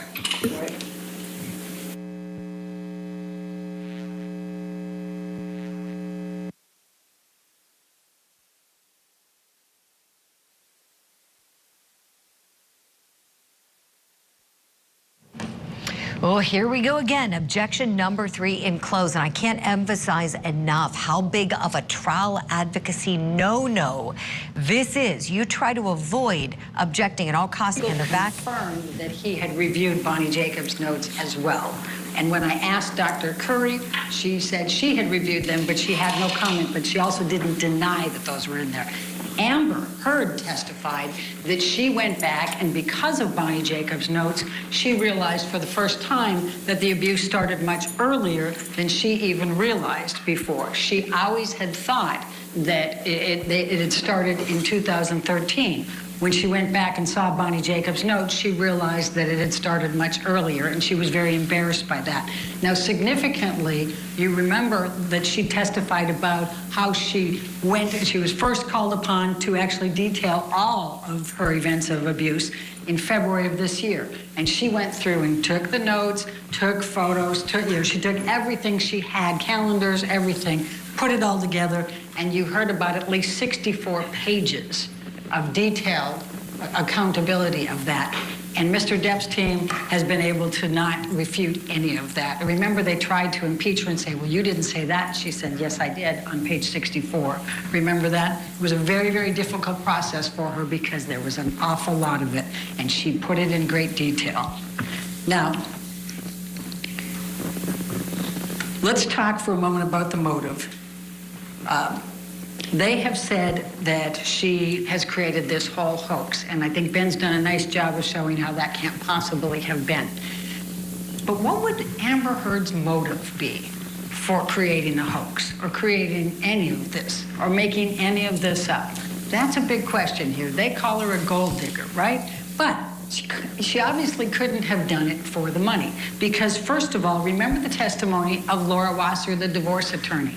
She said that California is a no-fault state and community property. So Amber doesn't have to have an abuse. She could have divorced him for irreconcilable differences, for abandonment, for adultery, for anything. She doesn't need an excuse. And she gets 50% of whatever he earns during the time of the marriage, unless they had a prenup or a postnup. The testimony from Michelle Mulrooney was that Amber completely cooperated with the prenup and the postnup, but it was Johnny Depp who, and you've already heard from Ben, called her up and fired her. He didn't want a postnup or a prenup. So she's entitled to 50% of everything he earns during that time. Now, we have Plaintiff's Exhibit 936 in evidence. And look at page 69. It says how much he made in 2015. It was $43 million. Remember Mr. Spindler, Depp's expert, who said that he made $22 million in 2016. So you got $65 million. Amber was entitled to 31.5 at least. That doesn't include all the back ends from, for example, Pirates 5. She was entitled to that money. So she didn't need to say anything. She could have just said, I don't like you anymore. I don't like the color of your hair. I'm going to divorce you. Your Honor, we're going to object again.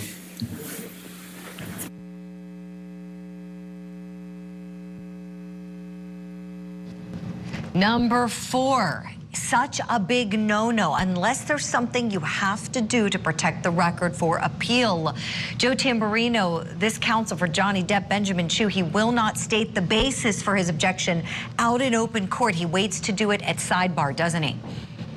Yes, because he doesn't know what the objection is. He's trying to break her flow. You always have to have what you're going to say in the objection. You have to say objection, hearsay, objection, repetitive, objection, beyond scope, objection, irrelevant. When you just say objection, that means you really don't know why you're objecting except to break the flow of the other side. Bingo, my friend. I knew you would pick up on that. This is clearly evident because Elaine Bredehoff is coming to life right now. This is kind of a moment she's having in the trial. And believe me, you know, Joe, we call balls and strikes here. And I have been very critical of her. And our viewers who watched the trial know that I have when she hasn't been able to properly formulate questions or respond to objections. But she definitely cracked open the rules of evidence and was ready to rock and roll with this argument today, wasn't she? Yes, very much so. And I like the way the whole Heard defense has been doing this whole closing argument. They started by wrapping everything around the First Amendment. That's a great way to start. Why? Because everybody knows in our Constitution, the U.S. Constitution, that the First Amendment means a lot. It's a right to free speech. That's why you and I are on TV right now. That's why there are newspapers. That's why there's the internet. And the way they started out by saying this is really a First Amendment issue, I thought it was great. Yeah, absolutely. Same. I'm with you there. And I believe we have Susan Constantine standing by as well. Still, she's a body language expert. Susan, looking at the screen right now as we all see it, what are you seeing, please?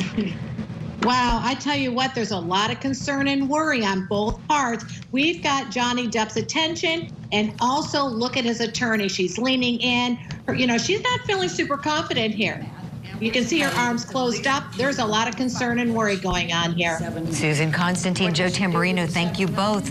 She gives it to charity, or she intends to give it to charity. Now, they make much ado about the pledge versus donation, but both the corporate designees for ACLU and for Children's Hospital said donation and pledge are interchangeable. These are pledges. The ACLU corporate designee said you typically do pledges because of the tax benefits, and that's what she said. She pledged it over a period of time because of the tax implications to it and because she was getting paid over the time. Now, she started to make these donations, and you'll see that the first one was on behalf of Mr. Depp's business manager, Mr. White, actually sent the letters with the $100,000 for each of those. That was the initial ones.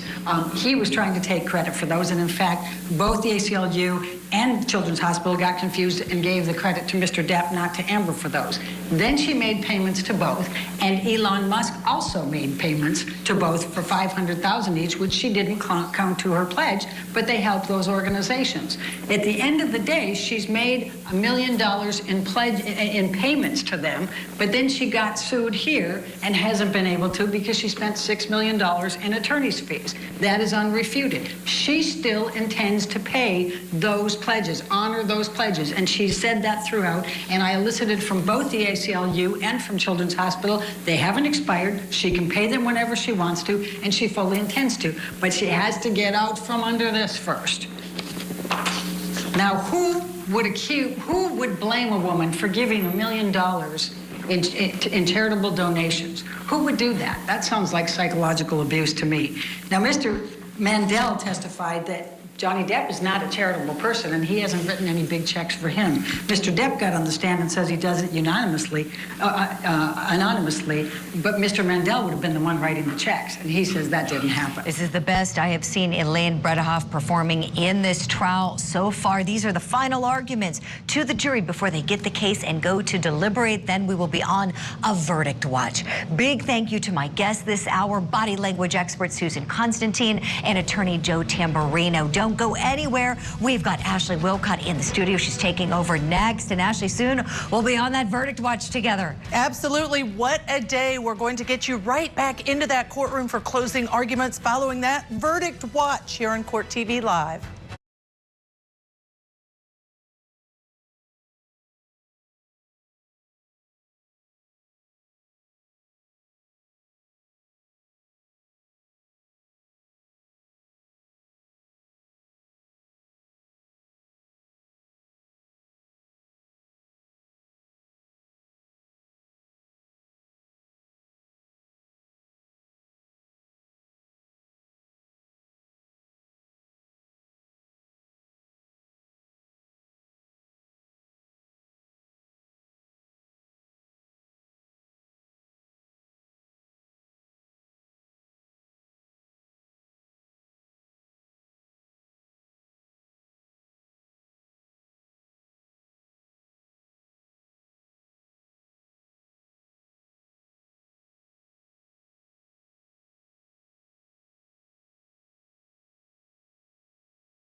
at prettylitter.com.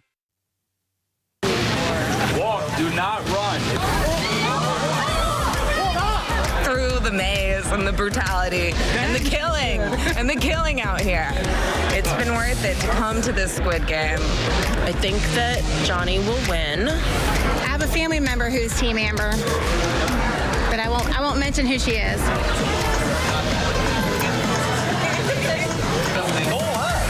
When you cut in line, I didn't say a word. I have offered, and she accepted, $4,000 and a wristband of my own to relinquish her place in spot. Hi, good morning. Good morning.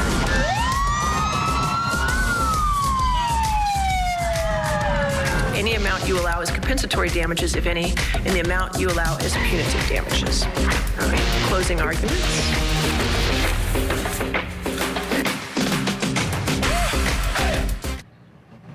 Will a circus come to a close today? Closing arguments in the Depp defamation trial are underway now. People were fighting for spots in line to see Johnny Depp and Amber Heard make their final pleas to the jury. Which team is making the most convincing argument? Our legal experts are standing by to discuss all that up next.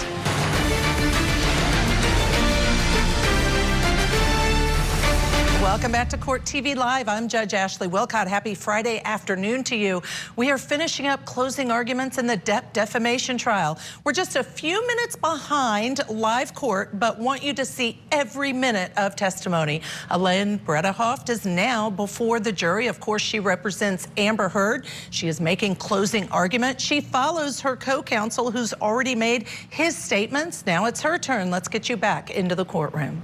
Now let's go to damages because I promised you I was going to go pretty fast here.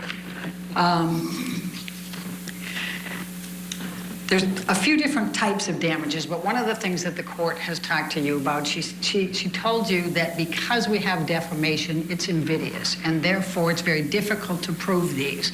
And so these damages to business reputation, inconvenience, embarrassment are presumed. You don't have to prove those damages. And one great example of that is the testimony from Mr. Hamada at Warner Brothers. He didn't want to have to get in the middle of all of this with Aquaman 2. They haven't even released it. So he didn't read anything in preparation for his deposition. He didn't talk to anybody before his deposition. He said that he tried to do technicals and say, no, we never terminated her contract, but oh yeah, we did tell her we were probably not going to renew her option.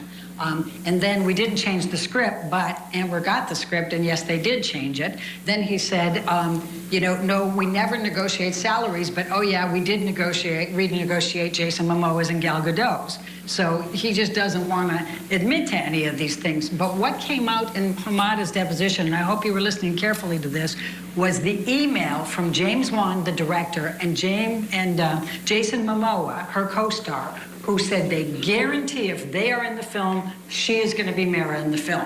Why would they do that unless they thought Warner Brothers was being unfair to her? And why did she get almost knocked out of it? Because of the defamatory statements. When they came out, they took on a life of their own. Ron Schnell, the young Sheldon, I call him, or the Doogie Howser, our expert on IT, took you through and tracked how they tracked the defamatory statements, the language from the defamatory statements, how that went through the social media and the negative social media. And it kept going and kept going. And he tracked all the way until a few months ago over 2.36 million negative tweets, negative Instagrams, negative social media's comments about Amber that relate specifically to the information that was in those 3 defamatory statements. It took on a life of its own. They started to get Amber fired from Aquaman 2. They have continued to this day. They have followed her everywhere. Everybody has stopped wanting her. L'Oreal won't use her, even though they've kept her on from that time. She lost 3 different opportunities that were being discussed with her. The most significant part of that, though, is that Aquaman was the biggest blockbuster ever for DC Films. It was the biggest. It was over $1 billion. This was her opportunity for her star. Even the experts from Mr. Depp admitted this was her blockbuster. This was her mega. But what happened instead? as she's going through, as it's coming out, and in that 16 months they were going, well, nothing happened. Yeah, lots happened. She had 3 different films she was discussing. She got the L'Oreal contract. She got The Stand. All of those things were happening because of Aquaman. And then everything shut down. She wasn't allowed to do publicity for The Stand. She wasn't allowed to, she hasn't been allowed to do anything for L'Oreal. She got shut down from her charitable organizations. She ended up not getting the Amazon movie. And then they gave her a hard time about Aquaman 2. And instead of the career trajectory of the other comparators, who all went way up, and by the way, all the experts admit that career trajectory went well for all the rest of them, and she's the only one that didn't have it. And the reason is because of the defamatory statements. So you have some very good information to help you on ascertaining those damages. Now, Jessica Kovacevic, and I don't know if you remember her, but she was her agent. She said, everybody just stop talking. The producers don't want her, the directors don't want her, nobody wants her. We just can't get the traction, and we should have been able to get the traction, and they say it's because of those statements. So Catherine Arnold gave you some good estimates on this, and she gave you a very good basis for it. And she didn't use Jason Momoa's or Gal Gadot's or the others. She used Amber's, but used those comparators to show that they got big movies, that they got commercial opportunities, that they got these TV opportunities. But she used the base that Amber had. So she used the $4 million from the Aquaman, that would be 3. She used the Stands, how much they got paid per movie. And what she estimated on those, and she went through those details, is that if you took that for the last 2 years and projected into the next 3 to 4, that it's between $47 and $50 million that she could have had, instead of her star being completely extinguished. And that's what's happened to her. The emotional distress damages are even more extreme here. And that is, Don Hughes testified extensively about the PTSD and what she goes through. And every time she's called a liar, every time these hoax things come up, everything, it causes her to relive all of it. She talks about the panic attacks, the nervousness, the intrusive thoughts, the nightmares, all of the sweats, the anxiety that goes through all of this. It's significant, but probably the most compelling testimony that you could ever hear was from Amber yesterday, and when she took the stand before. It has destroyed her life. This has consumed her. She's getting death threats. Her daughter, they're threatening to put her daughter in a microwave, for God's sakes. She can't get away from this. It's everywhere. This media, the social media that has just taken off, has just consumed her life. As she said, I'm a human being. No human being should be put through this. Now, Johnny Depp sued for $100 million, or for $50 million. And we sent a message back saying, fine, then we're going to sue for $100 million, because look at what you've done to her. We're not asking you to give $100 million. We're asking you to just look at the damages in this case and just be fair and reasonable in whatever you determine by following the evidence and the instructions.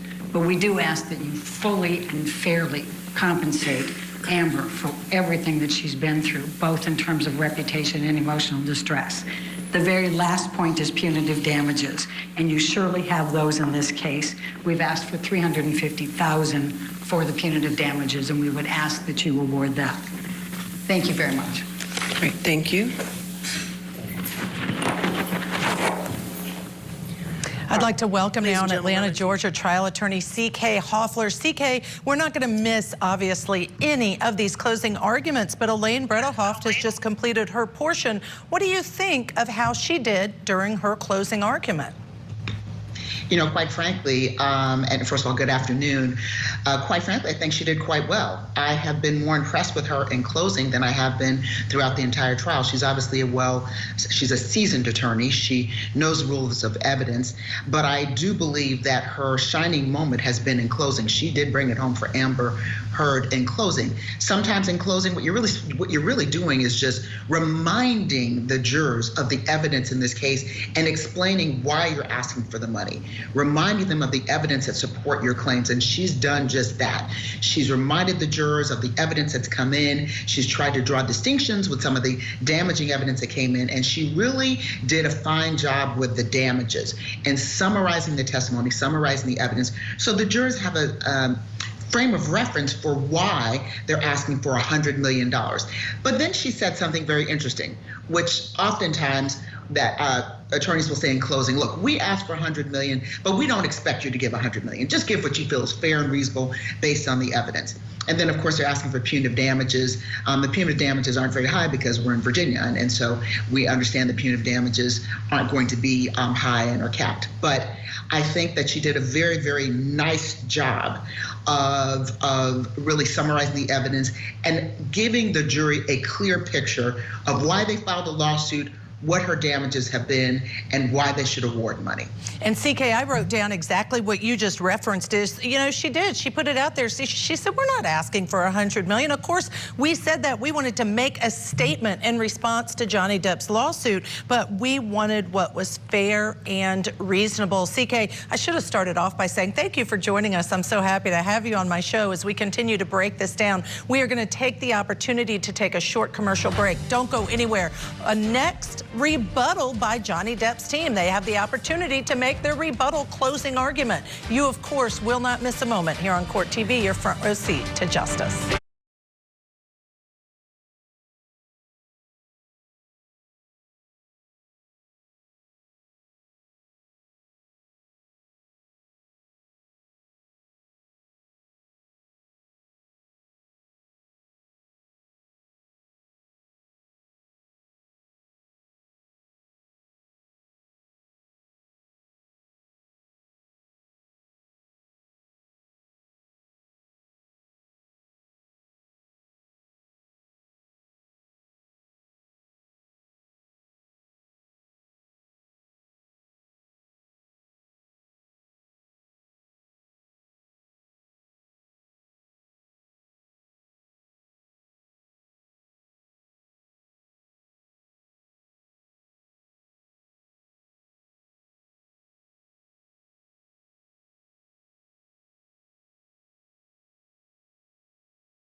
Call or visit us online.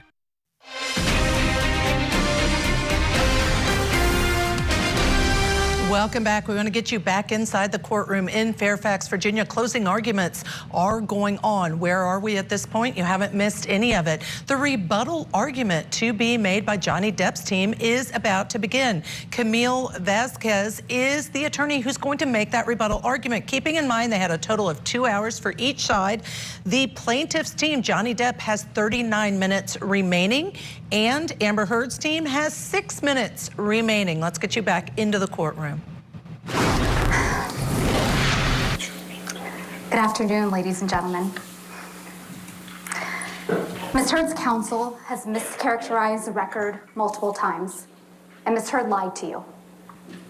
They've mischaracterized the testimony of police officer Sines and Haddon, who explicitly testified that they saw no signs of injury and no property damage. They mischaracterized the testimony of Walter Hamada, who testified clearly that there was no impact on Ms. Heard's career at Aquaman 2 from anything said by Adam Waldman or Johnny Depp. And Ms. Heard's casting was delayed because of creative issues. They've mischaracterized the testimony of Detective Sadaga. They mischaracterized the testimony of Ronald Schell. You've been here. You've listened to the testimony.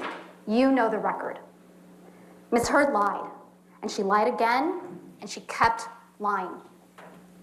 She lied 6 years ago on May 27th, 2016, when she walked into court in Los Angeles to publicly accuse Mr. Depp of abuse for the first time. She lied again when she told the world over and over again that she donated all of the $7 million divorce settlement to charity. You heard the evidence about what she donated, and you watched her. You watched her try to save her lie about that broken promise with more lies on this stand in this courtroom. She lied again when she told the world in her op-ed on December 18th, 2018, that she was a public figure representing domestic abuse, painting herself as a representative of abuse survivors everywhere, and painting Mr. Depp as a representative of perpetrators. She's come too far. She can't back down.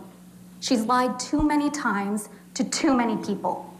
So when Mr. Depp finally decided to fight, to clear his name by filing this lawsuit, Ms. Heard responded by making up more and more stories of more and more extreme abuse. She came up with a new accusation that Mr. Depp had raped her with a bottle in Australia. And she keeps making new claims up even now. At this trial, for the very first time, she claimed that she had been sexually assaulted the night of her 30th birthday, even though she had testified repeatedly about her birthday prior and never mentioned it. And at this trial, she also claimed for the very first time that Mr. Depp was hitting her all the time during the first year of their relationship, even though this first year, she had testified previously, was magic and bliss with absolutely no violence. Her story is a constantly moving target. It never stays the same. Mr. Depp owns his mistake. He owns all of them. You saw him do it on the stand in a raw and powerful way. But in this trial, Ms. Heard has been confronted with her lies and the damage she has caused, and she cannot take any responsibility for what she has done. And you've seen the story, her story, it doesn't hold up. You've watched her performance on the stand. You saw her get caught in lie after lie. The time has come for those lies to come to an end. The time has come for you, the jury, to decide the truth. I started this trial giving you an opening statement, and I said to you that words matter. And this case is about Ms. Heard's words, the words she published in an op-ed about Mr. Depp. Ms. Heard and her attorneys have talked a lot about this in this trial about the First Amendment. They've talked about the importance of free speech, and we agree. I'm a lawyer. Of course I agree with that. But the First Amendment doesn't protect lies that hurt and defame people. And there's a difference. Ms. Heard has no right to tell the world that Mr. Depp physically or sexually assaulted her when that isn't true. That's not protected speech. Our U.S. Constitution doesn't protect that speech. And it is a core value of American society that you are innocent until proven guilty. There is a presumption of innocence in this country. A person's life cannot and should not be destroyed by a baseless charge and no opportunity to defend yourself. That's why Mr. Depp had to bring this claim. Ms. Heard was never going to stop calling him an abuser. The only way to clear his name was to stand up in this court where both sides are bound by the same rules of American law. A jury would be tasked, you, ladies and gentlemen, would be tasked with deciding once and for all Ms. Heard's lies could be exposed in a fair and impartial process. When Mr. Depp sued her, Ms. Heard apparently decided she needed to sue him back. And because there were no statements made by Mr. Depp on which she could base the claim, she sued him based on statements made by one of his lawyers, Adam Waldman, calling Ms. Heard's accusations of abuse a hoax. Make no mistake, though, they are a hoax. Ms. Heard made up claims of abuse, and then she gave a performance where she passionately repeated those made-up claims of abuse on the stand in front of each of you. But ask yourselves, who's really the one alleging a hoax here? Who wants you to believe that everyone else is lying, committing perjury? Ms. Heard needs you to believe that all the people who showed up in this courtroom to testify on behalf of Mr. Depp, they're all lying. She needs you to believe that the witnesses you heard from, including security professionals, former cops, medical professionals, and police officers, they're all lying, covering up for Mr. Depp. She's asking you to believe that she's the one telling the truth and that the rest of the people in Mr. Depp's life are all part of a conspiracy of silence. This case is not just about whether you believe Mr. Depp or you believe Ms. Heard. This case is about whether you believe Ms. Heard or whether you believe Mr. Depp, Chrissy Dombrowski, who, yes, is here, supporting her brother.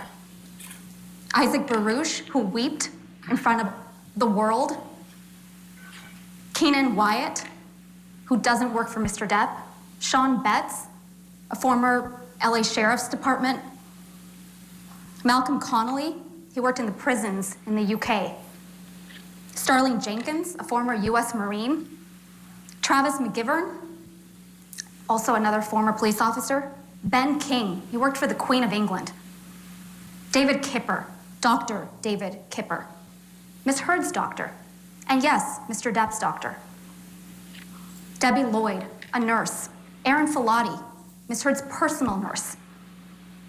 Officer Sines, an LA police officer with training in domestic violence. Officer Haddon, her understudy, yes, in his first week, studying to pick up on these signs of domestic abuse. Officer Gatlin, Brandon Patterson, who worked at Eastern Columbia Building. Kate James, Ms. Heard's former personal assistant.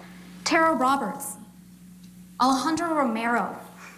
He took his deposition from his car because he had to go to work, but it didn't stop him from telling the truth. Edward White, Mr. Depp's business manager. Laura Wasser, one of the most famous divorce lawyers in California. Morgan Knight. Beverly Leonard. Morgan Tremaine. And Kate Moss. And all the other witnesses whose stories support Mr. Depp's description of what took place. These people have nothing to gain by coming forward. They have everything to lose. You have seen Mr. Waldman's statements and evidence in this case. When you look at them, you can tell that the key point Mr. Waldman was making in each of these statements was simply that Ms. Heard's accusations against Mr. Depp were lies. That's why he talks about an abuse hoax. Now, Ms. Heard has the burden of proof of proving that Mr. Waldman's statements are false. And that means that Ms. Heard has to do more than prove that Mr. Waldman got some details wrong. She has to prove that Mr. Waldman's statements are false in their essential meaning. In other words, she has to prove that her abuse claims are not a hoax. But as we've seen, the evidence is overwhelming that Ms. Heard's claims of abuse are false. We should also spend a bit of time talking about actual malice. It is Ms. Heard's burden to prove that Mr. Waldman's statements were made with actual malice. And actual malice means knowledge that the statements were false or reckless, and that's an important word, reckless disregard for the truth. But here, there's clear evidence that Mr. Waldman genuinely believed that Ms. Heard had committed a hoax. You watched him give the testimony by deposition in this case. He testified about the evidence he found persuasive, the numerous witnesses and the sworn depositions of the police officers who went to the penthouses that night and again saw no injuries. There is no evidence in this record, none, that Mr. Waldman acted with actual malice.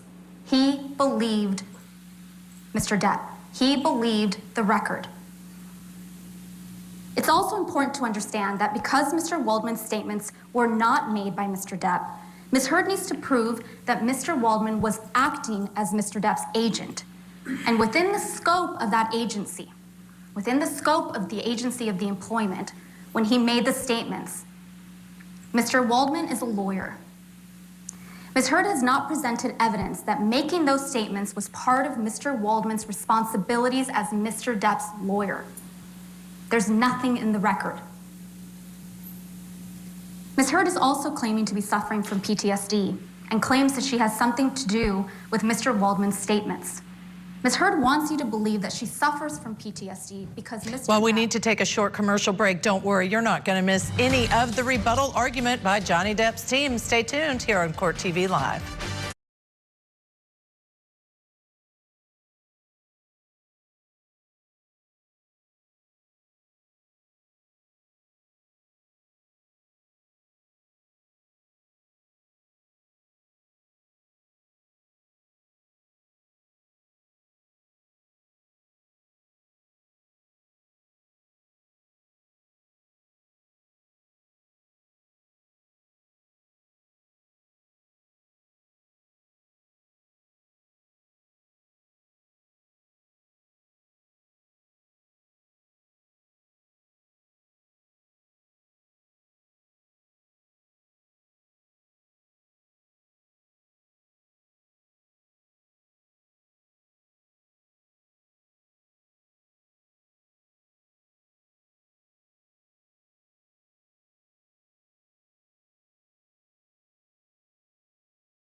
Welcome back to Court TV Live. I'm Judge Ashley Wilcott. Thank you for joining us this afternoon. We want to get you right back into the Virginia courtroom. Right now, it's a rebuttal argument by Johnny Depp's team. Camille Vasquez is the one making the argument to the jury.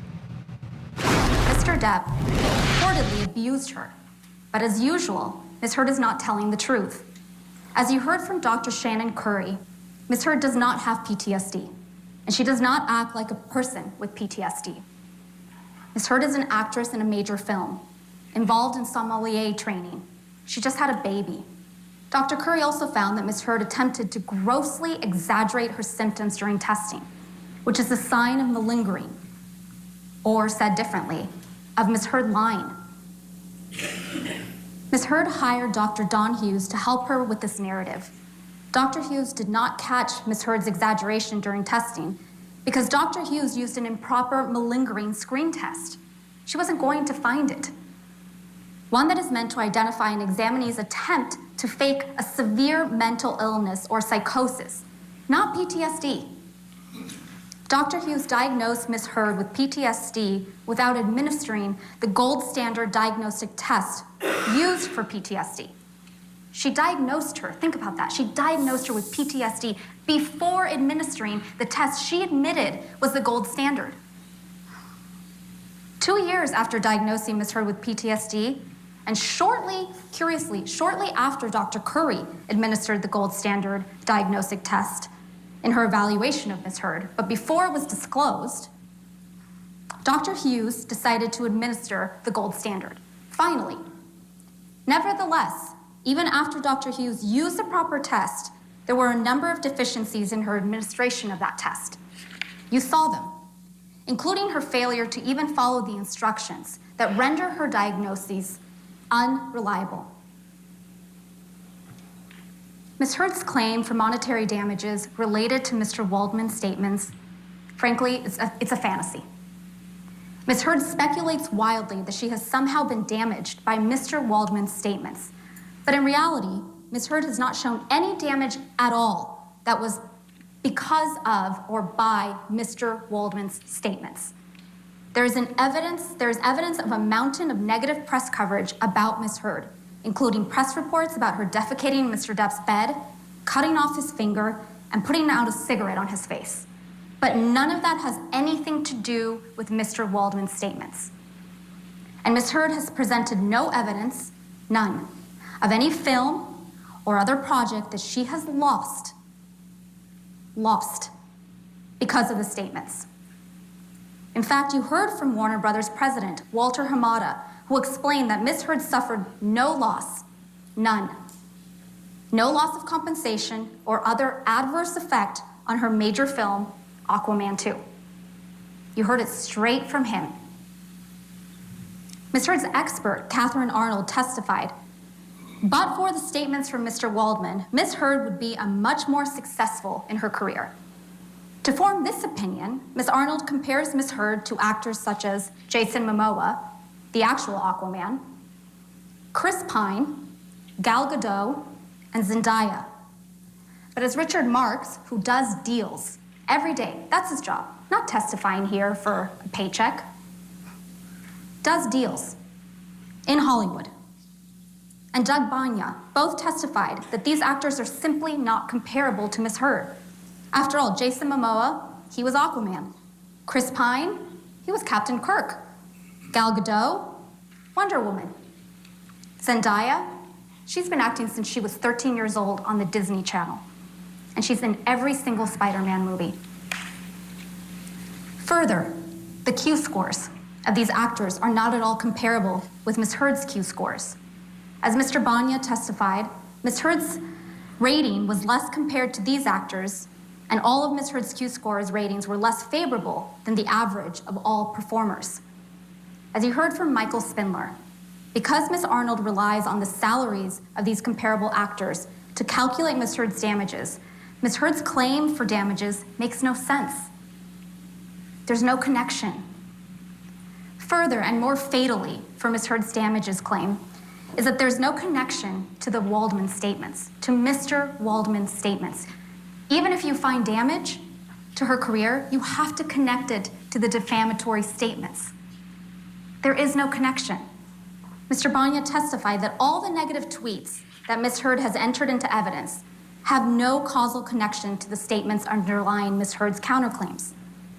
Specifically, Ms. Heard's expert, Mr. Ron Schell, presented a flawed methodology that included picking out hashtags at random, including justice for Johnny Depp. What does that have to do with the Waldman statements? And counting accompanying tweets, even though it had nothing to do with Mr. Waldman. Ms. Heard's counterclaim is based on statements by Mr. Waldman, not Mr. Depp. Ms. Heard knows perfectly well that she hasn't suffered any damages from those statements, buried at the bottom of articles in a mere tabloid, the Daily Mail. And the statements are substantially true, since all they do really is point out that Ms. Heard's abuse allegations are false. Ms. Heard's counsel argued that Ms. Heard did not write the title of the online version of the op-ed, which stated, "I spoke up against sexual violence and faced our culture's wrath. That has to change." It does not matter whether or not Ms. Heard wrote the title. You will recall from the court's instructions this morning that what matters is whether Ms. Heard republished the defamatory language. That instruction states in part that you should find Ms. Heard republished this article if she, quote, retransmitted the defamatory material with the goal of achieving a new audience. Stated differently, republication occurs when the speaker has affirmatively, that's important, affirmatively reiterated the statement. Ms. Heard affirmatively reiterated the statement. She posted it on her Twitter. If we could please pull up Plaintiff's Exhibit 3.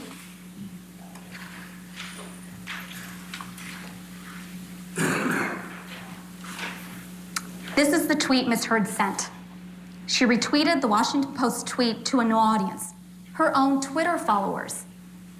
And she affirmatively reiterated the statement by proudly declaring, "Today I published this op-ed in the Washington Post." She didn't quibble with the title.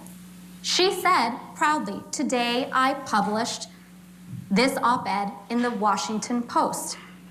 The title of the op-ed was prominently displayed in the tweet. That is enough for you, members of the jury, to find that Ms. Heard republished the title of the op-ed and adopted the statement as her own. She can and should be held liable and responsible for that statement. Ms. Heard tries to make something out of the fact that Mr. Waldman reported her to law enforcement in Los Angeles for perjury after her allegations of abuse were made against Mr. Depp. But I'll submit to you that all this proves is that Mr. Waldman believes Ms. Heard has committed perjury. Mr. Ronborn argued that the lack of supporting evidence for Ms. Heard's allegations of horrendous, constant abuse is somehow not something to be considered. That it is shameful for you to consider the fact that she didn't document all the terrible injuries that she claims to have suffered. That is a twisted argument. First, you know, because you have seen and listened to Ms. Heard in action, that Ms. Heard is a woman who's documenting things throughout the relationship. And it is instructive that the things she chose to document had nothing to do with violence. She documented Mr. Depp sleeping. She documented lines of cocaine, featuring prominently Mr. Depp's loan-out company or production company, Infinitum. Stage photographs, that's what she documented. Mr. Rottenborn's entire argument assumes that Mr. Depp, a man, should be disbelieved because despite the fact that Ms. Heard can't support her accusations with actual evidence. What we have put to you, the jury, is not that because Ms. Heard didn't take enough pictures or tell people about abuse that it didn't happen. What we have put to you is that given how brutal and constant the abuse Ms. Heard claims, she would have had serious injuries. That's a fact. She would have had serious injuries that would have been observable in the pictures we looked at and by the witnesses we heard from, and would have required medical attention. That's it. Ms. Heard testifies to injuries that multiple people didn't see. What you have in the end is Ms. Heard's word. Do you trust it? We are not here because Ms. Heard told the world Mr. Depp was verbally abusive. This is not about the words used by Mr. Depp. We are here because Ms. Heard told the world that Mr. Depp was physically and sexually abusive. That's what Ms. Heard was saying in the op-ed. What do you think of this rebuttal argument by Johnny Depp's attorney? You've heard closing for both sides, now the rebuttal. Let us know what you think. Send us a tweet or message me directly. Let's talk about it online. And you're not going to miss any of this argument. You are going to hear more right after this very short break.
Call now.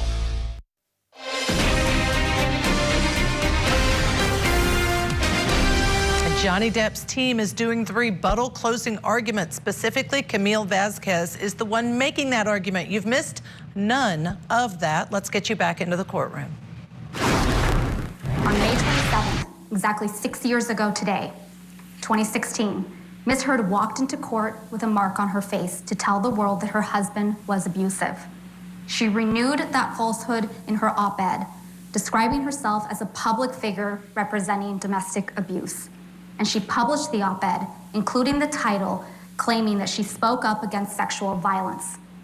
Everyone knew who she was talking about when she used those words. She was alleging physical and sexual abuse. She was not alleging emotional or psychological abuse. She was alleging physical and sexual abuse. Ms. Heard cannot run away from her own allegations now. You have all heard the evidence of what she alleged against Mr. Depp in 2016, and you have all heard her incredibly dramatic, over-the-top story of physical and sexual abuse. That story was a defamatory lie. Ms. Heard tried to argue that you only need to find that Mr. Depp might have touched Ms. Heard once in order to find in her favor, because that makes her a victim of abuse. But common sense should tell you that you can't pick and choose Ms. Heard's allegations. You saw her on the stand. We all did. She gave the performance of her life, telling you story after story of abuse. And not just any abuse, but extravagant, over-the-top allegations of abuse that would be truly brutal, horrific, if true. You either believe all of it, or you believe none of it.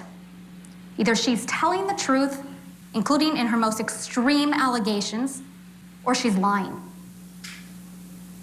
Either she was raped by a bottle, or she's the sort of person who would get on the stand in this courtroom and lie to you and the world about being raped. And if she would lie about that, what wouldn't she lie about? You can't find that Mr. Depp hit her once. Either he hit her countless times, or you can't believe a single word that comes out of her mouth. And what is the actual meaning of Ms. Heard's op-ed? That's an important question. It's not that Mr. Depp said a nasty word to her once. It's not that Mr. Depp might have hit her once. It's that she is a representative of domestic abuse. And by extension, Mr. Depp is a representative of abuse perpetrators. Words matter. Ms. Heard has shown you a lot of text messages from Mr. Depp with some very vivid language. As I told you at the start of this trial, Mr. Depp has a unique style of writing. He uses words I don't use. And you probably don't use either.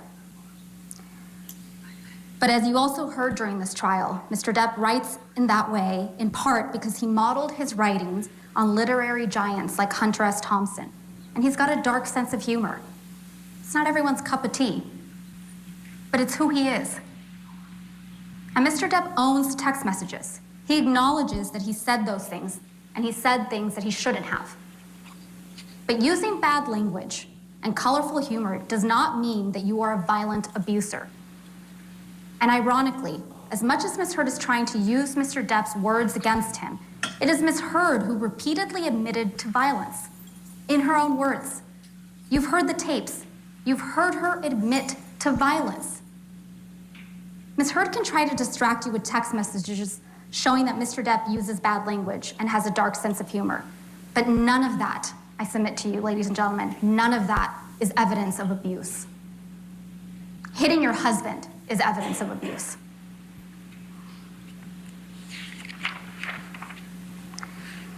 Mr. Ronborn talked about the burden of proof. Let's talk about that for a minute.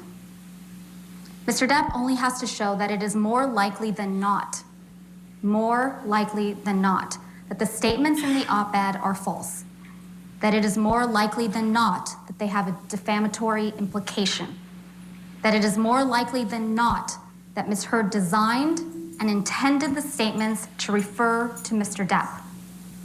And the evidence on these points is clear. Ms. Heard made these allegations 6 years ago today, May 27th, 2016. She went out of her way to make them public, tipping off TMZ. When she published the op-ed, she was reminding everyone in Hollywood and the world of her abuse claims. And those claims are a lie. Consider what the true purpose of the article. Mr. Ronborn said it was to promote legislative reforms. But what was it actually? The evidence shows it was to promote Ms. Heard. It was timed to be released at the same time as Aquaman on December 21st, 2018. And it was timed to coincide with her announcement of her ambassadorship at the ACLU for women's rights. That's not a coincidence. It was designed that way. That was not a statement about legislative reforms. This was about burnishing Ms. Heard's reputation at the expense of Mr. Depp's. It was about Ms. Heard continuing to portray herself as a heroic survivor of abuse. And on the question of actual malice, that just means whether or not Ms. Heard knew the allegations were false. Ms. Heard knows perfectly well that she wasn't abused. She has direct knowledge of that. She was in that relationship. So actual malice is easily established. You may have noticed that no one showed up for Ms. Heard in this courtroom other than her sister. Every other witness who traveled to Virginia for her was a paid expert. This is a woman who burns bridges. Her close friends don't show up for her. Mr. Rottenborn tried to discredit Mr. Depp's witnesses by suggesting they're all on Mr. Depp's payroll. So he doubled down on the hoax theory, that everyone's just lying. First of all, it's not even true Keaton Wyatt is on his payroll. Ben King isn't on his payroll. Officer Melissa Sines isn't on his payroll. Morgan Tremaine isn't on his payroll. Officer Tyler Haddon, he's not on his payroll. Beverly Leonard, Alejandro Romero, Brandon Patterson, Morgan Knight, none of those people are on his payroll. And Kate Moss is most definitely not on Mr. Depp's payroll. Ms. Heard wants you to believe that all these people are lying. Let's talk about the Boston plane. Ms. Heard wants you to believe that the recording you heard is from the Boston plane flight. But that's quite telling.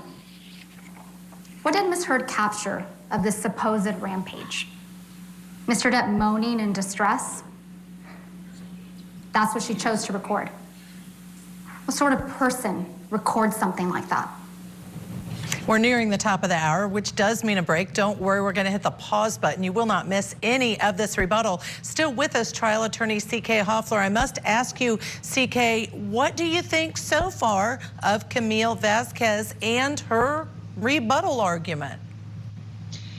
You know, Judge, I think her rebuttal argument is actually very strong. Oftentimes when I do rebuttal, I spend more time on the rebuttal argument than I do on the closing. And the reason for the first part of the closing, the reason for that is you want to refute and leave with the jury the notion that the other side has somehow misrepresented the evidence, has mischaracterized the evidence, is not interpreting the law correctly, or has done something wrong, and you want to recenter them or refocus them on your case. She's doing an excellent job at that. I think she has gone through methodically the important testimony of the witnesses, talked about all the mischaracterizations and what she calls flat out lies that have come into the courtroom, either from Amber Heard's mouth or some type of mischaracterization, whether it's from her expert or one of the witnesses. And I think she's done an excellent job in arguing the case, because closing arguments are that. You connect the dots in any way that you want to connect the dots to persuade the jury. So I would give her high points for her rebuttal. In fact, I think it's the more compelling part of the entire closing, with both closings and looking at them thus far. And one of the things, CK, I must say that I wrote down is Camille said to the jury, you either believe all of it or none of it. That was one of the remarks she made during her rebuttal. Also, the other thing I'll point out is, does the jury notice or not in terms of the demeanor behind the podium? All right, I want to thank attorney C.K. Hoffler for joining us today. We do need to squeeze in a break. Don't go anywhere. We're going to pick up where we left off in the Depp defamation trial.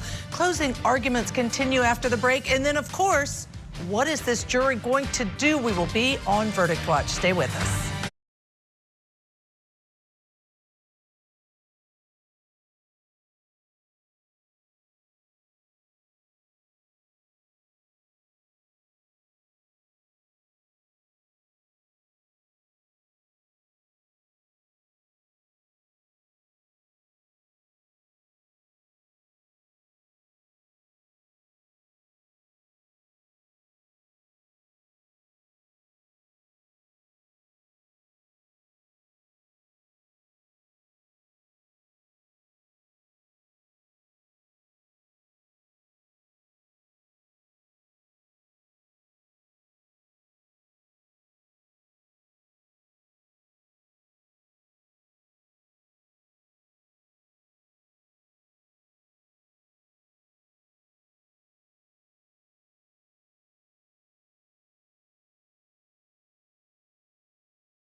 Credit, a more personal loan.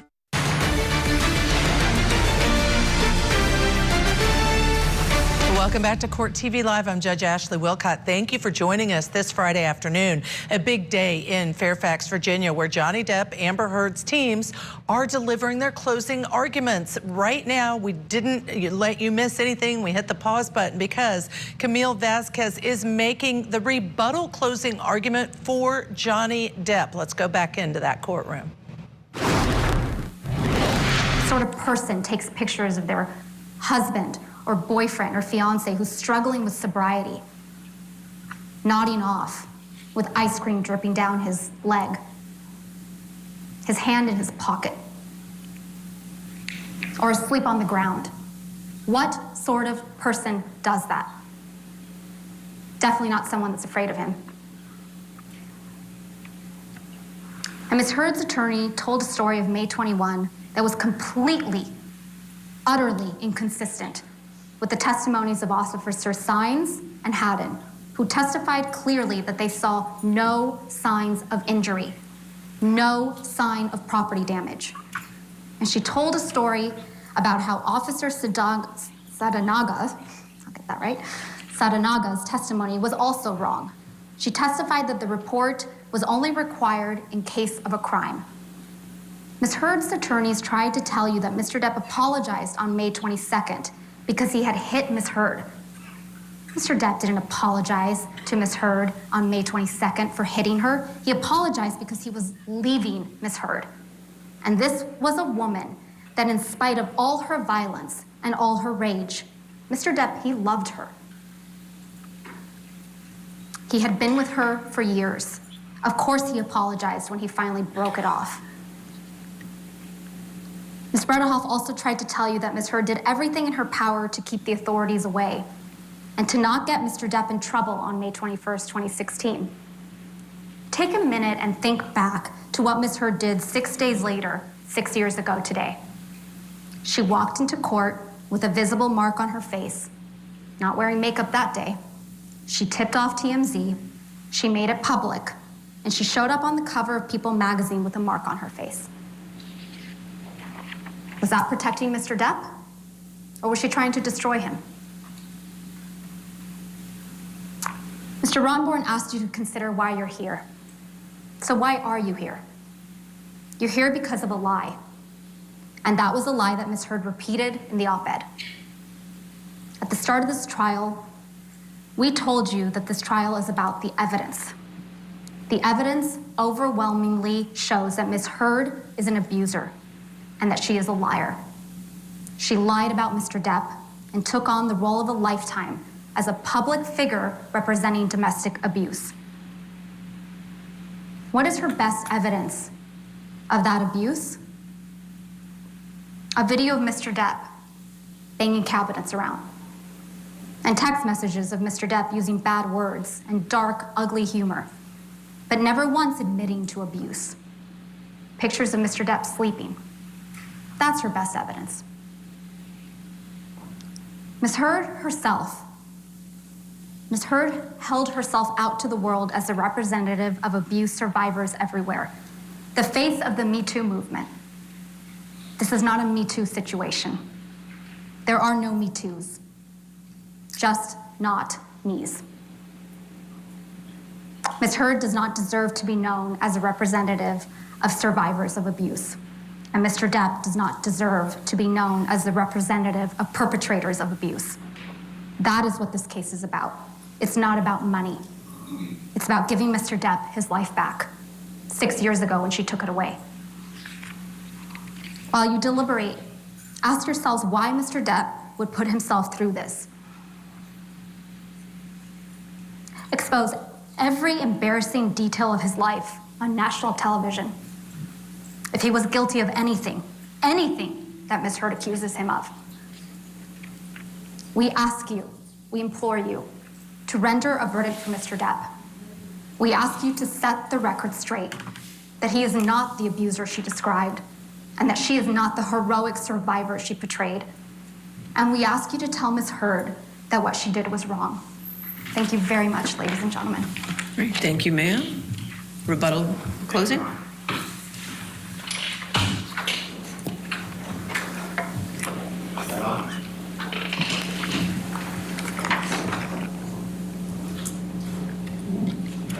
How about that? Yes. Yeah. Thank you.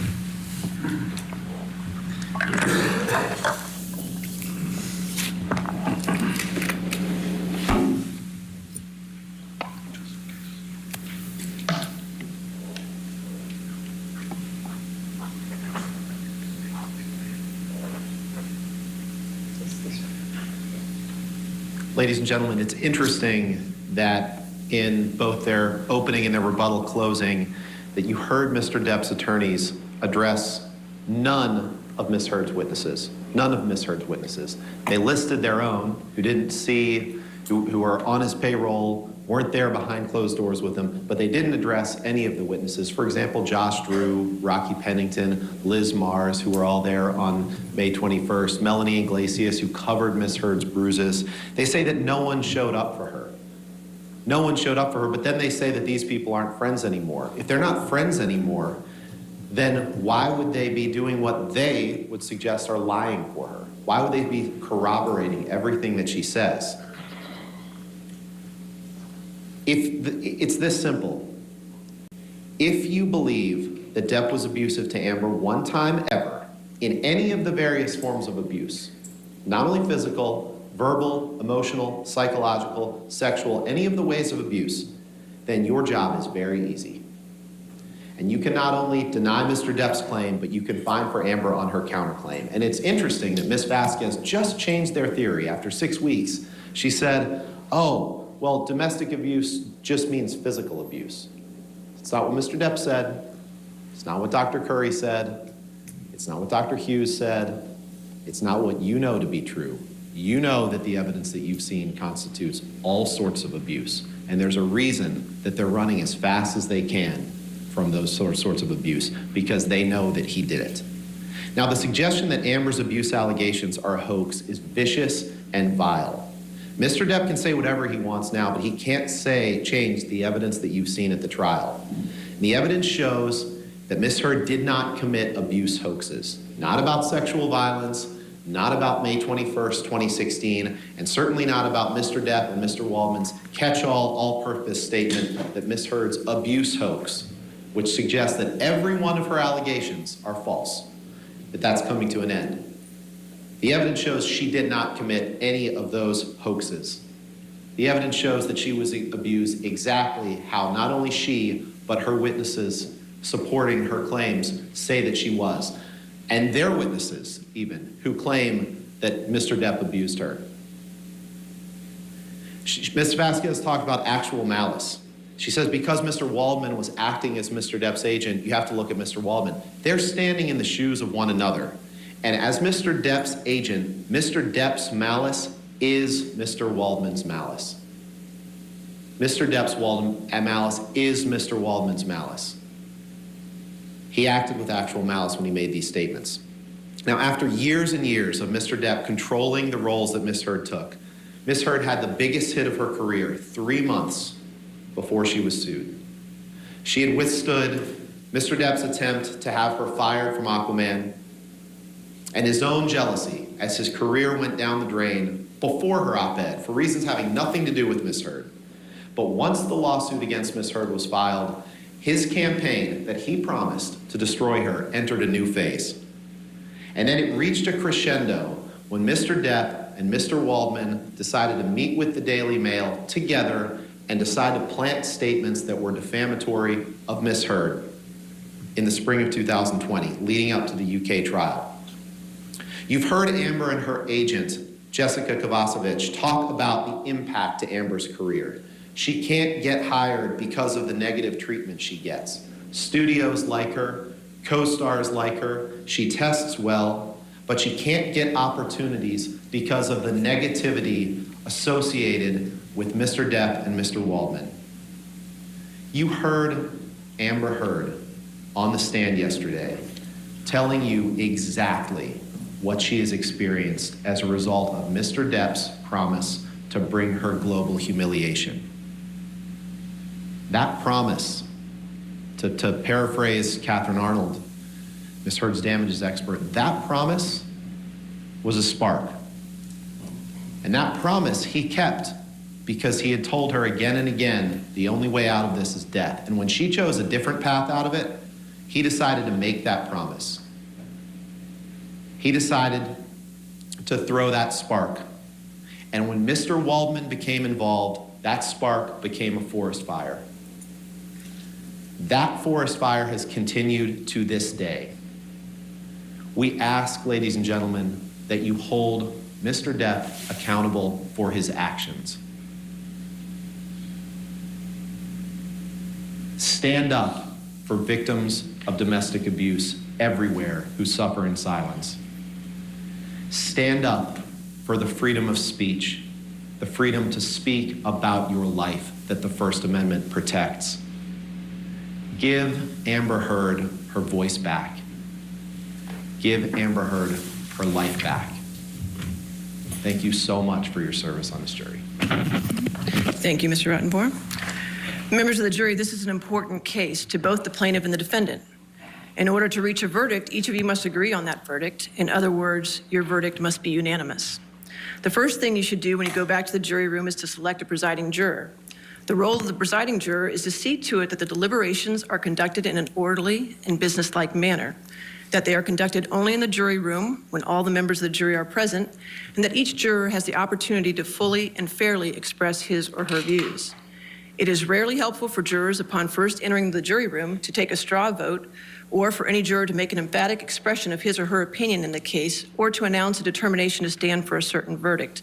To do so before all jurors have had an opportunity to consult with one another and exchange views and opinions might allow your sense of pride to prevent you from retreating from an announced position, even when shown that such position is unsound. You have a duty to consult with one another and to deliberate with the objective of reaching an agreement, if it can be done without offending your individual judgment. Each of you must decide this case for yourself, but only after an impartial consideration of the evidence with your fellow jurors. In the course of deliberation, a juror should not hesitate to re-examine his or her views and change his or her opinion if convinced it is an error. However, none of you should surrender your honest conviction as to the weight or effect of the evidence solely because of the opinion of your fellow jurors or for the mere purpose of returning a verdict. In the jury room, you will have the exhibits that were entered into evidence. You will also have the instructions of law that I just read to you, and you will have the verdict forms. You'll also have a laptop, and that laptop will have just 2 files on it, and Deputy Lusa will set it up for you in the jury room. One is the plaintiff's files for audio and video files, and one's the defendant's files for audio and video files, and you'll be able to hear and watch those as well, the ones that were submitted into evidence. During your deliberations until you are discharged from jury service, you must not communicate with or provide any information to anyone who is not a member of this jury by any means about this case. You may not use any electronic device or media to conduct any independent research about this case, the legal or factual issues in the case, and the individuals or attorneys involved in the case. You are not permitted to consult dictionaries or reference materials, search the internet, visit websites or blogs, or use any other tools to obtain information about this case or to help you decide the case. Do not try to find out information from any source outside of the testimony and the exhibits received as evidence during the trial. You will also have, I know the attorneys discussed briefly about the verdict forms. You'll have 2 sets of verdict forms, one for Mr. Depp's case and one for Ms. Heard's case, okay? Now, when you have these verdict forms, the first 3 pages of both verdict forms have each of the statements separately. Okay, so when you're going through it, you're going to look at each statement separately and answer the questions that are on the page, okay? Now, if you decide yes for every question for a statement, then that's when you go to the last page of the verdict form, which is for damages. So, for example, if you find yes for all of statement 1, then you could go to 4 and 5 for damages. If you find yes for all of statement 1 and statement 2, you still go to 4 and 5 for damages. If you say yes for statement 1, statement 2, and statement 3, you obviously go to 4 and 5 for damages. If you answer no on any of the pages for any of the statements, you don't go to 4 and 5, okay? So that will be for all of them. And then when you do come to a verdict, make sure the foreperson signs it and dates it, and then just let the deputy know about that, okay? All right, now, for the tough part, you may remember at the beginning of this case, I told you we would randomly select 4 people to be the alternates, okay? We still have 2 alternates left, and the numbers were placed in an envelope from the very beginning. of the case. So let me just say before I release the alternates that I know that this trial has been a huge sacrifice for all of you. And I have taken, and you've taken away from your life for weeks on end here. And I know I speak for all of us associated with the case, and I want to thank you for your service in this matter. I know how hard it is to come this far and then not get a chance to deliberate, but that does not lessen the respect and admiration that we have for you.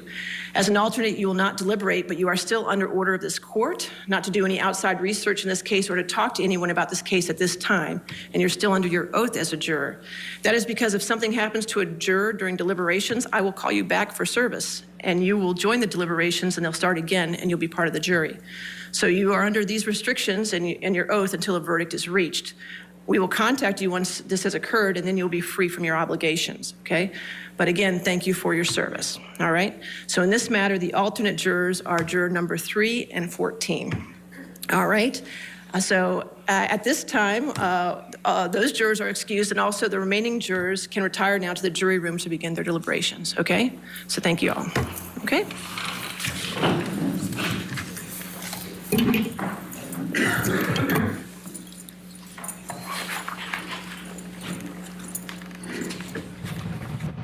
The jury has been excused to begin their deliberations in this trial. Today is day 25. Testimony ended yesterday, and here we are finally after closing arguments, after a lot of long days listening to a lot of testimony. The jury is excused beginning deliberation. Now let's watch and see. Now the courtroom, obviously they stand when the jury leaves, and you're seeing a live shot, or your shot of rather. When there is a verdict, I'll give you at least an hour lead time. So it'll always be at the top of the hour. So for example, if I get the verdict at 10:20 in the morning, it wouldn't be read until noon. So it's always gonna be at the top of the hour, at least 60 minutes later, if that makes sense. That gives you time. I would ask that at least one attorney is close enough within a 10-minute range for any questions. I would appreciate that. Okay, and I know some of the attorneys are gonna be leaving, so I just wanted to thank all of you for your professionalism and your hard work during this case. It's much easier being a judge when you have excellent trial attorneys in front of you. It does make it easier. And I also want to thank the attorneys and litigants for the kindness and the great demeanor you've shown to my staff and to the courthouse staff and to the deputies in the sheriff's department. I really appreciate it. It means a great deal to me, okay? And I also appreciate Judy because she's a rock star, okay? So, yes, thank you. Well, that's a first, okay. Your staff and the deputies have been absolutely phenomenal all the way through, just outstanding with everything. We really appreciate that. We appreciate it. All right. All right. That is one thing on which, Ms. Preda-Hofton, we respectfully agree. Completely agree. Completely agree. Well, good. I'm glad on the last day we finally have an agreement. Thank you, Your Honor. We're very grateful. Thank you. You want to approach? Sure.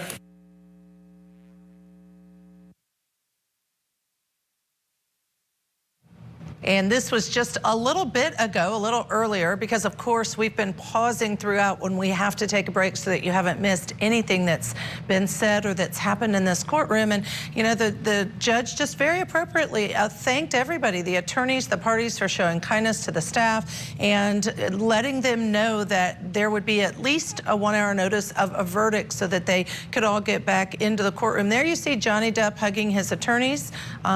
We just saw that as he is, the jury's no longer in the courtroom, important to put out there, and the jury's been excused to begin their deliberations. 2 of the alternates already dismissed. Of course, now they're standing because the judge is exiting the courtroom, leaving the bench. And you see all the gallery individuals as they are standing and everyone's leaving. And now you just get a firsthand look at what happens after the jury's gone and a case has finished. Of course, we're going to be waiting on that verdict, but the attorneys have done their job. They are finished doing their job. Now it is all in the hands of the jury for Johnny Depp and Amber Heard. The waiting begins to see what is this jury going to decide.